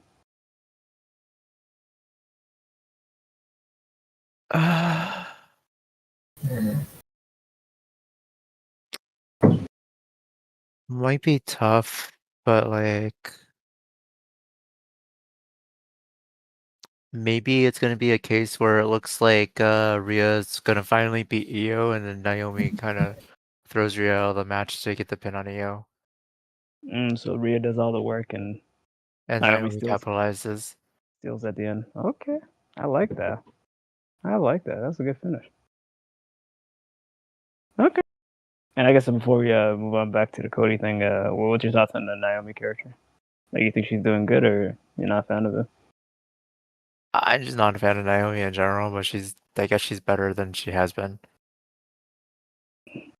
But but this is the measuring stick right here. So, are you more of a fan of what Naomi's doing, or do you like Bianca Belair more? Naomi. Okay, so just making sure. There's levels to the shit. All right, so back to the main event. So you say you don't want to see Cody win. How do you see the match go, and who do you see win? I don't really have a vision for the match. I kind of want Cena to win it. That's pretty much it. The usual way he wins, or would you want him to beat Cody clean? He can beat Cody dirty for all I care. The title shot to the head, man. We're gonna see that bitch, man. The method, man. Okay. So you got Cena winning. So we got Chris saying Cody. We got Pete saying Cody too because of the double turn. We got Silver. What was your prediction, sir? Cena retains. Cena retains, and then you said Cena. So we got two. Oh shit! I'm the tiebreaker. Oh shit. So obviously, you know, I do like what Pete said. You know, the whole idea of like basically it being, you know, a reverse story in a sense where like, you know, Cena's the villain and Cody's the hero. But the thing is like Cody this whole time I feel like, you know, they were like, you know, setting the seeds of like, you know, what he could eventually like, you know, go dark at any time. Case in point, like, you know, when he won the King of the Ring. Obviously he didn't win because he won clean. He, you know, Randy presented the opportunity to, you know, to do something dirty. He put a chair in the ring, he exposed the turnbuckle, Cody took advantage of that, and Cody beat him. So obviously there's gonna be a situation in this match where legitimately you know, the referee's gonna be out or is some bullshit. Cena's gonna grab the title, go for the belt shot, Cody's gonna reverse it. He's gonna have the title, and then he's gonna have to have the decision of whether he's gonna, you know, hit Cena with the title or not. He could do it and then fucking, you know, win the title like that, and you know, a lot of people would be like, "Hey, did Cody just dapple and go to the dark side?" type of thing, or like. But I think what it is ultimately going to be is it's going to be like the tale of two stories. Where in a sense where Cena's going to be like, you know, evil throughout the whole match. Cody's going to like, you know, beat the sense out of him to the point where like, you know, we're going to see spurts of the old Cena. We're going to see the 5-knuckle shuffle. We're going to see the House of Loyalty, respect, and ultimately, what I do see is Cena winning and they're not gonna do the double turn, but they're gonna do something along the lines because of actually, I'll go as far as to say Cena wins clean here. Cena wins clean here, and when Cena wins clean here, Cody's gonna evaluate, his stance of like what he's doing in the company and such, because he wanted, like, that was the whole method of the storyline. He said like at SummerSlam, I don't want the Cena from WrestleMania 41. I don't want the Cena that was doing the bullshit with Travis Scott and the Final Boss and this and that. I want the Cena that will wear the title properly, that will say salutes to Timekeeper, Steve the cameraman, all that bullshit. Like, I want that Cena. He's gonna get that Cena, and once he gets that Cena and he realizes, he just didn't have what it takes to actually, beat him. Cody's gonna, maybe spiral into doubt and deception and betrayal and all that crazy crap, and we might just see like a different Cody Rhodes from this. So my prediction is definitely John Cena winning this. John Cena is definitely entering Survivor Series with the WWE title, and whatever could really come from this, I don't know, but yeah, I think that's what the story's going to tell. Like, even though people are expecting a big title change, I think the idea of just having Cody have that title for like a whole year just to lose it to Cena, just to freaking lose it back to Cody, is kind of like, you're like, what are we doing? This is kind of like ass backwards, even if it is a new persona that you're going to give it to Cody. So I'm in agreement. Surprised it was over. But I will say this though, like, you could definitely do the double turn and this and that, but you just don't have Cody win. Have Cody lose. Even have Cody be desperate. Like, he's like, okay, fuck, I'm doing all the right things. It's not working. Let me do the John Cena method, and maybe it blows up in his face. He goes for a title shot. Cena dodges the title shot, gets him into an AA. Hits him with the AA 1, 2, 3. Wow. What a story that would be, right? It's like, damn, Cody tried cheating and like it still didn't work. So it's like, you can play off so many factors to that. So, but ultimately, when dust settles, the fireworks go, and MetLife Stadium feels elated because they either got one of the best pay-per-views or one of the worst pay-per-views, depending on like how they conduct the show.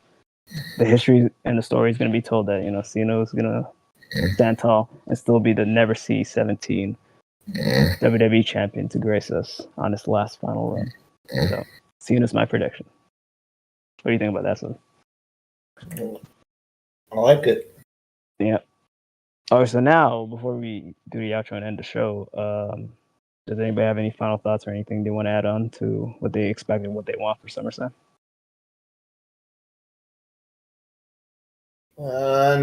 Nothing on my end. What about you, Just more quality matches. Yeah. What about you, Sword? Is there anything you're anticipating or want that you want to see for this SummerSlam?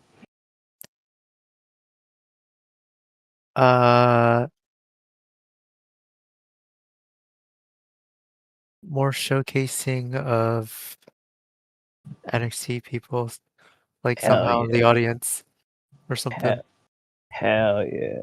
Have like Ricky Saves in the crowd, have Trick Willie in the crowd, have Obafemi in the Blake crowd. Monroe. Hell yeah, Blake Monroe, Miss Monroe. Hell yeah, dude. Okay. I like that. That's a good thing. What about you, Pete? Just I wish that, not so much about I want, but I wish, more like I wish that Seth Rollins' injury was work and not real. I just wish it was not legit. That I wish he was part of SummerSlam this year. Okay. That's a good one. What about you, Chris? If you're still here, Chris. Sorry, what are we on right now?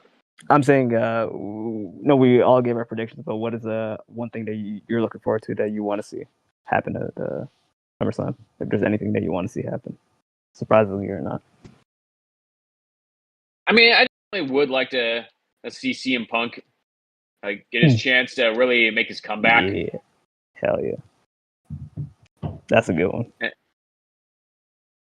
Okay. And as far as Cody winning the championship back, yeah.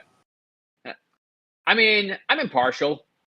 Cena could keep it, and Cody could reclaim it. I don't really have any preference. Right. So it's just whatever happens with that. Yeah. Okay. And I'll give the thing that I was alluding to when I was talking about night one. The one thing I want to see the most out of this and it does actually involve the whole Cody and Cena thing. So obviously, Pete mentioned, the final boss, playing a factor in this, and like, fuck, if The Rock shows up, man, I ain't gonna lie, that would be, that would solidify like me just being like, okay, Cody can win now because this is what we wanted at Mania. We never got it at Mania, but now we're getting it here, but for the wrong person. So it's like, or for a different person now. Now Cody's gonna, be the person to kind of what's it called, sell his soul to the final boss. Cool, but what I ultimately do want to see, even though there's like a shot in the dark that this is even gonna even really happen, I want to see after the dust settles, whether it's Cody, regaining the WWE Championship, or whether it's Cena, maintaining his Never C17. When the pyro, the dust settles, you even have the graphic appears on the screen, the copyright, all that crazy crap. And just when you think the show is done, all of a sudden you hear, bun, dun, dun, dun, dun, dun, and the crowd loses their shit because they just realized that not only is Lesnar back, but Brock Lesnar is here for John Cena, and he's gonna be the one to challenge him next for the WWE World Heavyweight Champion. And they can do that match either at Clash in Paris, which would probably be the craziest night to do it because the crowd's gonna eat it up. There's gonna be 50% see the crowd going crazy, and it's gonna be 50% everyone going crazy for Brock Lesnar. Or you can do it at Survivor Series, and I think that would be the optimal next opponent for John Cena's retirement tour. And the only reason why I'm saying that is when we talk about John Cena's rivals, Brock Lesnar was one of his greatest rivals, I do say. Whether it was that match they had in Extreme Rules when he first came back in 2012, whether it was the match that they had at SummerSlam when he got obliterated, So it's like they have a history to tell, and it's a match that can go either way. They can give Brock the title, and everybody will be happy because Brock saved WWE, or they can, have Cena retain, and that could be another dream match that would be in John Cena's retirement tour. So I'm hoping that they have a big surprise, and I feel like they've been hinting on it because if you've been looking at the WWE YouTube channel, and they've been doing a series of like all these greatest matches, of SummerSlam, who is Mr. SummerSlam, and da-da-da. You look at fucking 80%, 60% of the matches, it's Brock Lesnar. Brock Lesnar is Mr. SummerSlam. Brock Lesnar was the guy who returned. I think it was at SummerSlam when Roman was doing his whole reign of tyranny. How funny would it be if he came back right here, right now? After everything that's going through, because nobody would expect it, because people would be like, oh, isn't he Brock Lesnar? Isn't he persona non grata? He comes back. That's your SummerSlam moment right there. And I think that fulfills what Pyro was saying about this is SummerSlam. Why doesn't it feel like it's SummerSlam? Like it's missing like that SummerSlam feeling. The SummerSlam feeling is legitimately after the shit that Brock Lesnar was caught up in. Is it really wise to bring him back into the fold? I say yes, only for the fact that this is the last year we're gonna have Cena. If you don't do it now, then it's never happening. And I feel like this John Cena, retirement tour. Yeah, we've been having some highlights, but we had some like dookie moments too. Like he had great matches with Randy. He had great matches with Punk. He's been facing all his greatest rivals. Obviously, we can't get Edge. Obviously, we can't get Kurt Angle. Next best thing is Brock Lesnar. So that's what I'm thinking. And I know it's probably not the best idea, but at the same time, it's like I don't know. Like it's either now or never type of thing. And I feel like it's something you can definitely do just as long as Brock doesn't win the title. Right. And I feel like it's for the moment, and I feel like it's gonna give us that feel that like, oh, WWE is actually back now. Because that's what Pyro was talking about that's missing. Like it feels like everything is kind of like they're coasting. They're not taking any risks. What biggest risk that they could take is bringing somebody like a Brock Lesnar, even if it is for a one-time moment. And everything is aligning because look at the next pay-per-view. Because I'm telling you, the Clash in Paris is going to probably be the best pay-per-view of the year. Just by crowd reaction alone. They got to build that card perfectly. They center that show with the main event being Brock and Cena. The crowd's eating it up. That's going to be the new, it's going to be the new, like, freaking, fuck it, I'll say it. That crowd's going to treat that match like it's fucking Hogan and Rock from 2002. and you know it, and you fucking know it. That's why I'm thinking in my mind is like, you know, what a shout out would it be, you know, to kind of do a match like that, spectacular at a crowd that would actually go, like, you know, batshit crazy with, you know, every move, German suplex, 5-knuckle shuffle, shoulder block, F5. It's going to be a train wreck. And if that happens to be Brock's last match ever, so be it. Because, hey, you could be like, hey, he was a cog to John Cena's, like, retirement tour. So, because to me, like, I don't know, I just feel like it's just inadequate that, like, his last match was against Cody, and he just raised his hand and just left, never to be seen again. It's like, that wasn't cool to me. So, have a proper send-off for the Beast, Brock Lesnar, and, you know, do what you want to do if you want to put him in the Hall of Fame in the future. But I feel like this is the opportune moment, because if you don't bring him for the Cena stuff, when do you ever bring him? Let alone if you ever do bring him. You know what I mean? It's like there's not going to be that much of a threat that you can see, like, oh, like this guy, like, you know, and it would be like a management, like, kind of, so like, it would be like, holy crap, like, they brought the Beast for Cena because Cena's legitimately going to leave the company with this title. And we all do agree, like, Brock Lesnar being the babyface cowboy, you know, badass redneck as the best version of Brock. Him being the face, Cena being the heel. Cena's fucking Hollywood Hogan. Rock's gonna be fucking prime fucking Rock from 2002. So, like, because I feel like he was on the cusp of a new, you know, monumental reign, and then this whole, like, lawsuit and then bullshit happened, and it's like, damn, like, this was the best version of Brock. He was putting people over. He was having phenomenal matches. Everybody was loving them, and then they kiboshed it. And I feel like, shit, if they managed to somehow, like, you know, after all these years, somehow got, like, Punk back and, like, had Punk have his, like, you know, moment, hopefully at a SummerSlam for night one, because that's going to be the thing that's going to send the fans home being happy. And when Cena wins, the fans aren't going to be happy. You know what I mean? That's not someday you can send the fans home happy. Having Brock return at the end, now that's a SummerSlam moment. You know what I mean? So that's why I'm, like, you know, my ultimate one, even though I don't really see it, that would be, like, you know, so cool. You know, but I guess maybe the go-to would be, like, you know, for the TLC ladder match, like, whoever does win that, you know, you just have, like, the Hardys come and celebrate with the with the winners and being like, hey, you know what? And it'd be like the Hardys, but I still feel like the Brock thing would be even more shocking than the Hardys. So, but what do you think about that sort of? Like I said, it's definitely a great idea that you could do, just so long as Brock doesn't win the title. Right. Like a one-off moment, and I feel like it's so ideal. That's actually a perfect use for Brock. Yeah. Because you're telling me the crowd wouldn't eat that shit? Like, they would go crazy, dude.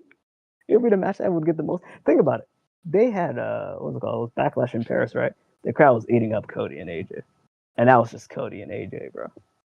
And I get AJ, so I was like a bonafide Hall of Famer. And Cody was, like, you know, the biggest face currently right now. But these are two people that are above them in more ways than one. So, like, that crowd is going nuts. You know, but yeah, that's my number one want, and hopefully it does happen. If it doesn't happen, just say I'm just fingers crossed, just hoping all the, you know, the match results at least make sense. They're good, and all the matches actually deliver. You know, 10 to 15, give them time. Don't be giving no matches under 10 minutes. But before we you close out the show, Silver, is Pyro coming back, or is he done? He just settled into work, and I'm hoping he'll be on in the next few minutes. But if that's the case, then if not, then I'll be honest with you, I'm not sticking around for much. It's already after 11, and me and Pete have work in the morning. No, I know. But I'm just saying, like, if it is, like, less than 5 minutes, he can come back and just, like, say all his predictions quick. Then sure. If not, then yeah, you know. But he responded to my message at 11. If he's here in the next 2-3 minutes, then let him know what the response is. If he says we can do it, then we'll wait. If not, that's what he just said to me. I literally just got in and settled. Give me a couple of minutes. I'm about to pop out. Oh, okay. And that was at 10. And that was at 11:07. Yeah. Okay. So a couple of minutes would be like around 5 in my estimation. So. Yeah. Now, do you want to bring up another thing that we could talk about potentially about SummerSlam. Maybe even like leading to like what you want to see in the future. Like what do you like what is ideally like the main event that you want to see at Clash of Paris?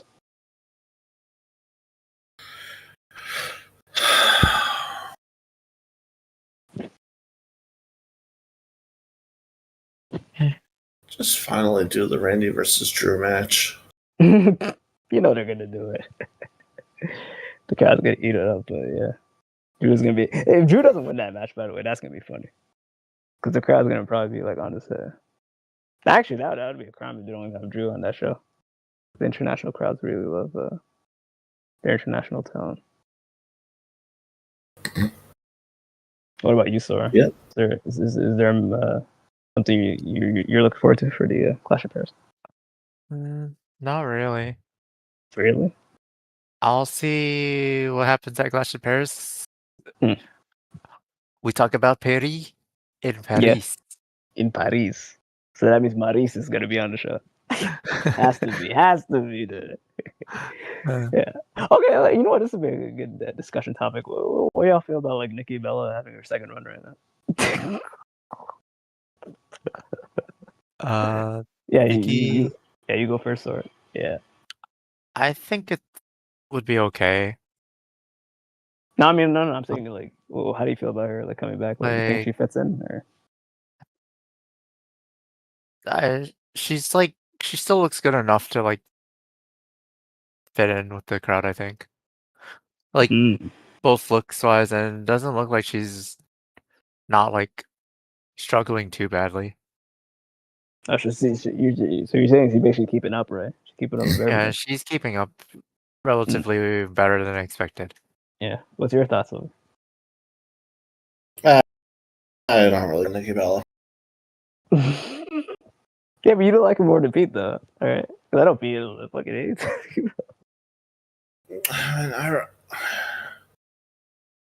I respect the contributions in the past, but I don't like bringing more attention to the women's division, especially back then. But things have evolved so much that you don't need somebody like a Nikki Bella anymore. You don't, sadly. Like for one-offs, it's cool, but like have like a Royal Rumble appearance or like something like that is fine. Yeah, because that kind of surprised me because I thought they were just going to keep her just for the all-women's pay-per-view, and that's it. They kept her like after, like the next thing in my mind is like, did she sign an extension?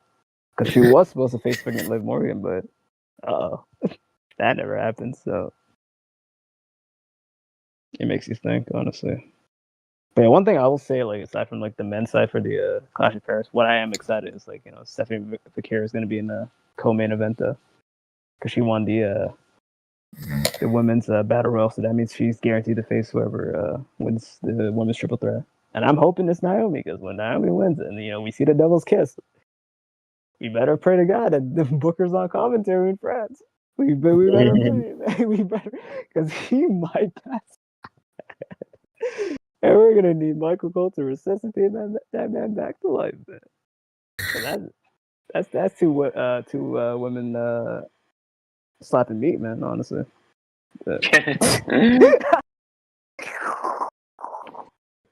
See, Chris knows.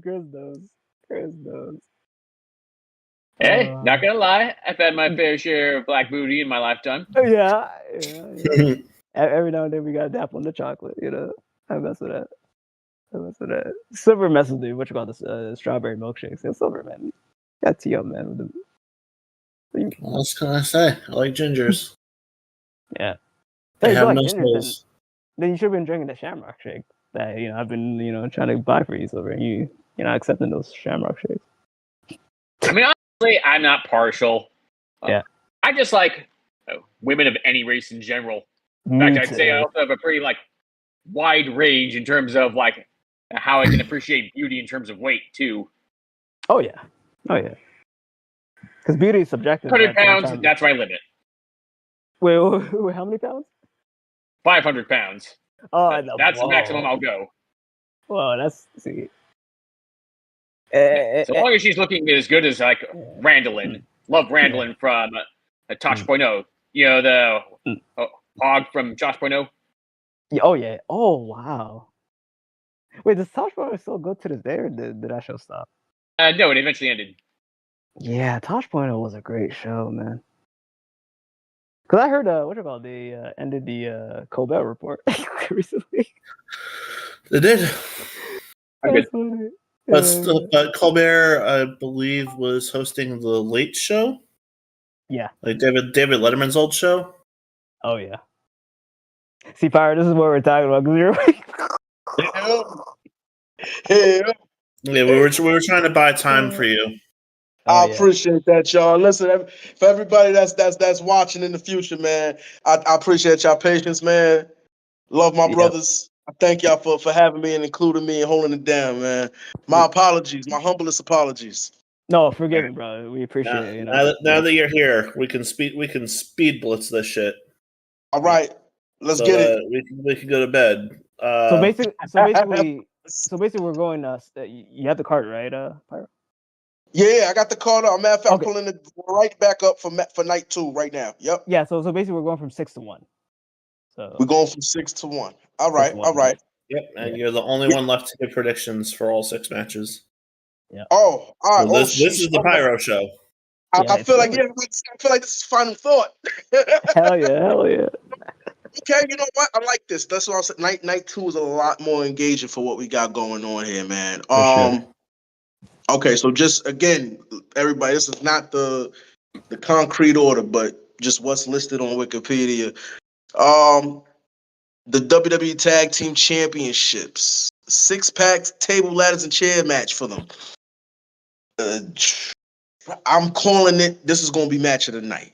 Hell yeah! I'm calling it match of the night because it's an honor. Always.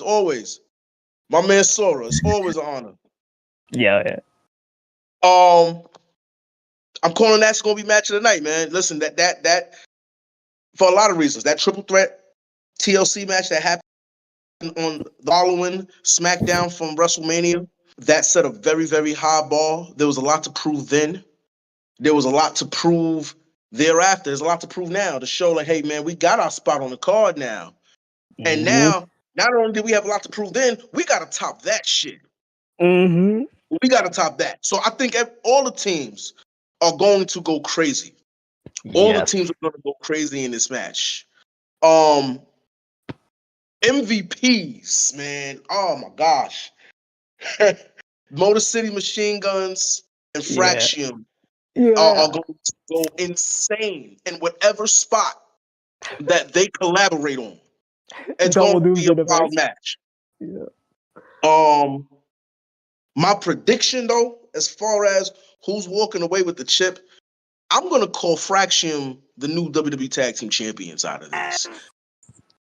Yeah, I'm calling Fraction this champs out of this because they just been steamrolling with momentum. They've been steamrolling with momentum from the time since they've been called up. It's been like a resurgence in their team synergy. It's been a resurgence in their stock. You could tell that they're definitely valued on SmackDown. Them going to SmackDown, I feel, was a way better call than them going to Raw. The tag team division on SmackDown is just brimming with life, and this is what this match here is going to celebrate. The SmackDown 6 right here for tag teams. SmackDown 6 right here for the tag teams. Yeah. As far as the SmackDown 6 is tag, the tag team version of SmackDown 6. Most definitely. Yeah. You know, the Wyatt 6 has had a lot of stops and starts and bumps in the road, but they crowned them with the chip. You know what I mean? I think I don't want to call it a game of hot potato, but momentum is fast paced. That division is a fast paced division. Correct. So to see frequent changes, as healthy and as diverse the division is, I'm really not mad at that. So yeah, we just came off of a pretty cool reign of the Street Profits. We just seen the Wyatt 6 capitalize and get the championships. But in this environment, Fraction is walking away as the new first-time WWE Tag Team Champions. That's my prediction for that match. And you agree that the fans are the winners for this match too? Oh shit! Absolutely. I don't see how you don't open. I don't see how you don't open night 2 with that match. And what match follows this? Because that's unfortunate. God help whoever has to follow it. I can tell you one thing for certain. God help Cena and Cody. The crowd might be split by the time we get to that. Thanks. Shoot. Thanks. Oh man. But that's that's gonna be a lot of fun to watch. I'm really excited and glad that they added that to the SummerSlam card because last minute at that, yes, because it was just added. Yeah. Rightfully so. That division, the entire division deserves that. Correct. The entire division deserves it. I'm glad that everybody there can be a part of it. Like I said, that match is really just a celebration of the tag team division on SmackDown. You know? Correct. Okay, boom. We rolling through. Yeah. Dominic Mysterio versus AJ Styles for Dominic's Intercontinental Heavyweight Championship. Yeah. Dominic has crossed 100 days. He's crossed 100 days as the Intercontinental Champion. And the story has been that Dirty Dom has not been cleared to compete in his match against AJ Styles, which, if I'm not mistaken, was supposed to take place, if I'm not mistaken, at Night of Champions initially, and was postponed since then, if I'm not mistaken, right? Right. All right. Correct. AJ Styles, man, this is I would love to see AJ win, but AJ Styles, he got a lot going on right now. He got a lot bubbling underneath the surface. I was actually in the building at UBS for the TNA Slammiversary event. Oh, and when Get Ready to Fly hit, yo, the building fucking erupted. The building oh man, 2025. I didn't think it was possible, but by the grace of God, that's checked off my bucket list to see AJ Styles at TNA live, even if it was just for him to talk and put over Leon Smith. I bring that up because what is this? By the time SummerSlam Night 2 is going to be August 3rd? Second. Oh, third. Second, right? You're right. Yeah, my apologies. No, Sunday 3rd. Pay-per-view starts 2nd. Yeah. August 3rd, because Friday is the 1st. Yeah. You're correct. So that would leave us with what? September, October. I don't know if AJ walks out as Intercontinental Champion. We were talking about because they do have a pay-per-view at the end of August, the Clash of Paris. We do have Clash in Paris. We do. Yeah, and I was saying how, when we get to that match, we'll get to that match. But like one of the highlight matches I want to see on that card. But AJ, you gotta have AJ on that card. You do. And I'm thinking, and this is what I said. I said have AJ win. But then, since Dominic is going to be the only guy in the Judgment Day that's titleless, have somebody else step up to redeem Dominic's loss. And who better, Pyro? Who better to step up? Good eyes.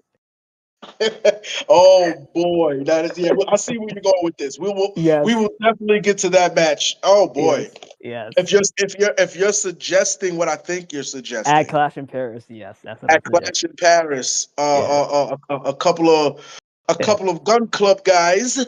Yep, who like to shoot bullets every now and then. Yeah, and I don't think we've seen that since what was it? 2000 what?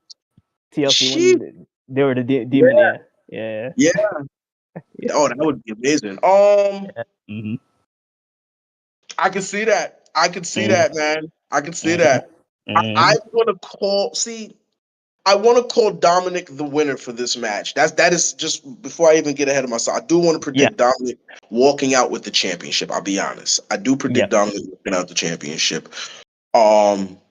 Reason being because though it was very, very, very loosely alluded to, I believe AJ shows up in October at Bound for Glory and wrestle for the X Division Championship. I hope. Yeah. I believe he's going to face Leon. He spent a lot of time putting Leon Slater over, and everybody was calling for one more match. He very smoothly segued out of that. Like, hey, we'll get to that in a little bit, but let me just finish putting the guy over. Right. I can't not see that coming as a full circle moment. But if that is to be the case, I don't think WWE would want to put the Intercontinental Championship on somebody that may be walking into the next company to lose. Or he could be a transitional champion. He could win it just could to be. lose. It could be. There isn't enough time and enough room for that to happen. Because as you even brought up the whole potential for Clash in Paris. Yeah. Because the crowd's going to eat that. He might be leaving the summer champ is a possibility because if I'm not mistaken, Dominic is going to be competing at Triple Mania on, if I'm not mistaken, August 16th. There you go. Mm-hmm. Yep. So he could be walking in with one belt and walking out with two, possibly. Right. But my prediction for that, I'm not sure which way as far as story they're gonna angle it, because we're at a time now where what you do with AJ Styles has to matter, because if I'm not mistaken, he signed that year extension. So we got arguably about a year left with AJ Styles as an active competitor. Mm-hmm. So what they do with him has to count. You know what I'm saying? At least ideally it and has this to is what count. I'm also thinking too as a runner-up. If you don't have AJ, like when Dicey Town defended against Finn Balor at Clash, you could have Cena and AJ in Paris. Woo! Yeah. A boy could dream. A boy can dream. And it makes sense because, like, I'm thinking in my mind, like, have Cena face his greatest rivals in this farewell tour. This has been a tour so far, the second half at least. Well, not even the second half. Thus far, it's been just a tour of Cena's greatest hits thus far. Yeah. And I'll definitely touch on that because I read something pretty interesting the other day, but we'll touch on that when we get to that match. Yeah, we'll get to it. Final prediction: Dominic Mysterio walks out of SummerSlam as the Intercontinental Champion still, but by way of some shady means. I don't think he goes over clean. Yeah. I don't think he cheats. he gets clean. Yeah, he cheats. Yeah. Damn, they really stacked night two because you got both. Jesus Christ. Solo Sikoa defending the WWE United States Heavyweight Championship against the Samoan werewolf Jacob Fatu in a steel cage match. Mm-hmm. Whoa. Yeah. Yeah. I'll ask this question going into this. Go ahead. How much injury time does Tama Tonga still have? That's legitimately what I was saying. Because I was saying to the boys, I'm like, if Tama returns, and he's the factor that lets Solo win. He completes the family. He completes the family. That's how. That's honest to God how I'm looking at it. Because even if somehow, if I'm not mistaken, Jimmy Uso is not on this SummerSlam card as a active competitor. No. And But I would imagine if the MFTs interfere, that he would show up too. Absolutely, yeah. So even if they somehow, but just between the two of them, have their bases covered, expecting, JC Mateo, expecting the menacing Tala Tonga, expecting Tonga Loa, somehow they maneuver past them three. The unexpected would be Tama Tonga's return at SummerSlam, and a fitting return it would be. Yeah, Mr. Yeah himself. And that would most definitely complete Solo Sikoa's. But I mentioned something. I don't know if it would be too unexpected. I'd say the most unexpected thing would probably be a return of Drunk the Clown.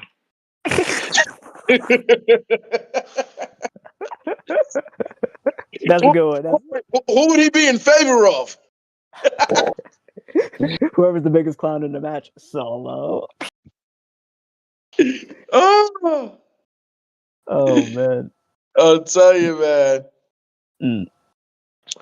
But for that cage match, man, that should be nothing less. For real, I really would love to see. Like, I enjoy his character work. Don't get me wrong. Yeah. But I would love to see a return to form for Solo Sikoa. Just being this brute, this menacing brute. And that match inside of a steel cage should be nothing less than how Biggie described big meaty men slapping me. chest. Hell yeah. Forget your work rate. Yeah. Forget your technical wrestling maneuvers. Just big meaty men colliding. You know what's funny? That's the second time that got referenced in the show, Pyro, because prior to that, I was saying, like, at Clash of Paris, because Stephanie's facing whoever's the champion, if it's Naomi. That's 2 women slapping me. And you better have Booker T on commentary, is what I also said. Oh, my goodness. It's the gift that keeps on giving. Yeah. Right? Yeah. But that's what that match should entirely be. Yeah. That should be the whole story right there. Right. Oh boy. Damn, it'd be crazy. And I also mentioned this, and this would be something you would like to hear too. If Jacob does win, I want to see the Mighty Musa from the top of the cage hitting on Solo. That's the finish if he wins. Listen, we could see that even if he doesn't.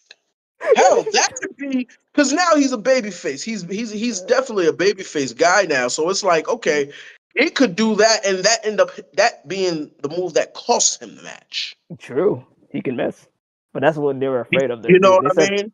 They said if he misses, he might hurt himself. He chose the highlight over the championship, and Solo walks out. Right. And they're really still establishing MFT. So I'm gonna be honest, I don't see Solo dropping the championship belt. No. I don't really see Solo dropping the United States Championship. Nah. Right. So I'm going Solo Sikoa retains because they're still building up. Jacob has to go through the struggle. He's gonna go through the struggle for a little bit as MFT is going to grow and gain strength and gain momentum. So, let that burn a little bit more. And when he does get the win, because this is maybe the 3rd, 4th time we mentioned the next big PLE would be Clash in Paris. Mm-hmm. So I know they want to save some moments there. And what better moment for Jacob Fatu than to capture the championship there? Yeah. Yep, because the crowd's gonna get it there. We got suckers. Mm-hmm. Yeah, so agreed with that. There's that. Right. Oh yeah. Boy, yeah. Looking for it now. For now. They really stacked this card. Sheesh. Like night 2. Yeah, they're really throwing me across the map here. Yeah. Hang on 1 second, guys. Give me 1 moment. Okay. Fuck, my CF guys are actually kicking their asses. Wait, who's kicking asses? Wait, what? Sorry, guys. Oh, okay. No, you good. Silver, so what?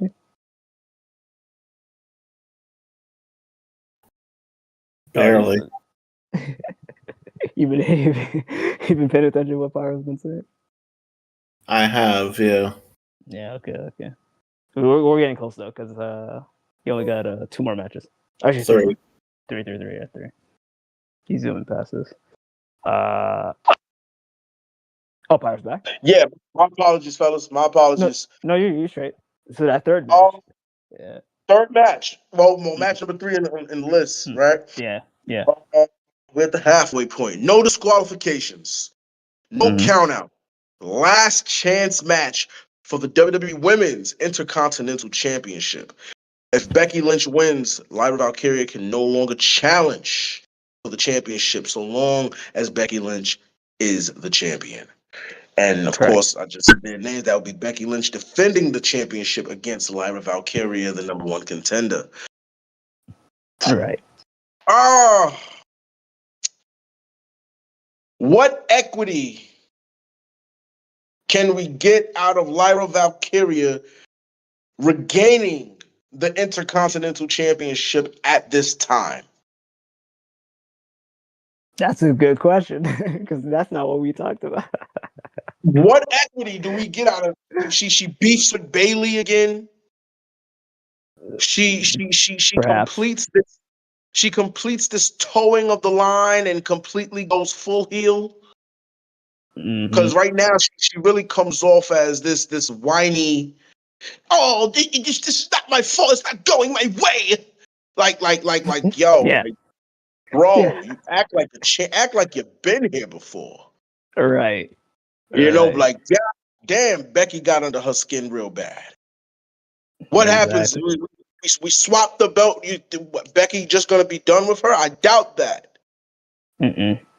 What equity, I ask, do we get out of putting the belt back on Lyra Valkyria? And there's only one answer I could even possibly say that, and that had to do with the things that we talked about night one when we went through night one, which was so with the what you call it, Tiffany Stratton and Jade match.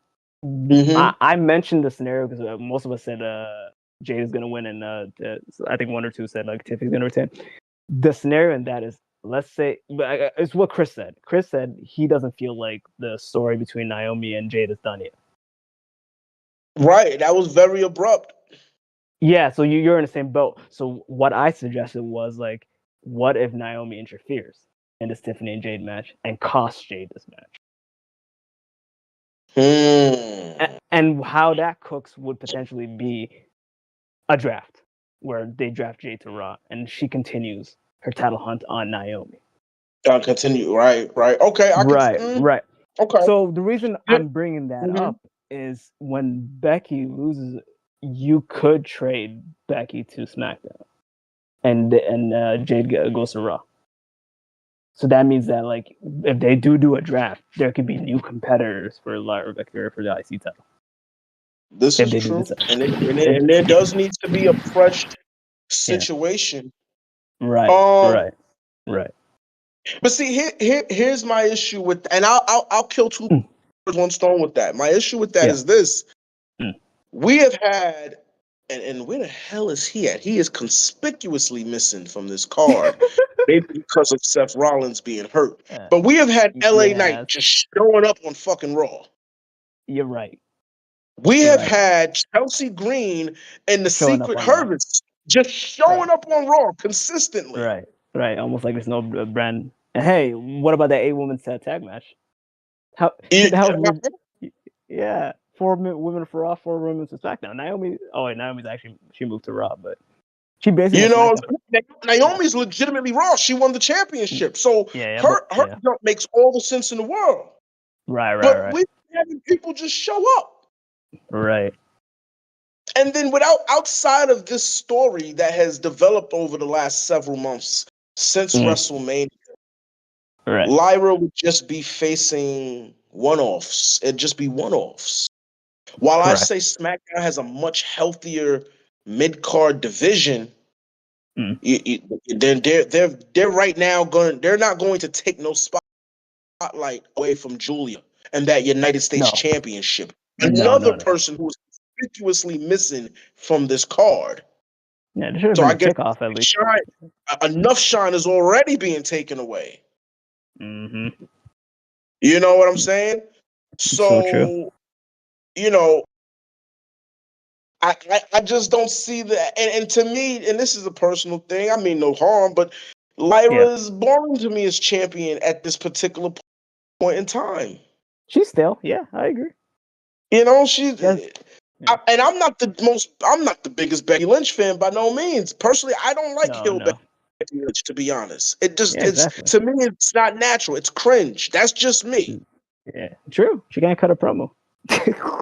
You know, but heel Becky Lynch provides and promises way more equity than putting the belt on Lyra Valkyria, putting the belt back on Valkyria, because Becky's tried and true. She's battle hardened. She's tested, and it'll elevate the prestige of the Intercontinental title.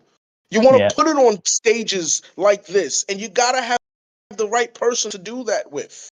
Becky's the right call. Maybe we circle back another few more weeks for Becky Bailey at some point. Sure, no problem. But after she gets past that, even Becky got a whole fresh crop of challenges. And whoever does eventually take the belt off of her, it'll be a great look. Yeah. To quickly go ahead. But this is the issue, Pyro. They shot themselves with the stipulation. Yeah. It boxes Lyra Valkyria out of title picture. Yeah. And with that being said, Lyra can attempt to challenge for the world championship at some point in time. Lyra might still that idea might come to fruition. Lyra gets sent over to SmackDown. Maybe. You know what I'm saying? Like I said, they seem to have the healthier mid-card division because not a whole lot of people is in their WWE Women's Championship division actively. Yeah, there's no depth. There's no depth. There's not enough, right? Yeah. So while SmackDown got the tag teams, Raw got the women for the most part. Correct. You know, so it's unbalanced. And as far as just to touch on the Jade situation, like they want to explore the other side of that story where it's because they have very conspicuously kept Jade and Bianca to just a staring contest. Now I know Bianca's not fully recovered yet. She says she can't even bend her finger right now. Yeah. So I know they could be awaiting the eventual because and we know that's the match they've been dying to put together for like what the last 2 years. So they want to put together Jade Cargill versus Naomi. I mean not Naomi, excuse me. Bianca Belair. Yeah. But we gotta wait for Bianca Belair to get cleared, yo. We gotta wait for that. So the thing I mentioned too is like when they do move Jade to Raw, like what they could do for Survivor Series is Team Naomi versus Team Jade at War Games. That's true. That is true. Yeah. I looked at it. I was like, that makes sense. Yeah. Because what can you do for women? And then the other question is that with Becky wins, right? Just to jump right back to the match at hand, Becky wins. What's next for Becky? Without trying to just say what's next, what comes next? Nothing. Like nothing. Roxanne and Raquel are the tag team champs. Yeah. Stephanie McCurry has her guaranteed world title match at Paris. Yep. All right. Rhea is not stepping down to Intercontinental. I'll be surprised.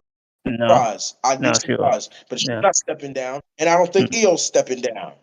Yeah. Asuka and Kyrie are in the tag team. Mm-hmm. So who does she got left? Nobody. Everybody's occupied. Looked around hard. So but I still would say that's the lesser of two evils, though. We've seen championships just sit and not be defended. I mean, look at the New Day tag title run. Not for nothing. Yeah, I think that's the lesser of two evils to just keep Becky as the Intercontinental Champion. And it's all the fucking civilians that just keep getting like shot at and they dock us for it. You know? Yeah. And also I was gonna mention Dom's IC title reign too. Oh yeah, the belts are fine, I guess, but yeah, he's not defending it either. Okay. But yeah, that's my pick for that one go. What's the next? The next match is the triple threat match for the women's world championship. Naomi defending her title against Rhea Ripley and Io Sky. It's only time for me, unfortunately. Sorry, man. Yeah. Wait, Chris, you can mute your mic if you're not talking. But you can go, Pyre. You can go. Wait, can you hear me? No, we can hear you. It's just Chris doesn't have his mic mute. So. Yeah. Okay. Yeah. Okay, my bad. But you. Yeah. Women's World Championship. Boy, oh boy, I would. the next PLE is Clash in Paris. Yep. At the end of August. Sheesh. I would hate for Naomi to be a transitional champion, especially with all the shit she's been talking. Exactly. Because she finally found herself. She finally found herself, man. She really has. This is probably the best run Naomi's ever had, honestly. That's what I was saying to everybody here, because aside from Chris, like I feel like everybody just they're not really sold on the Naomi. Like I was telling them like her whole like caution take, proceed with caution. Like that shit caught on. Like everybody. It did. It definitely has, man. The razor blade and her hair, like god. No, but you see her new look. She looks like she's straight from Thriller, Michael Jackson. Like she definitely did on Monday. On Monday, she definitely did. I was like, yo, that's a cool look. Man, honestly, I thought it kind of just reminded me of Owen Hart, but at the same time, I still like her new personality and her gimmick and the angle she's taking. But I'm also kind of wondering about like why if they even bother giving her the razor blades. And if you ever see her posts on Instagram with like her using her briefcase to store a whole bunch of like wacky stuff in there, or like a taser and a fucking bomb or some shit like that, it's like, okay, what's she even gonna use that shit for? This is wrestling. If she would have used it, she would have used it like that anymore. She would have used it in a no holds barred match or whatever match she had in Evolution. She didn't use nothing. We didn't see when she had the money in the briefcase thing. That's what it was about. Hell yeah. It's like, stop teasing us with bullshit like that. Yeah, and also another thing too I was mentioning, Pyro, was like the fact that like she used the briefcase properly, because that's the whole point of Money in the Bank. Cash in when you least expect it. Oh yeah. Her cashing, nobody predicted that. So my thing, I didn't think they was gonna pull the trigger on that night. I'm gonna be honest with you, especially in regards to that match. Yeah. I love that they did that. I know I'm answering a lot of predictions with questions, but these are the questions I have. Go ahead, accent. How horny is the WWE to have Rhea Ripley versus Stephanie Vaquer? Do they want to bust their load on that now? Are they willing to wait? Are they willing to foreplay a little bit before giving us that? I think they're willing to wait. Like that's really the question right there, because if Rhea Ripley wins, she's the champion going in the Clash at Paris and will defend against Stephanie Vaquer. Right. But you don't have Rhea Ripley win and just lose it in 30 days. Or actually less. Yeah. Because Clash at Paris is what? The end of August. Correct. Yes. And they are just, and they've been patient enough as is, just waiting to just strap the rocket ship to Stephanie Vaquer. I feel like what we're going to see when it comes to finish-wise is like kind of what the finish we saw from Evolution. Like she's going to capitalize on a moment that Rhea and Io incapacitate themselves. And she's going to steal the win. I 110% agree. And I say that Naomi successfully, off of that capitalization yet again, she will defend her title at SummerSlam. She will have her SummerSlam moment. Correct. She will walk into Clash in Paris as the champion, and it is there that the title will be won by Stephanie Vaquer. That is my prediction. Oh, if that happens, holy crap, the beauty of that. Because you know the crowd's going to go crazy. You know. Yes, because that there is easily the prediction. Let me ask you this, because I think she got one Rumble to her name, right? Rhea Ripley, right? Yeah, one Rumble, yep. That was, which one was that? 2022. Was that the one where she fought Charlotte? Yes. The second time? Yes. Yeah, so 23, my bad. WrestleMania. Okay. All right. So, because if you build it right and you keep them away from each other correctly, right, you can definitely have, and then Rhea Ripley have more than enough obstacles in the form of Io Sky to have to overcome, and then focus on the championship, and then focus on Stephanie Vaquer. You can try to stretch that till WrestleMania if you want to. If you really want to, you can stretch that to WrestleMania. Correct. Yeah. Okay, so there was something I want to mention, because there's two things I brought up while you're gone. I just want to know your take on it before we get to the main event. So, what did you mean when you said you want to see the Judgment Day hold the women's tag team titles until Liv returns? Like when Liv returns, what do you see happening? At that point, Karma's gonna bite Liv in the ass. She's gonna basically be in a very similar position like how Rhea Ripley was, where it's like, hey, wait, you guys pretty much ousted me. For Roxanne Perez, Dominic has seemingly found himself a new plaything, in the interim while she's been out on injury leave.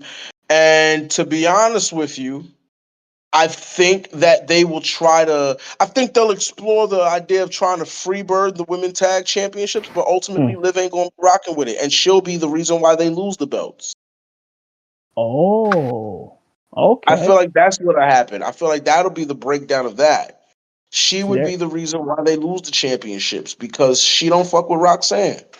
There you go. The Silver was trying to put words in your mouth and try to say like legitimately. Yeah, he was trying to say something that I'm like, that's not what you meant. Because they have to keep that. The house has to look happy. It has to look like it's in order, like she hasn't been missed.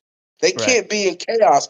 Listen, we can expect Judgment Day to be doing just fine up until Liv comes back, at least. Right, exactly. I believe with the tag titles. So this is the idea that I shot for WrestleMania. You can tell me what you think about it. But when Liv comes back, I feel like she's just gonna be ousted day one. Like in a sense where like you look at all the stuff that we accomplished while you were gone. You weren't really needed. Dom appreciates Roxy more than you. Raquel kind of forgot about you. This and that. You're just and she gets excommunicated from Judgment Day, basically. No question asked type of thing. She's gonna feel some type of way because she's gonna feel like, oh, bro, this was the group that I made, this and that, and like you guys can't succeed without me. So she might pair up with somebody else to take the tag team titles away from the Judgment Day group. And the idea that I shot was, what about she teams with Rhea?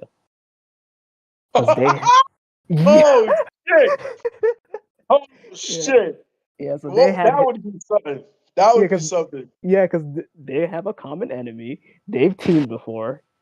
There you go, and there's your main. But I don't know if their relationship is in any way, shape, or form reconcilable. At least at that point, it's still too fresh. I know, and I feel like it's like my enemy's best friend type of scenario.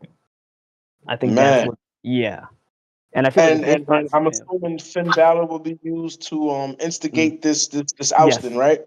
Right, because he's been the puppeteer. Right. And the reason why I mentioned this too is because of the whole Alexa and Charlotte thing. Because the main premise that I said is because a lot of guys wanted Alexa, or at least Chris wanted Alexa and Charlotte to win. I said the victory comes when they both accept each other as friends. They don't necessarily have to win the tag titles. They gotta instead of becoming allies of convenience, become best friends first. But the whole team, so basically, Alexa eats a pinfall, loses. You imagine Charlotte turns on her, but instead of turning on her, she embraces her and says, like, this is just only the beginning. We have more to come. Right. No, I feel you on that. Yeah. And then basically, it leads to the three. Warming up to each other now, really. Yeah. And then it leads to that. Too far off that result. Yeah, and it leads to that three-way match at next year's WrestleMania. Charlotte, Alexa, Liv and Rhea, and Roxanne and Raquel. And there's your story right there for Mania tag titles. Yeah. Wow, this is an interesting tidbit. Right. Yeah. And the other thing I want to mention too, because we were talking about the Braun versus Jay and Roman, and how Jay is in this match just to eat the pinfall. I preface the idea, and I think you can 100% agree with this, is they're pushing Braun Breaker specifically and Bronson Reed as monsters right now. They're trying to make them basically the next big thing. Braun Breaker said literally, I'm the new big dog. This is my yard. And I'm seeing they're putting all the straps on this guy. What better way than just to have the obvious like tsunami on Jay and like, the heel team wins? Why don't they go a step further and have Braun Breaker pin Roman in a tag match? And the only reason why I'm saying that is who could eat the loss and come back like nothing really happened? Roman. Isn't he gonna go film? Isn't he gonna film the what you call it? He is gonna be woman Street Fighter. He is. Right. Yeah. So he's gonna be gone for a while. Use that to build him. And guess what? At Survivor Series, you can have the big dog, the new big dog versus the LTC. Because when Roman comes back, he's gonna be like, I want Braun Breaker. Right. So that's what I'm saying. Like longevity wise, is like, yeah, it's cool to just give him the win, but make it do something. And the example that I give is like, I would personally love that. I would love that because it really, like you said, it puts him over. Exactly. And the thing that what makes it so cool is like we've seen it before. The Usos versus Roman and Solo. Didn't everybody say, "Oh, Solo's gonna eat the pinfall now"? It definitely puts him over. Yeah, and it was Roman that ate the pinfall, not Solo. So, and Jay was the one. And what did that pinfall do? It showed us what the future was to come because Jay pinned him and became world champion now. And became they do the same thing with Braun Breaker. And then the thing that I prefaced too, because I went even deeper into the Gunther and CM Punk thing. I said, if you have Gunther win and you're making him the next big thing in the sense that he beat Punk, and then he potentially might beat Cena in his retirement tour, what better way is him going into Mania being the world champion facing Braun Breaker? He wins Elimination Chamber. He faces Gunther at WrestleMania. He's the one who dethrones Gunther for the World Heavyweight title. If you're not gonna have transferring all of that, all that build up onto the guy that they were. Yeah. Well, yep. That certainly is enough. That is certainly one way of giving it all back. That is certainly a way of giving it all back. Yeah. So that's all my fantasies of like what I want to see for those scenarios. But now we're on the this is your show, the Cody and Cody and Cena. Yeah. Cody versus Cena in a street fight for the WWE, the undisputed WWE Heavyweight Championship. Boy, oh boy.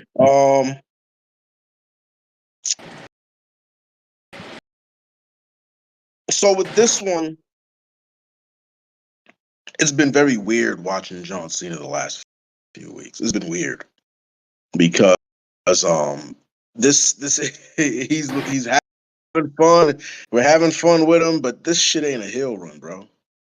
No, this ain't a hill run, man. I ain't gonna hold you. This is fuck it. I get to have some kind of fun that Triple H and Shawn Michaels had all those years ago when they said, one day, kid, you'll be able to be in that position to have the same kind of fun as we are. Right now, the load of the company, the weight of the company is on you right now. Almost like a Hollywood Hogan, too. Like, yeah. I'm going to dive right in. I am predicting this, and this is probably the wildest take here, although it's also a common take. I'm predicting a double turn. Yep. I'm predicting a double turn. I see Cena somehow. The emotion, and you can just use emotion. Emotion will tell the story here. And I feel like it will finally strike a chord with Cena to be like, I truly have missed this. I will miss this. And to be honest, you know, like it happens in relationships. You fight, you come back though, and you realize I've missed you. That's how he's described his connection with the fans. He's described it as a relationship, right? Right. And I feel like with this, he's coming back around and will be like, damn, I've missed you guys. And he's going to realize this mid-match. He's going to have a moment where he could probably smack Cody with the belt. He could low blow Cody. And he's not, because we've seen him drop the belt. We've seen him drop the belt a couple times already. Right. And it's going to come when he has the low blow chance, and that's the one he's going to drop as well. And in that moment, he's going to have that real, it's going to be a whole moment, like the match will stop. And they're going to leave, I can't say they're going to leave it all in the ring, because I feel like the street fight is to add to the ambience of the match while also hiding what Cena can no longer do. Right. And it's going to be a moment where it's like the entirety of the match stops just for him, for all of us viewing and Cena being in the match to just soak in and be a part of this moment. And that's the face turn. In the middle of that shit, you got to keep in mind, while he's realizing, oh my God, I've been wrong, Cody's realizing, I'm not going to let this fucking shit happen again. Right. And that's when Cody gets the belt. And it's all legal.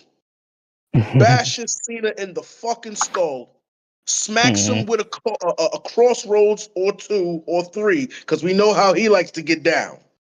And at 100 some odd days will end John Cena's 17th championship reign, and will do so with an entitled scowl on his face, with the scowl of yeah, I pulled that trigger. You thought I couldn't do it. You thought I was soft. You thought it was baby shit over here. I pulled that trigger. And C Nation be damned. Well, and in a symbolic move, because we know the son of a bitch won't be there, but in a symbolic move, he'll take the belt, he'll throw it over his shoulder with the faceplate facing towards the ring, and will walk out in a similar fashion to how The Rock recently has carried championship belts. And now, the only preface I have for that is, what if the final boss is involved in this finish at SummerSlam? Who? Yeah. How does that work? I'm gonna be honest. It'll be a pop for the crowd, but long run, I want it because he's already shown he is not committed to the cause. He's not committed to the cause. And the only reason I'm mentioning this is because that's what The Rock only wanted. He wanted Cody to turn heel. Right. The fact that he's getting what he's wanted, you know he's gonna be like involved in this like 110%, and he's gonna be invested because that's ultimately what he wanted. Not Cena's heel turn, but Cody's heel turn. Right. But yeah, that's the only reason why I mentioned that. But I do agree, I don't want to see that. But like, if he does show up, it makes sense. But yeah, like definitely. It's like Cody finally sold his soul to the final boss. Yeah.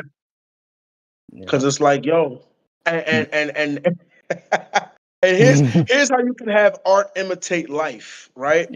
Yeah. Cody's in the Street Fighter movie too. Exactly. And it could be somewhere, I don't know how you'll fit it in, but it'd be like, thanks for the role, Rock. You feel what I'm saying? Like I'm just trying to throw it in. Like, you gotta have it make it make sense. Because at some point in time, he got to take a break too, because he got to film just like Roman got to film. And that's gonna leave a giant vacuum. Because Cody's gonna be gone. Yep. Roman's gonna be gone. Gonna be gone. Yep. How do we? And this is the one I've been able to really sink my teeth into. Right. Right. Cena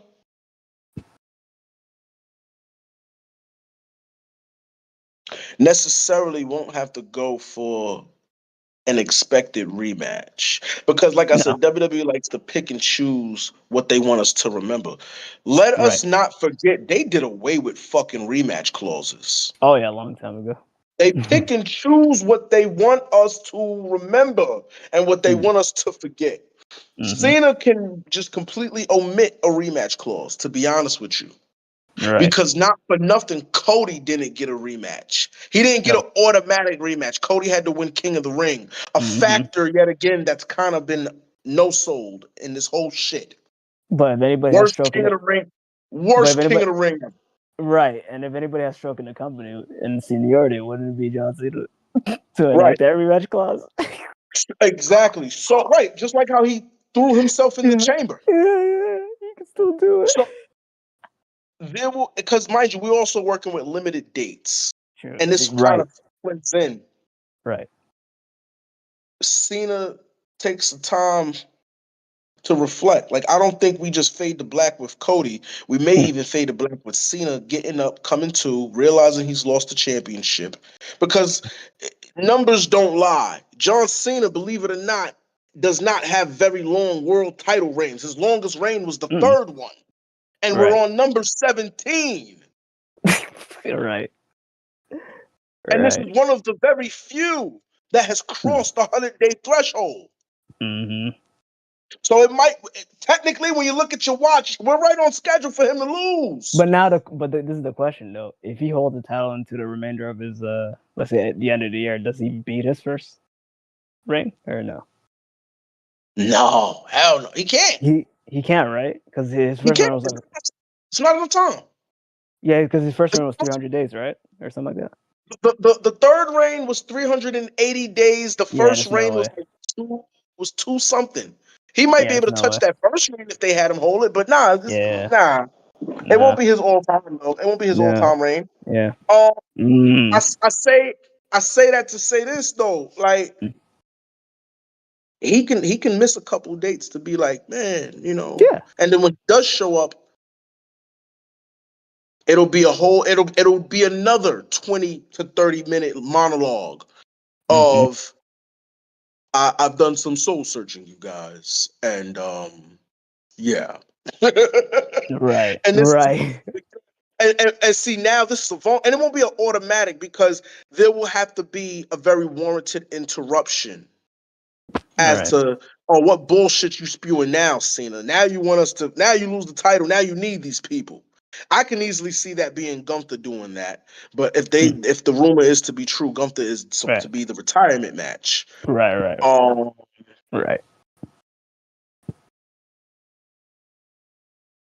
It was. I'm trying to bear with me.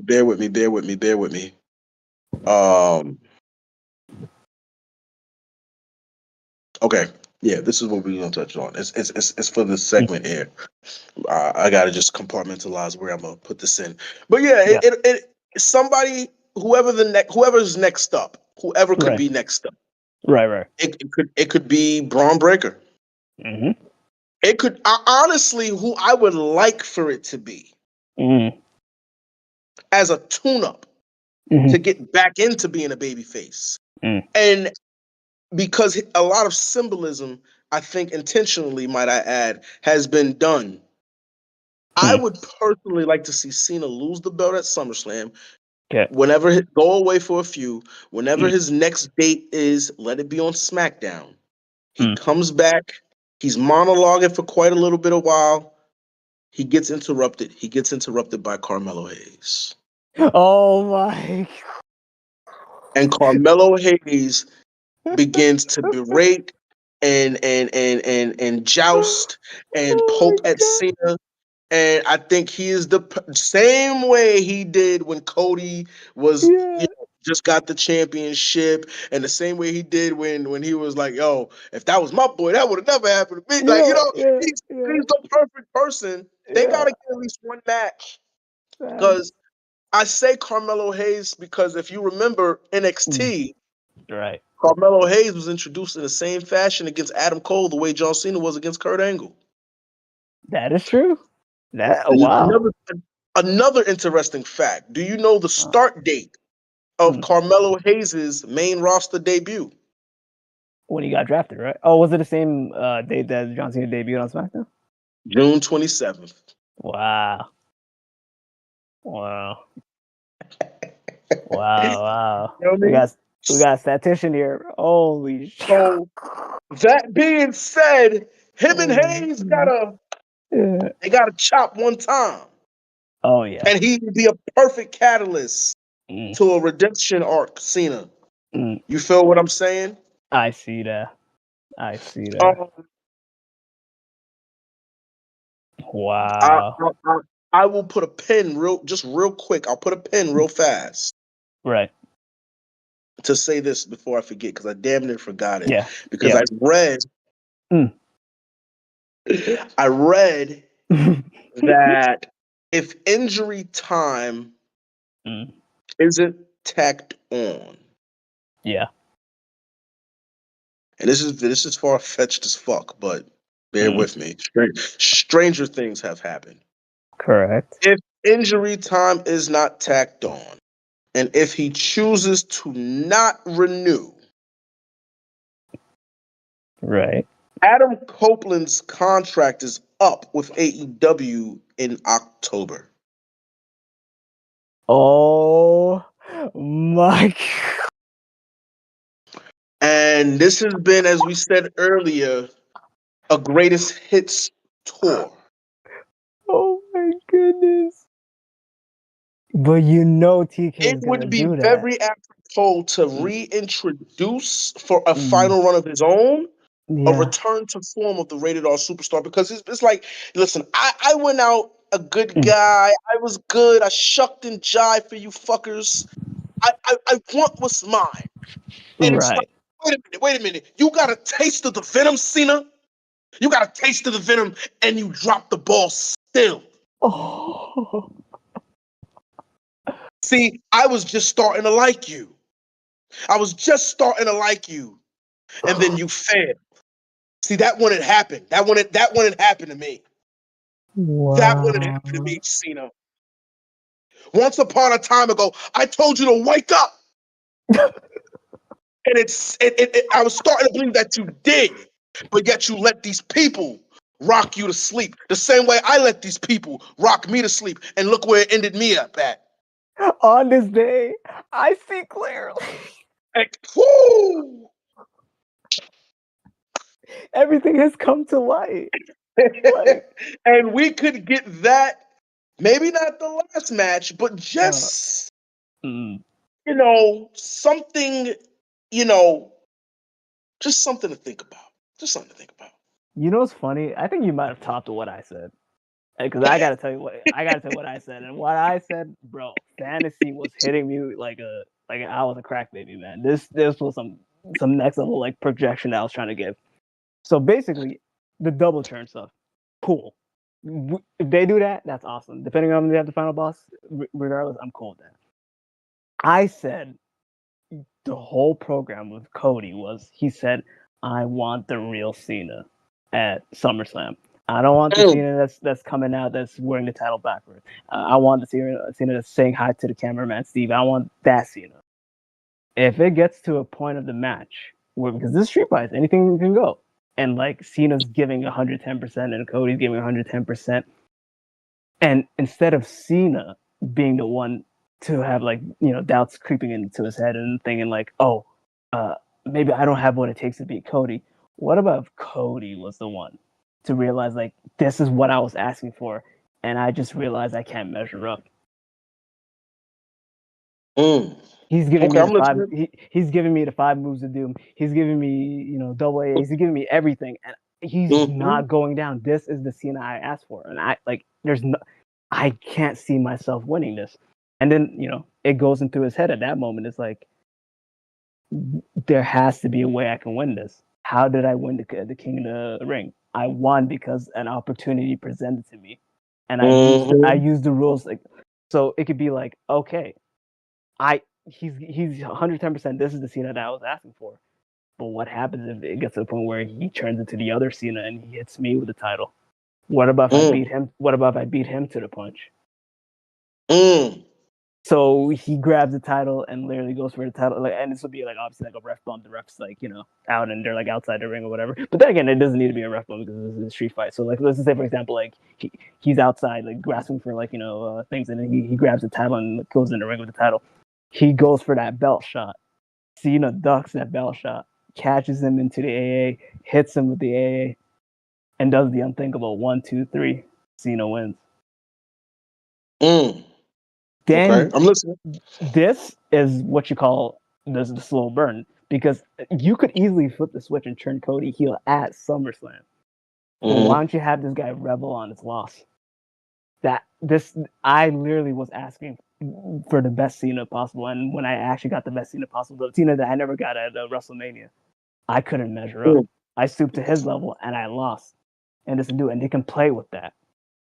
And then this could be something. This could be like they can drip feed the whole like Cody Rhodes heel turn. Like every match he's in, like he's kind of like doubting himself, whether he has what it takes and this and that.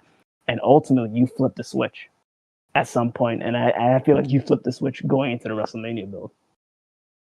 That Cody, actually WrestleMania time where you can bring like the final boss into the picture, because I feel like now that Rock's like he clocked out at WrestleMania time, he's coming back. And I feel like that would be the ideal, like in the sense of like then at that point, like, being like, okay, I'm gonna do what Cena did. I'm gonna recreate what Cena did, and I'm gonna sell myself. And that's Cody's route. So that's Cody's thing. For the Cena thing, I just made him retain and have to tell who's gonna be his next competitor.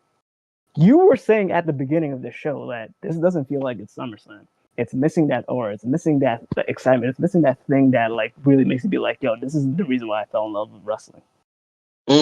What better way than to end the show with Cena standing tall, fireworks and all, never seen 17, all that jazz. You even have the copyright logo, like, show up at the bottom of the screen, vintage copyright logo. The copyright logo. Yep. And then when you think the show is done and you're ready to close it, a familiar tune plays, and that tune is the next big thing, Brock Lesnar's theme. I knew you was going to say Brock. Yeah, I knew Brock. And the reason why I'm saying this, because this is copium, right? Look what they're doing and they're handling Brock, because they're not even being cute about it. Like, they're kind of putting it in our face. They keep saying, "Oh, he's banned from WWE. He's blacklisted. He's da da da da." Yes. You go to the website, you see Brock's profile.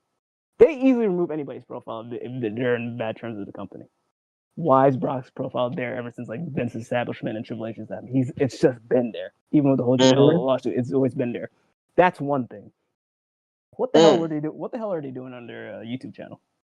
I know you see that. And what I mean, I know you see that. Like, they've been doing this greatest of SummerSlam matches, and they keep asking the question, who is Mr. SummerSlam? Who is Mr. SummerSlam? You look at 60%. It was on the list. Not once, not twice, not three times, not 4 times, but 7 times.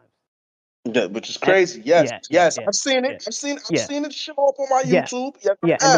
And the most recent one they put was the Punk and Brock. The Punk and Brock. Yeah. Best versus the Beast. Yep, I remember that. So I don't know if they put this yet, but I have a feeling that they were saving the Roman and Brock.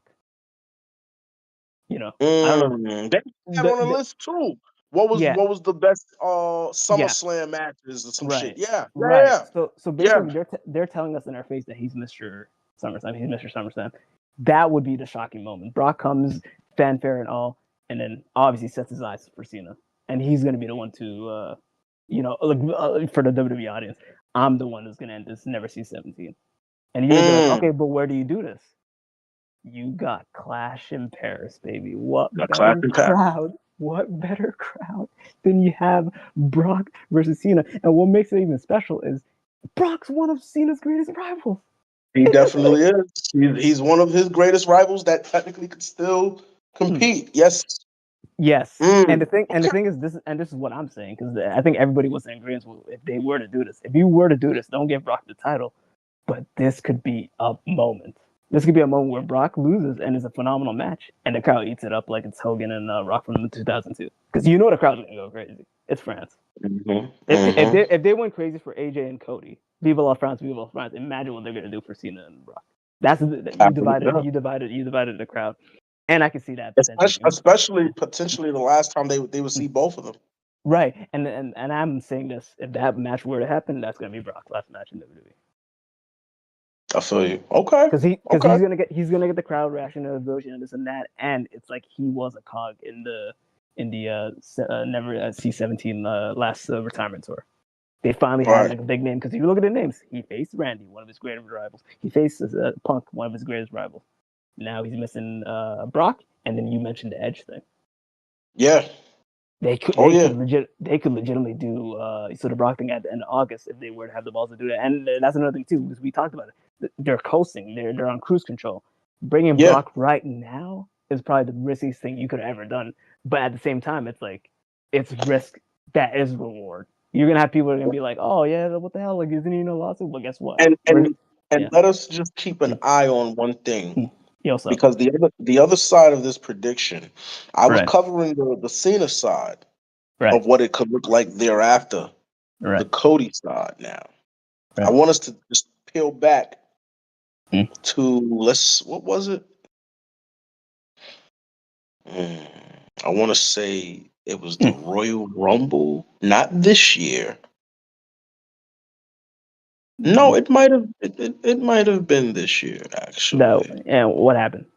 Where he had the face-to-face with Punk while being champion, and it seems like because I think he had just ate a Claymore or some shit like that. Okay. He ate a Claymore, Cody, that is. Oh, Cody. Okay. And he was flustered. Yes, he was flustered. But the way that dialogue between he and CM Punk was, it's as if Cody was beginning to come undone. He was coming apart at the seams. You can see the weight of the championship was getting heavy. Right. You know what I mean? Right. Fast forward to which Raw was this? It was for some their most recent crossing of the paths, where they was like, basically, like, we got to stop meeting like this. Like, I'm gonna see you soon. I'm gonna see you real soon. And yeah. If this, let's say, this whole thing with Cody goes in a way where now Cody's champ again, he's a heel. I'm not even going to use the term heel. Cody is in it for self. He is going to make sure that he never, because this is the era of a justified heel. Okay. And it's like, yo, I'm just never going to let myself be taken advantage of again. That's all this is. Right. But much like Punk said to Cena when he confronted Cena, and much like Cena will begin, and I would say it'd be a very important note for him to mention, should he lose the championship, about how Punk was right. The championship corrupts you. Correct. It's corrupting. It has slowly been corrupting Cody, and now it finally has taken hold. And as we get to the turn of the year, Punk could win the Rumble. Ooh. And Punk can go after Cody Rhodes. Okay. All of this to set up next year. This thing with Cena and Cody is the layup for us to get to Punk versus Cody, finally, for the WWE Championship. Because they have teased it with they have just passed but a handful of times, but each time has been intense and meaningful. And that could be the layup for them two meeting at WrestleMania. And we know how petty Mr. Paul Levesque can be to say, hey, guess what, TK? You had these guys, and now this is my WrestleMania 42 main event. Oh, boy. Actually, I got a question now, because since you were talking about contracts expiring and this and that, how much time does Jericho have in his contract in AEW? For who? Jericho. I heard Jericho. They already eyeing Jericho to come back in the more immediate future than not. He was in that crop of talent that they said WWE was looking to contact, along with the Danhausen. Like, yo, Jericho's on his way to fuck out too. Yeah, hell yeah. Because I'm thinking in my mind, it's like it still works with Jericho too, because Jericho was one of Cena's greatest rivals too. Jericho, listen, they made a note that the last 3 decades of SummerSlam, Cena has been in a championship match. 05 was him and Jericho. Right. So I'm not gonna lie to you. I'm envisioning right now, since you're saying he's out the door. I definitely see that as Survivor Series. Shit. And the only reason why I'll be with it. Yeah, and the only reason I'm saying that is because it's their anniversary too. Because then they have a match at Survivor Series. Yeah. Absolutely. Jericho doesn't have to win, but like, damn, what a return would it be? Listen, speaking of anniversaries, who would have thought 20 years later from the Eddie versus Ray custody of Dominic ladder match, we'd see Dominic going to SummerSlam defending the Intercontinental Championship. Oh my god, the 20 years of Now Dominic. that's an anniversary. Oh goodness. But yeah, those I think that covers everything. Like it shit. It does. There we go. There we have it, man. Yeah, and I'm looking right now. I'm not gonna lie to you. Depending on who comes on that last date, if it's actually what you call Edge, I would actually want Edge to be seen as last opponent. I would love that. Only for the fact that if he wins, he becomes WWE champion again, and then guess what? Like that's what he was looking for. Because remember, like he was supposed to win the WWE title because Roman was on his Yeah. So if it was the Roman Reigns show. Yeah, if you have Edge as a transitional champion from that point up until Mania, which isn't really transition, but like that's a short period, it just makes it unbelievable who can win the Rumble at that point. Because it could be Punk. Right. It could be like, you know what I mean? It could be Randy. It could be like, you know what I mean? There's so much. It could be anybody. Listen, I would still consider Sammy to be a front runner for that too. Fuck, you can put Balor's name in that shit because Balor was the one who took him out. Yeah. So it's like it really does Edge on the fact, no pun intended. If Edge is like actually like attack no time and WWE gets him. Absolutely. Yeah. For one, I could definitely see him doing that. And also Punk and Edge. That's something we needed for AEW and AEW. Oh man. Yeah. They had just passed one another. Right. They just missed one another in passing. Right. And now they can meet again in WWE. Just mere weeks apart. Just Punk had just left, and it's like they brought Edge right on in. Yeah, so like maybe it's just selfish for me for saying this, but like I really want the Legend tour for like Cena from this before. Like, yeah, the Carmelo Hayes idea is amazing, but I feel like that could just be a match on SmackDown. No, that could be. That could be a match on SmackDown. Absolutely. Right. But for me, like the way I'm envisioning it is imagine Brock at Clash of Paris, Jericho at the Survivor Series, and then at the end of the year, December, whatever they want, because I've heard rumors that they're gonna have a Ruthless Aggression pay-per-view. If Edge comes back to that, if Edge comes back, you flip the Ruthless Aggression pay-per-view just for Cena's retirement run. Yeah. Well, for the retirement match, yeah. And like, listen, and Edge can win and be like, "This is the title I never lost." Think about it. Yeah, Edge since Cena's come back, he's only wrestled who? He's wrestled Cody Rhodes. He's wrestled Randy Orton, R-Truth, Ron Killings. Yeah, and Punk. He's wrestled CM Punk. Yeah. And if you want to be technical, okay, fine. He wrestled. Who was in the chamber? He was in there with Rollins. He was in there with Logan Paul, who was in the chamber at that time. Drew McIntyre was in the chamber. Punk and Seth. Right. And then if you want to be super technical, then be like, oh well, whoever was in the ring with him during the time of the Royal Rumble. But that's really, Right. And and this is even the thing that makes everything even like extraordinary. It's like, imagine the Seth injury was real, and he has to keep that briefcase for so long, and he cashes it at Mania. Oh man!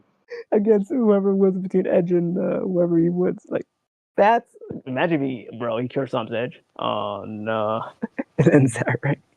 That would be some shit right there, man. I'm telling you. Right. That would definitely be some shit. There's many possibilities of what they could do. Many possibilities. I guess with that being said, whoever's still here, man, what do y'all think about this banter? Do we still have a full house with us? Yeah, dude. Who's still here? I know Chris was here because he unmuted and we heard him talk. Right. Hey, Silver, you still with us? Silver's still in the Rumble. Pete, are you still with us? I don't know. Not even gonna lie, I'm surprised Pete's still with us. Yeah, I'm still with us. I know he may have work in the morning. We're gonna need them to like end the video because obviously. Okay. Yeah, Pete's the one that's recording. Yeah. Oh, Pete's recording. Yeah, Pete's the one recording. Okay. Yeah. Wait, are we gonna talk about Hogan at all? We could brush on it real quick. Yeah. We can brush on it. You said, do you want to talk about Hogan? I don't know. Oh, okay. Let's try to touch on it quickly if we can. Yeah, let's do it as quick as possible. Yeah. Oh man, yeah. Go ahead, sure. Yes, Chris. So, Chris, what do you want to talk about? No loose change at the moment, Bob. Everything plastic was. You want a water or anything I can get you? I mean, I got water right here, but how far or can we go on this show in terms of like possibly speaking ill legit? Are we going unchained here? You can be unfiltered. Yeah, you can say whatever you want. I mean, if I'm going to be honest, I hope he rots in hell. My heart goes out to his family. Yeah, but I don't exactly like. I feel that if there's any real reason to just absolve him of his sins, of his wrongdoings, of all his bullshit, of his lying, and his backstabbing and backstage politics that he pulled. Right. But just because he died. Right. And you can't just absolve shitty people because they died and for the shitty things they did in life. I mean, otherwise we'd be easily able to forgive Chris Benoit, or worse yet, Jeffrey Dahmer or Adolf Hitler. Right. Oh boy, this is right. No, keep going. Keep going. And if anybody still worships him, you do you. Yeah. I am particularly disappointed with WWE, to say the least, that they did an entire tribute show on him. 3 shows, by the way. 3 shows. On fucking SmackDown, and it was pretty much like a night I took off from wrestling. So I was like, "Oh, you're gonna fucking like do a tribute show to that guy? Fuck that!" Right. And so it's just that I'm only sad that tribute players like Jim Cornette or anybody else who like really follows wrestling isn't really going to be able to take the piss out of his bullshit anymore. And now that he's dead and not able to spout anymore. You got it. So I'm gonna straw. And I mean, can I go in it this year? I got more to say. No, you can go. Just let me know when you're finished, because I'm going to pass it on. Thank you. You got it. Man. Take care. Okay, so let me. So anyway, we pretty much also have a lot of people saying that he wasn't perfect, but that's also the bullshit that he said that everybody's a little bit racist when he said the shit that he did and got caught in the sex suit with. Right. And he was also saying in the past too that he fucking wrestled 400 nights out of the year because of the Japan layover. Yeah. And because of that, no shit he says can be taken seriously. Yeah. He's the lead singer of Metallica. Or at least he was given an offer to be a lead singer, and then there was that whole thing with the George Foreman grill. And he also had an affair with his daughter's friend, and he also said that his son's friend, who got brain damage from the car accident he was in, had received divine punishment or some shit like that. Yeah, he fibs a lot. That's definitely for sure. He fibs a lot, and he says bullshit that ain't favorable. And when he was also talking to his son about a prison life he's going to have to deal with because of the accident, he said something along the lines of, let's hope we never get reincarnated into black people. He did say that. And I hope sure as hell that he does get reincarnated into a black person as divine punishment. Yeah, that's because that. Because he wished not to be. Right. Mm-hmm. I get that. But you did, or at least Silver told me, because obviously I'm not in the Facebook group that you guys are in, but Silver told me like you did a big thread on Hogan, and you basically, I think you said something about like the worst thing he did was his affiliation with a certain individual or something like that. The politics is one thing, sure. But he doesn't even stand for anything. Right. Because back in 2012, he actually did a video where he made fun of Trump. This was back when Trump was running for president against Obama, and Obama launched that attack or raid on the Bin Laden compound, Right. And that pretty much just like took all the piss out of Trump's sales for the campaign at that point. Right. And yeah. Even when he said that he embraced Jesus Christ fully back in 2023, he's full of shit. So it's not like he. So yeah, I don't think he actually did truly repent. Nah. Even though he apologized to Mick Foley, he made peace with Randy Savage before he died. Yeah, sure, there was that. Yeah, Ultimate Warrior too. And I guess Ultimate Warrior, I never heard about that, but yeah, he did. Sure, that's good. Sure, that was good. Yeah. But he never made peace with Jesse Ventura. I don't think and screwing all the other wrestlers over out of unionizing at the locker room. Yeah. I mean, he was just going to make slightly less money. Right. He was still going to get his benefits, and he would have actually not been seen so shittily as he is right now. Mm-hmm. Right. The backstage politics, man. Yeah. He was definitely backstage politician. Yeah. Yeah.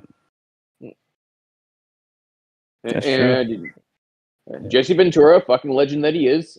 Oh yeah. Has said that unless Hogan called him up and reached out to him, because he never did. Nope. That there was no way that Jesse Ventura could see he repairing his relationship with Hogan, and because he couldn't trust him. Right. Rightfully so. Right. And it's hard to say that he actually got on the Trump train because he actually believed in Trump. Sure enough, he was really just trying to sell to the fucking rednecks for the all-American beer because of the brand. Yeah, the real American, the beer. Simple as that. You just want to keep making money. Right. Now, all these are valid points. I'm not gonna lie. Like the way I'm looking at it with Hogan is like I do a really good job with separating the person and the character. The character Hulk Hogan is like one of the best characters I've ever seen in like professional wrestling. Yeah. To me, that's just overshadowed by all his wrongdoing. Right. But then when you look at him as the human being that he was, you can definitely say he was definitely a flawed human being. Beyond flawed. Yeah. He had a lot of shortcomings and a lot of things and a lot of hurtful things. He dished out or whatever. But with that said, can we really separate Chris Benoit from his murder-suicide of his wife and disabled son? Okay, so the thing about that is like I'm gonna chime in because I gotta chime in on. Yeah, please chime in, please. Yeah. I'm gonna chime in on that, and I'll answer. Please. I'll start with the answer of your question. Yes. Yes. 1,000 times yes. Yes. I'm a black guy. Yes. 1,000 times yes. Yes. And I'll tell you why. And you can say this is a personal thing. Yes, because we wouldn't be having this platform of conversation if it wasn't personal. Correct. Because it's still all real to us as fans, as part of the wrestling community. This is why we've invited these men, these people into our lives 2, 3, 4, 5 times a week for 2-3 hours at a time, because we're personally invested. We're passionate about it. It's real to us, even though we have had the curtain pulled back and seen the tricks of the trade. Right, and we still love it. By no means, let me stress and emphasize, by no means, shape, or form, the actions of Benoit condoned. Are they smiled upon? Does he get a pass? No. Of any fucking kind. No. Because just as much as I'm a black man, I'm a father of 3 kids. Correct. You feel what I'm saying? Yeah. So I got every bit of this motherfucker up and I can relate to, that I can dissect and look at it from all different sides. Yes. But before, I was black my whole life. But before I was a father, I was an 11-year-old kid. 10, gonna be 11-year-old kid. As of March 14th, 2004. And I remember that date very specifically because I was always a fan. It was always around me. But when I became a conscious fucking wrestling fanatic, enthusiast, a fan, was on that day. Because the greatest wrestling moment that I personally, anybody can change and have their opinion. It's like an asshole. Everybody has one. But the greatest wrestling moment that I've personally enjoyed in my lifetime was witnessing Chris Benoit win the World Heavyweight Championship at WrestleMania 20, making Triple H tapped out, and having that illustration brought to life through audio, through visual, by way of Jim Ross hollering to the point where he was hoarse, screaming to the top of his lungs that the 18-year odyssey has been completed. Chris Benoit has finally achieved his dream. To surmise what he said and more or less. You understand? What he did that night in June of 2007, June 23rd, 2007, if I'm not mistaken, maybe a few days beforehand, because the June 23rd might have been the Raw. Right. What he did was despicable.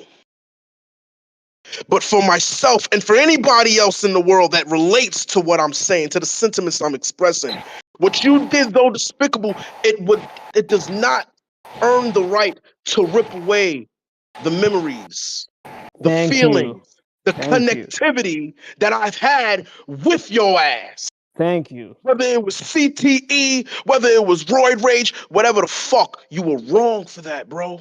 You were wrong. Yep. And you will earn your penance in the afterlife. I don't know if anybody on here is spiritually inclined. I don't know if anybody on here has a relationship with Christ or Allah or whoever the fuck. But what goes around comes around. And whether you don't see it in this life, you will see it in the next. And I believe in that.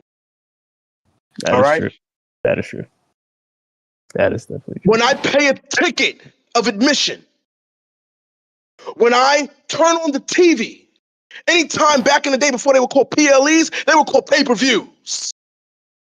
And when I dropped $40, $50, $60, I'm going to just call a spade a fucking spade. I wasn't paying to see Chris Benoit, the person. I was tuning in to see the Rabid Wolverine. When I paid, I was not paying to see AJ Styles, the person, Alan Jones, the person. When I went to UBS Arena about 2 weeks ago, I was paying to see, for but a glimpse, one night, the AJ Styles of 2008 that was ripping and running, owning TNA. You get what I'm saying here? You understand what I'm saying here? Yep. And it's very easy, man. You don't become a wrestling fan to invest in, these people's personal fucking lives. We didn't have dirt sheets. We never grew up with that. We barely grew up with internet, depending on when you were born. You had the magazines and you had what you were told. We are so fortunate to even be doing this right now, and then to eventually edit and click upload and have however many people hear what we have to say. Facts. That is a luxury that is to be wielded responsibly. And a lot of fucking people have wielded their voice and this privilege irresponsibly. Especially on social media. What somebody has done in their private life has nothing to do with me. I'll repeat that. What somebody has done in their private life has nothing to do with me. We have advanced so far that we have evolved the culture. Yep. Is there? Are you cut up? Pyro? Oh, he was on a speech, man. Yeah, he was definitely on a roll there. Yeah, bro. Can you hear us now?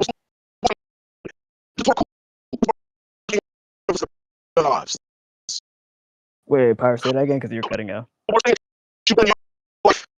That you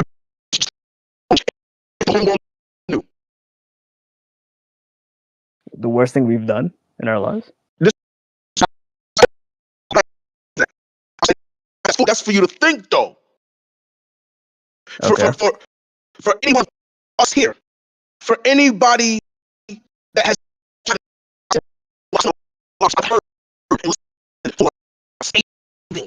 fucking comments.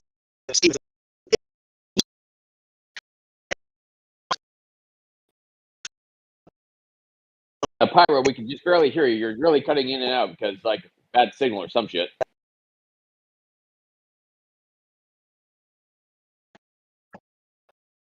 Now we Let can't me know even hear if you at this. all. Let me know if this is a little bit better. This Yeah, is better. Yeah. It's better. You All continue. right, I got you. But everybody is entitled to their feelings and their opinions. And we can all sit down and we can all kumbaya and talk about it and shit like that. But again, I asked that question rhetorically. What's the worst thing that you've ever done that you would just cringe if the whole world knew? You know what I mean? Right. And I Right. sit with that on my mind because I am no fucking saint. You know what I'm saying? Nobody I do is. feel, as much as we can say, oh, well, you know, I feel for the family. Yo, listen, man. To feel for the family, do that by way of action. You know what I mean? You're right. By way of action.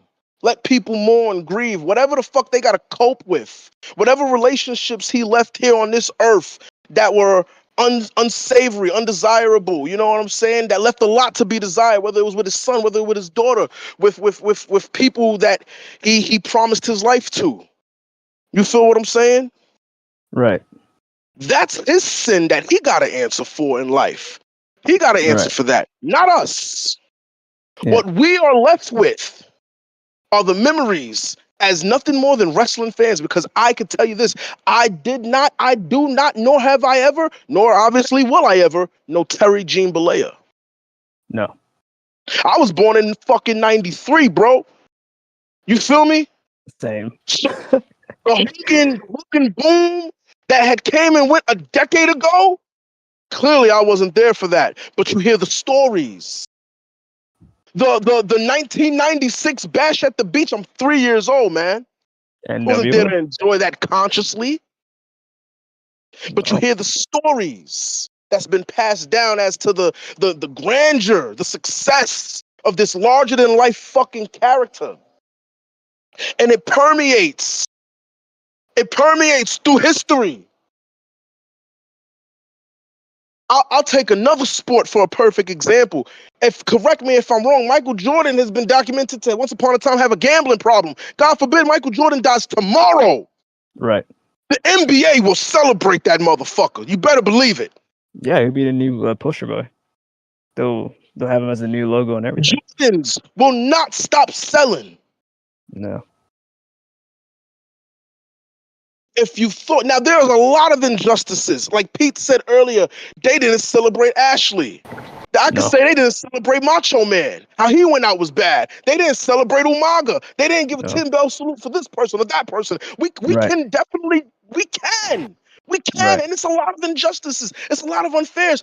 But sometimes you just got to charge certain things to the game in the sense, pertaining the aspect that the name Hulk Hogan was the name that the brand was built on. And for one last time, they definitely were going to hoist that shit up. Even if TKO and then it wasn't Vince's creation anymore, you know they're still going to respect him. He was there January 6th. Yeah. Make no mistake. Yeah.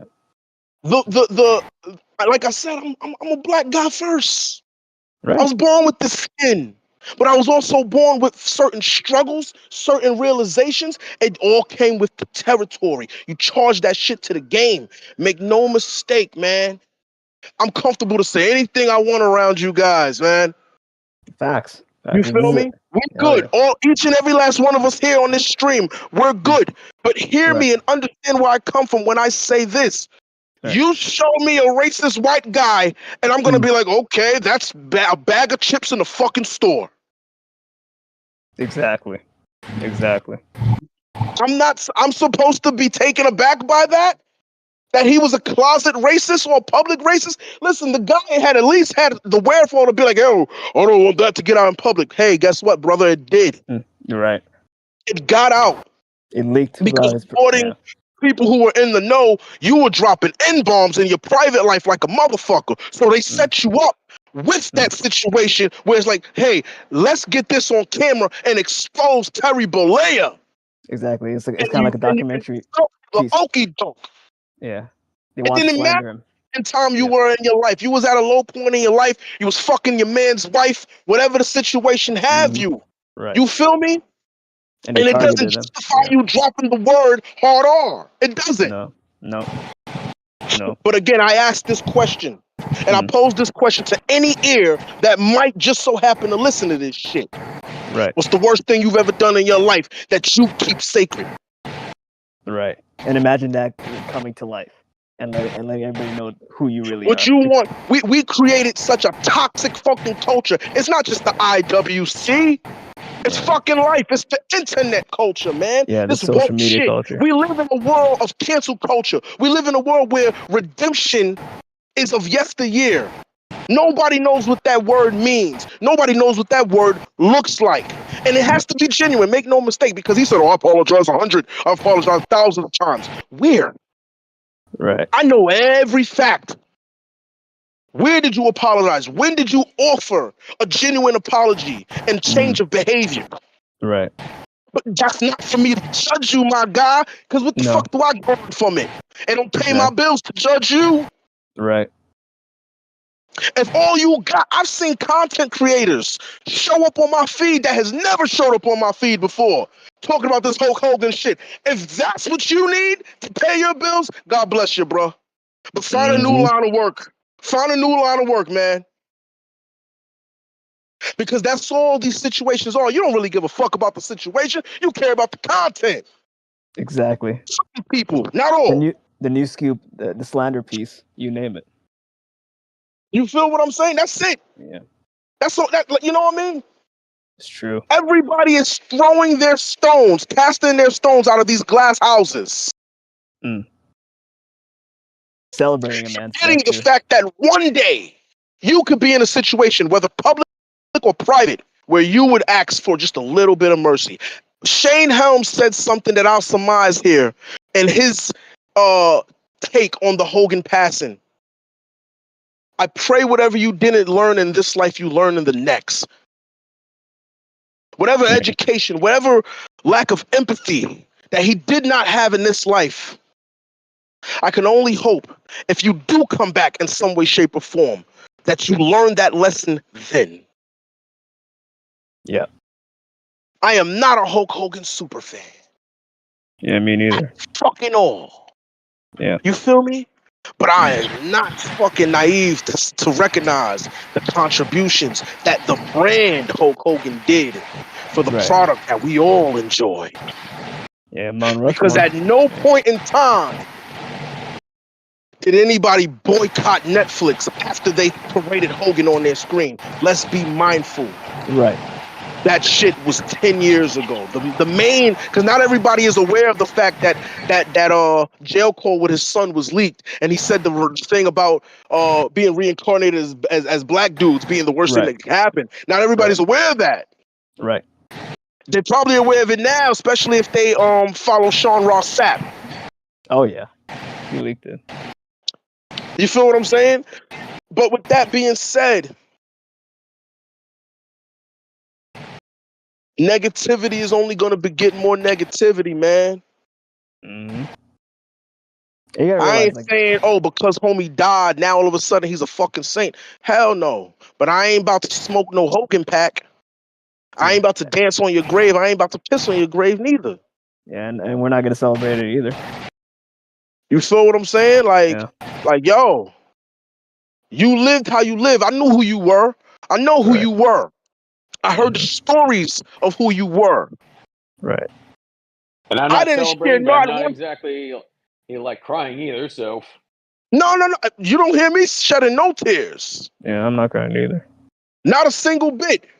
But I do think it's disgusting the way that people can attack one another, living and or dead. Right. Let the dead bury the dead, and we move on to what's more important. Yeah, and you know it amplified. They were on their job. They did their job, man. Yeah. At the end of the day. You know the hate for him increased for the whole political move though too. Like the moment he was like, "I'm a proud Republican," that's when you realize like, okay, now we can attach to that and just everything is just padding. It's padding, bro. Yeah. It's padding. Mm-hmm. There's nothing. Listen, you said he did it to sell beers, right? I'm sure he's not so. He can be. That could be an argument, but that's a whole other conversation of how tone deaf he could be. Right. But I would like to believe he's not so tone deaf to know that, yo, people don't fuck with you, bro. Exactly. a lot more people don't fuck with you than you think. No, he knew for the It's like, damn, I'm already scum of the earth. Donald Trump is actually a fucking friend of his. Right. I'm gonna back my friend. I'm gonna appeal to the same audience that you're appealing to, and I'm gonna get profit off of that shit. Real American beer. Hey, Bischoff, do Real American Wrestling or whatever, Real American Freestyle, whatever the fuck is gonna be called. True. Punk once said it. We're all spokes on the wheel. The wheel's gonna keep turning. Mm-hmm.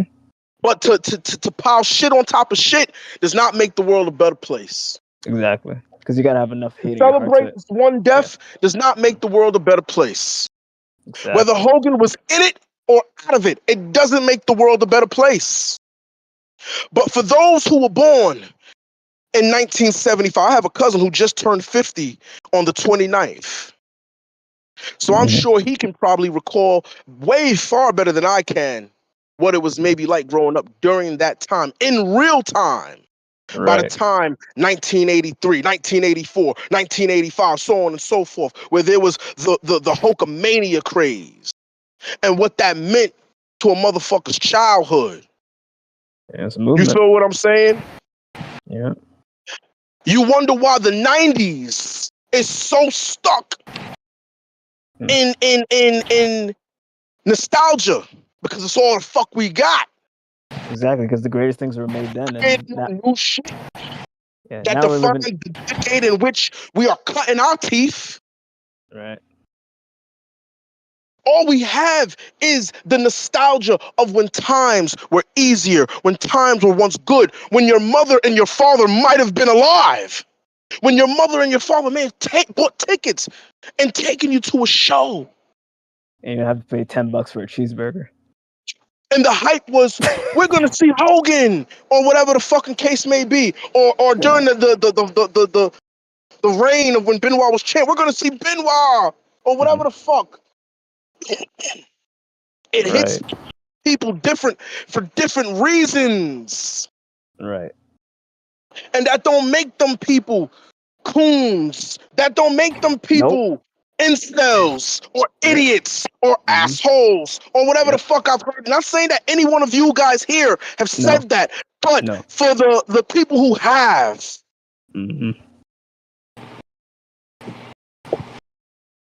It hits people differently for different reasons. And you are entitled to your memories. You are entitled to your privacy. You are entitled to the moments that shaped you and meant something to you. So true. Not everything is public domain. Not everything is subject to fucking opinion. It's not. No. Court of public opinion, you know? That's what they like to call it. You feel me? Yeah. I got tough skin as a and I understand if the next person who may look exactly like me may not have tough skin or as tough skin. But I'll say this, and I will preface this by saying vulgarity in my tone and in my language is about to come. So if you don't want to hear it, now is the time to step away and tune off. Yep. And come back maybe about another 5 minutes or so after the fucking case may be. You feel what I'm saying? Yep. But understand, why do we hoop and holler Because Hulk Hogan said the word nigga a couple of fucking times when I can walk down the streets of Bronx, New York and call another dude who looked just like me nigga.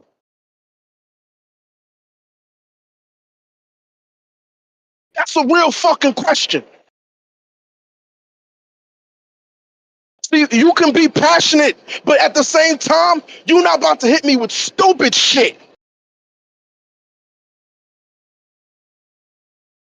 You're not about to hit me with stupid shit, man.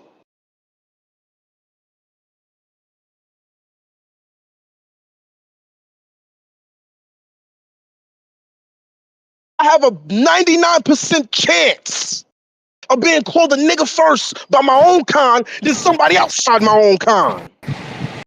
And that's a fact. That's day to day. So forgive me. I'm a lot more hard into this shit than most. Your fucked up way of living ain't gonna fuck up my entertainment, my guy. Cause I don't pay for the person. Every time you pay your 15, 20 bucks to go sit in the fucking movie theater. And you're serving a performance.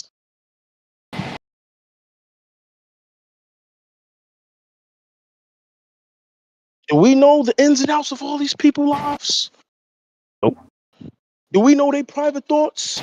Matter of fact, for the people that we do know, did it stop you from paying your price of admission? Did it stop you from watching their movies? Did it stop you from overall watching the WWE product? Did it stop you from listening to their music? Oftentimes I didn't even know about it then. Nah, it's out here. It's out here.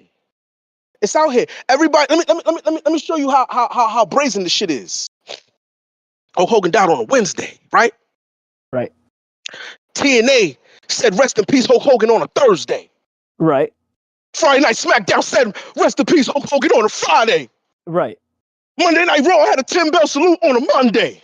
And, and Tuesday night, motherfucking NXT had the ring filled with motherfuckers. Say rest in peace Hulk Hogan. How many people? How many people tuned off? And how many people took a census, an account of practically 4 tribute shows? How would you know if there was a tribute show if you ain't pay attention to it, if you ain't watching? Exactly. You're tuned in. AEW, by way of Tony Schiavone, said, hey, man, you got to be the Huckleberry for this one here, bro. You knew him. You worked in WCW with him. Shit, we catching flack. We catching flack for not saying a damn thing. Tony, take this one on the chin. And he said, rest in peace, Hulk Hogan, on the same night, as a matter of fact. Or was it the following Wednesday?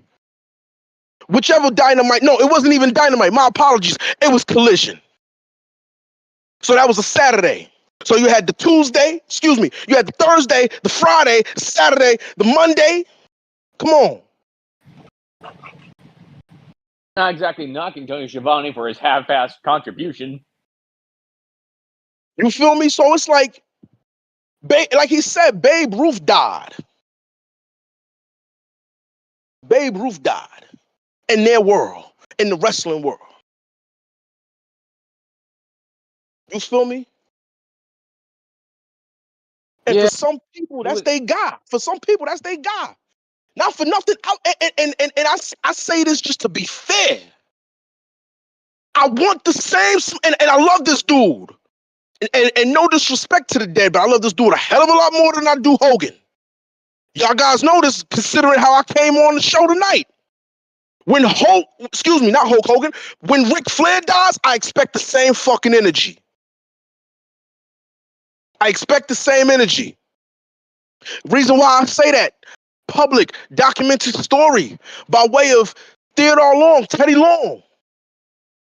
He said, yo, Ric Flair called me nigga to my face. And did he? The same Theodore Long commented on Hogan. He didn't say, listen, maybe he's covering. Who knows? I'll play, devil's advocate, but he ain't say Hulk Hogan said that shit to his face. He ain't say Hogan said anything racist to him. Is that saying that he didn't? No.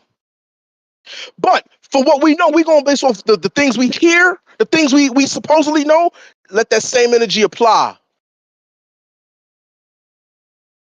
If that's the world we live in.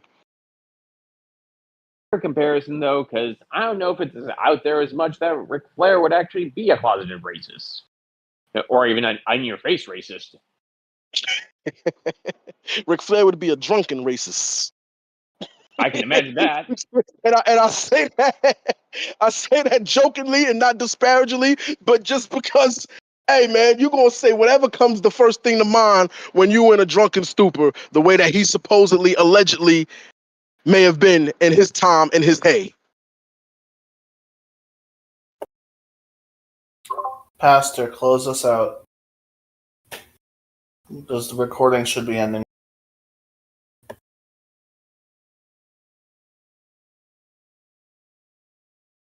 Actually, go ahead and leave off with this, though. There was actually something that was on my mind while you were sort of just going off on this entire rant. Not to diminish it, that was good. And I kind of agree with you for a lot of what you were saying. Wait, Silver, how long do you say we have remaining? I don't know, but the recording's 7:22 and it's already 1:07. No, but I know I'm saying like, what is the limit? 6 hours. Also, wait, so it stopped recording or is it still recording? It says it's still. I see the bear. Yeah. Yeah, but I don't want it to be cut off. Us lose content. Yeah. So let's wrap. Right. Oh, But no, for sure. Yeah, but just to sum it up, it's like, you know, like, you can always be like, this is the wrestler and this is the person. Don't let your entertainment, don't let real life and entertainment kind of blend. Do a good balance of both. You can appreciate and idolize. You can appreciate and idolize the character, but you can be like, that's a shitty human being. And circling back to Chris Benoit.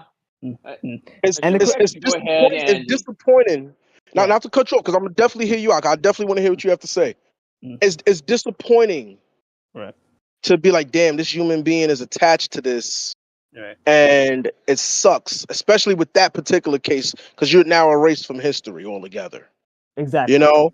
Yeah. But I'll be damned if I let you cause any further damage by letting my memories be marred in your controversy. Correct. And I just ended by saying, I end my share by just saying, this is a privilege, man, to be here recording with one another, and then we can press upload.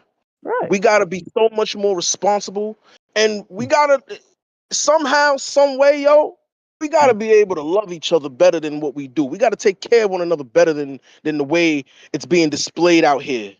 Yeah, instead of spewing negativity, bring positivity. That's why we're all here together and talk about wrestling, and whoever's listening to this is gonna have some laughs. And and that's what I'm here for, like, legitimately. And that's the same here. And I finished that's how I finished right there. Right.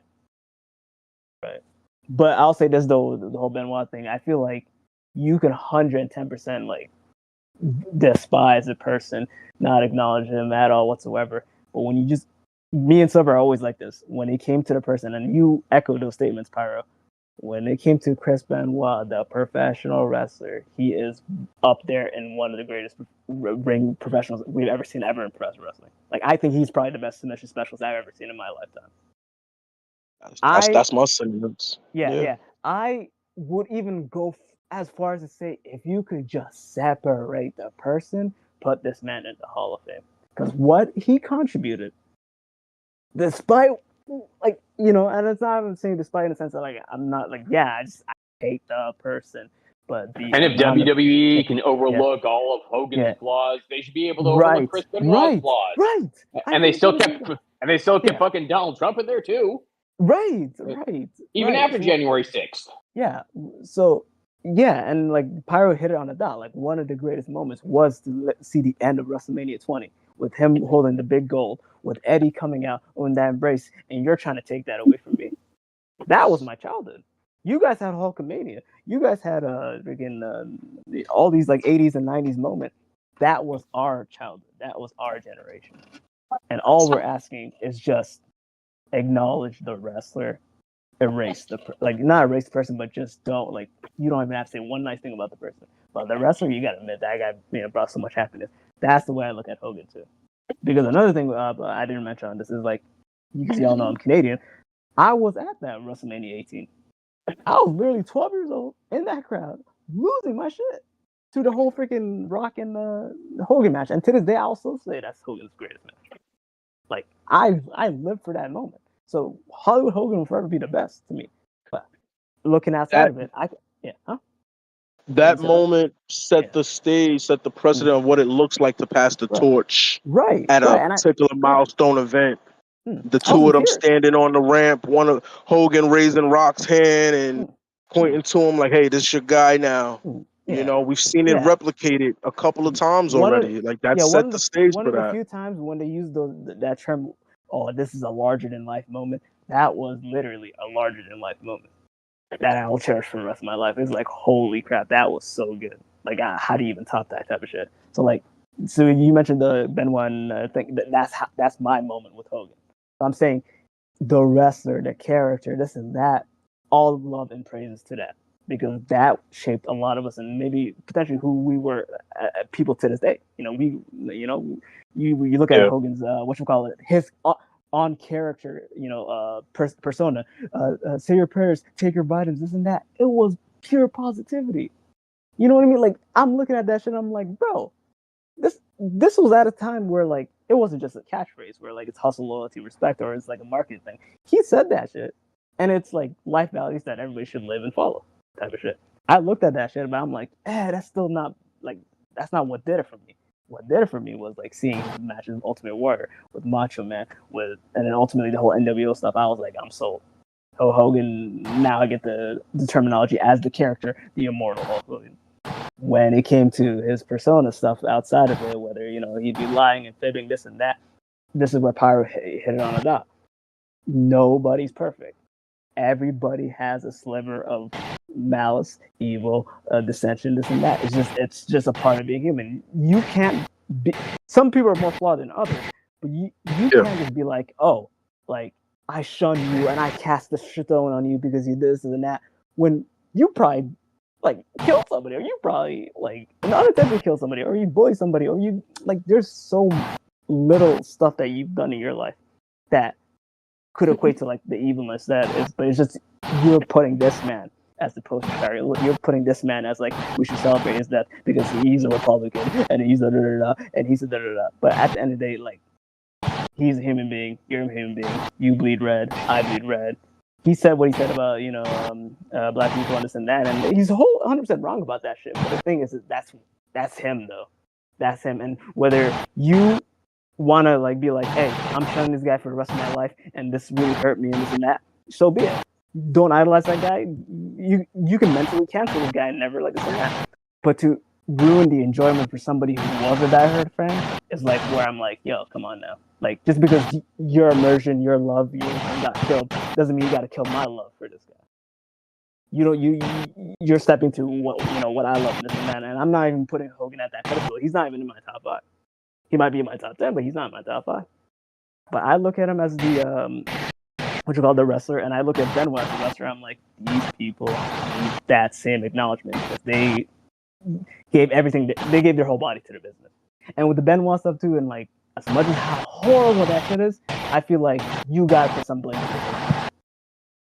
If the business wasn't as faulty and they weren't just being let's do chair shots to the head and had a better wellness policy, and his brain wasn't 8-year-old Alzheimer's patient, this and that, I'm not gonna lie, WWE, you're liable to that shit too. To me, you take some of the portion of what happened, but does that take the full portion of Benoit's no. At the end of the day, he did what he did. He's gonna live and he's gonna die on that shit. Plain and simple. But the thing is to be it all came from him and he's pure evil and da-da-da. It's he's a product of your environment. You guys didn't tell this guy to chill, and he kept going and bled and sweat and teared for your business. He sacrificed his mind, body, and soul for the business, and a tragedy happened. And now, guess what? That was what? A cautionary tale. Now we have a better protocol. Now we have a better business acumen, this and that, and stuff like that can never happen again. Fingers crossed, knock on wood. But just to like fully just abandon this guy and pretend like he doesn't exist and he's erased from history, y'all can go to hell for that shit. Because of that, and I'm not standing for that shit at all. Like, it's like saying literally like one of your favorite movie characters or cartoon characters, this and that, the voice actor, the character, this and that, did the most heinous thing ever. At the end of the day, that dude was Scarface. That dude was Rocky Balboa. That dude was this and that. I'm not associating the person to that character. That's how I look at wrestling. You got the act, you got the showman, you got the pageantry, all that cool crap, and then you got the person. Sometimes the person and the character are the same person, and you can just respect both. But other times they're like, hey, you know what? No. I despise the person. I despise this artist because I don't stand by, his ideologies and this and that. Goddamn, is he a great singer? And goddamn, did he make a lot of great music? I do a good job at separating that shit. Nowadays, and Pyro, you hit on the dot. We are living in a soft generation where people who grew up in the 90s, 80s, and onward understand the struggle and the stuff that goes in life, and we take it on the chin and we move forward and we push, we keep it moving. Nowadays, if something just literally scratches you or like does some bullshit, oh, I gotta go on social media and cancel this person. Oh, I gotta do this guy's personal career. Oh, I gotta do this and that because we're living, I hate to say it, in the pussification era. Like, this is true. This is true. When you said that shit, I'm like, yeah, it hit me like a ton of bricks because it's like, yeah, we're not living in eras where we have like family values. We're not living in an era where like, there's code of conduct and this and that, or like, like living that blue collar life, this that. No, we're living in like, I don't want to say in shambles, but it's just like we're living just to live another day. And we're not. And honestly, I wish that was the only scandal that happened with him, like back in 2015. Yeah, right. Yep. You continue. What happened? Yeah, keep always interjecting with those like sentence fillers, like the what chance. So it's like, why do you keep doing that, man? Oh, my bad. If you want me to mute myself, I can mute myself. Yeah, if you just like yeah, go ahead. My bad. Anyway, so, but often also, I just kind of like wish that Hogan did more to redeem himself, but to be a better person, to be less ignorant in his life, and actually genuinely show his redemption story. He actually have the true like a sense of heroism that we actually idolized from what we saw in his character. I also think about like the other times that he'd also been lying about other shit, and it was also kind of in the back of my mind, why did he have to lie? Because the truth about him was enough. There were some good things about him. And I suppose also he could just like be a good. He could have easily been a good salesman. I'm sure he was a good salesman with his beer, because he had the charisma to tell you and convince you that he was very genuine and very much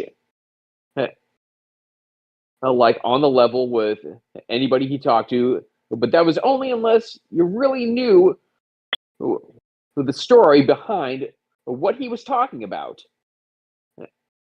And that would just be a case of whether or not you knew that there was just piss in his bullshit that needed to be taken out. But I don't know. I just feel that there's more that needs to be considered with like why Hulk Hogan is indeed being given the Columbus treatment. Right. I get that. Because it's not just the racist rant or the sex scandal. It's that he was a backstage politician. It's that he was a union buster who stooged out to Vince McMahon. It's that he lied on 1,000 other things. And it kind of just goes back to how Benoit did one bad thing on the way out, one really bad thing, albeit. But he was still a great wrestler. He was still the Rabid Wolverine, the one you would come to see. While Hulk Hogan was the Hulkster. But he had a million things that he did wrong over the course of his lifetime.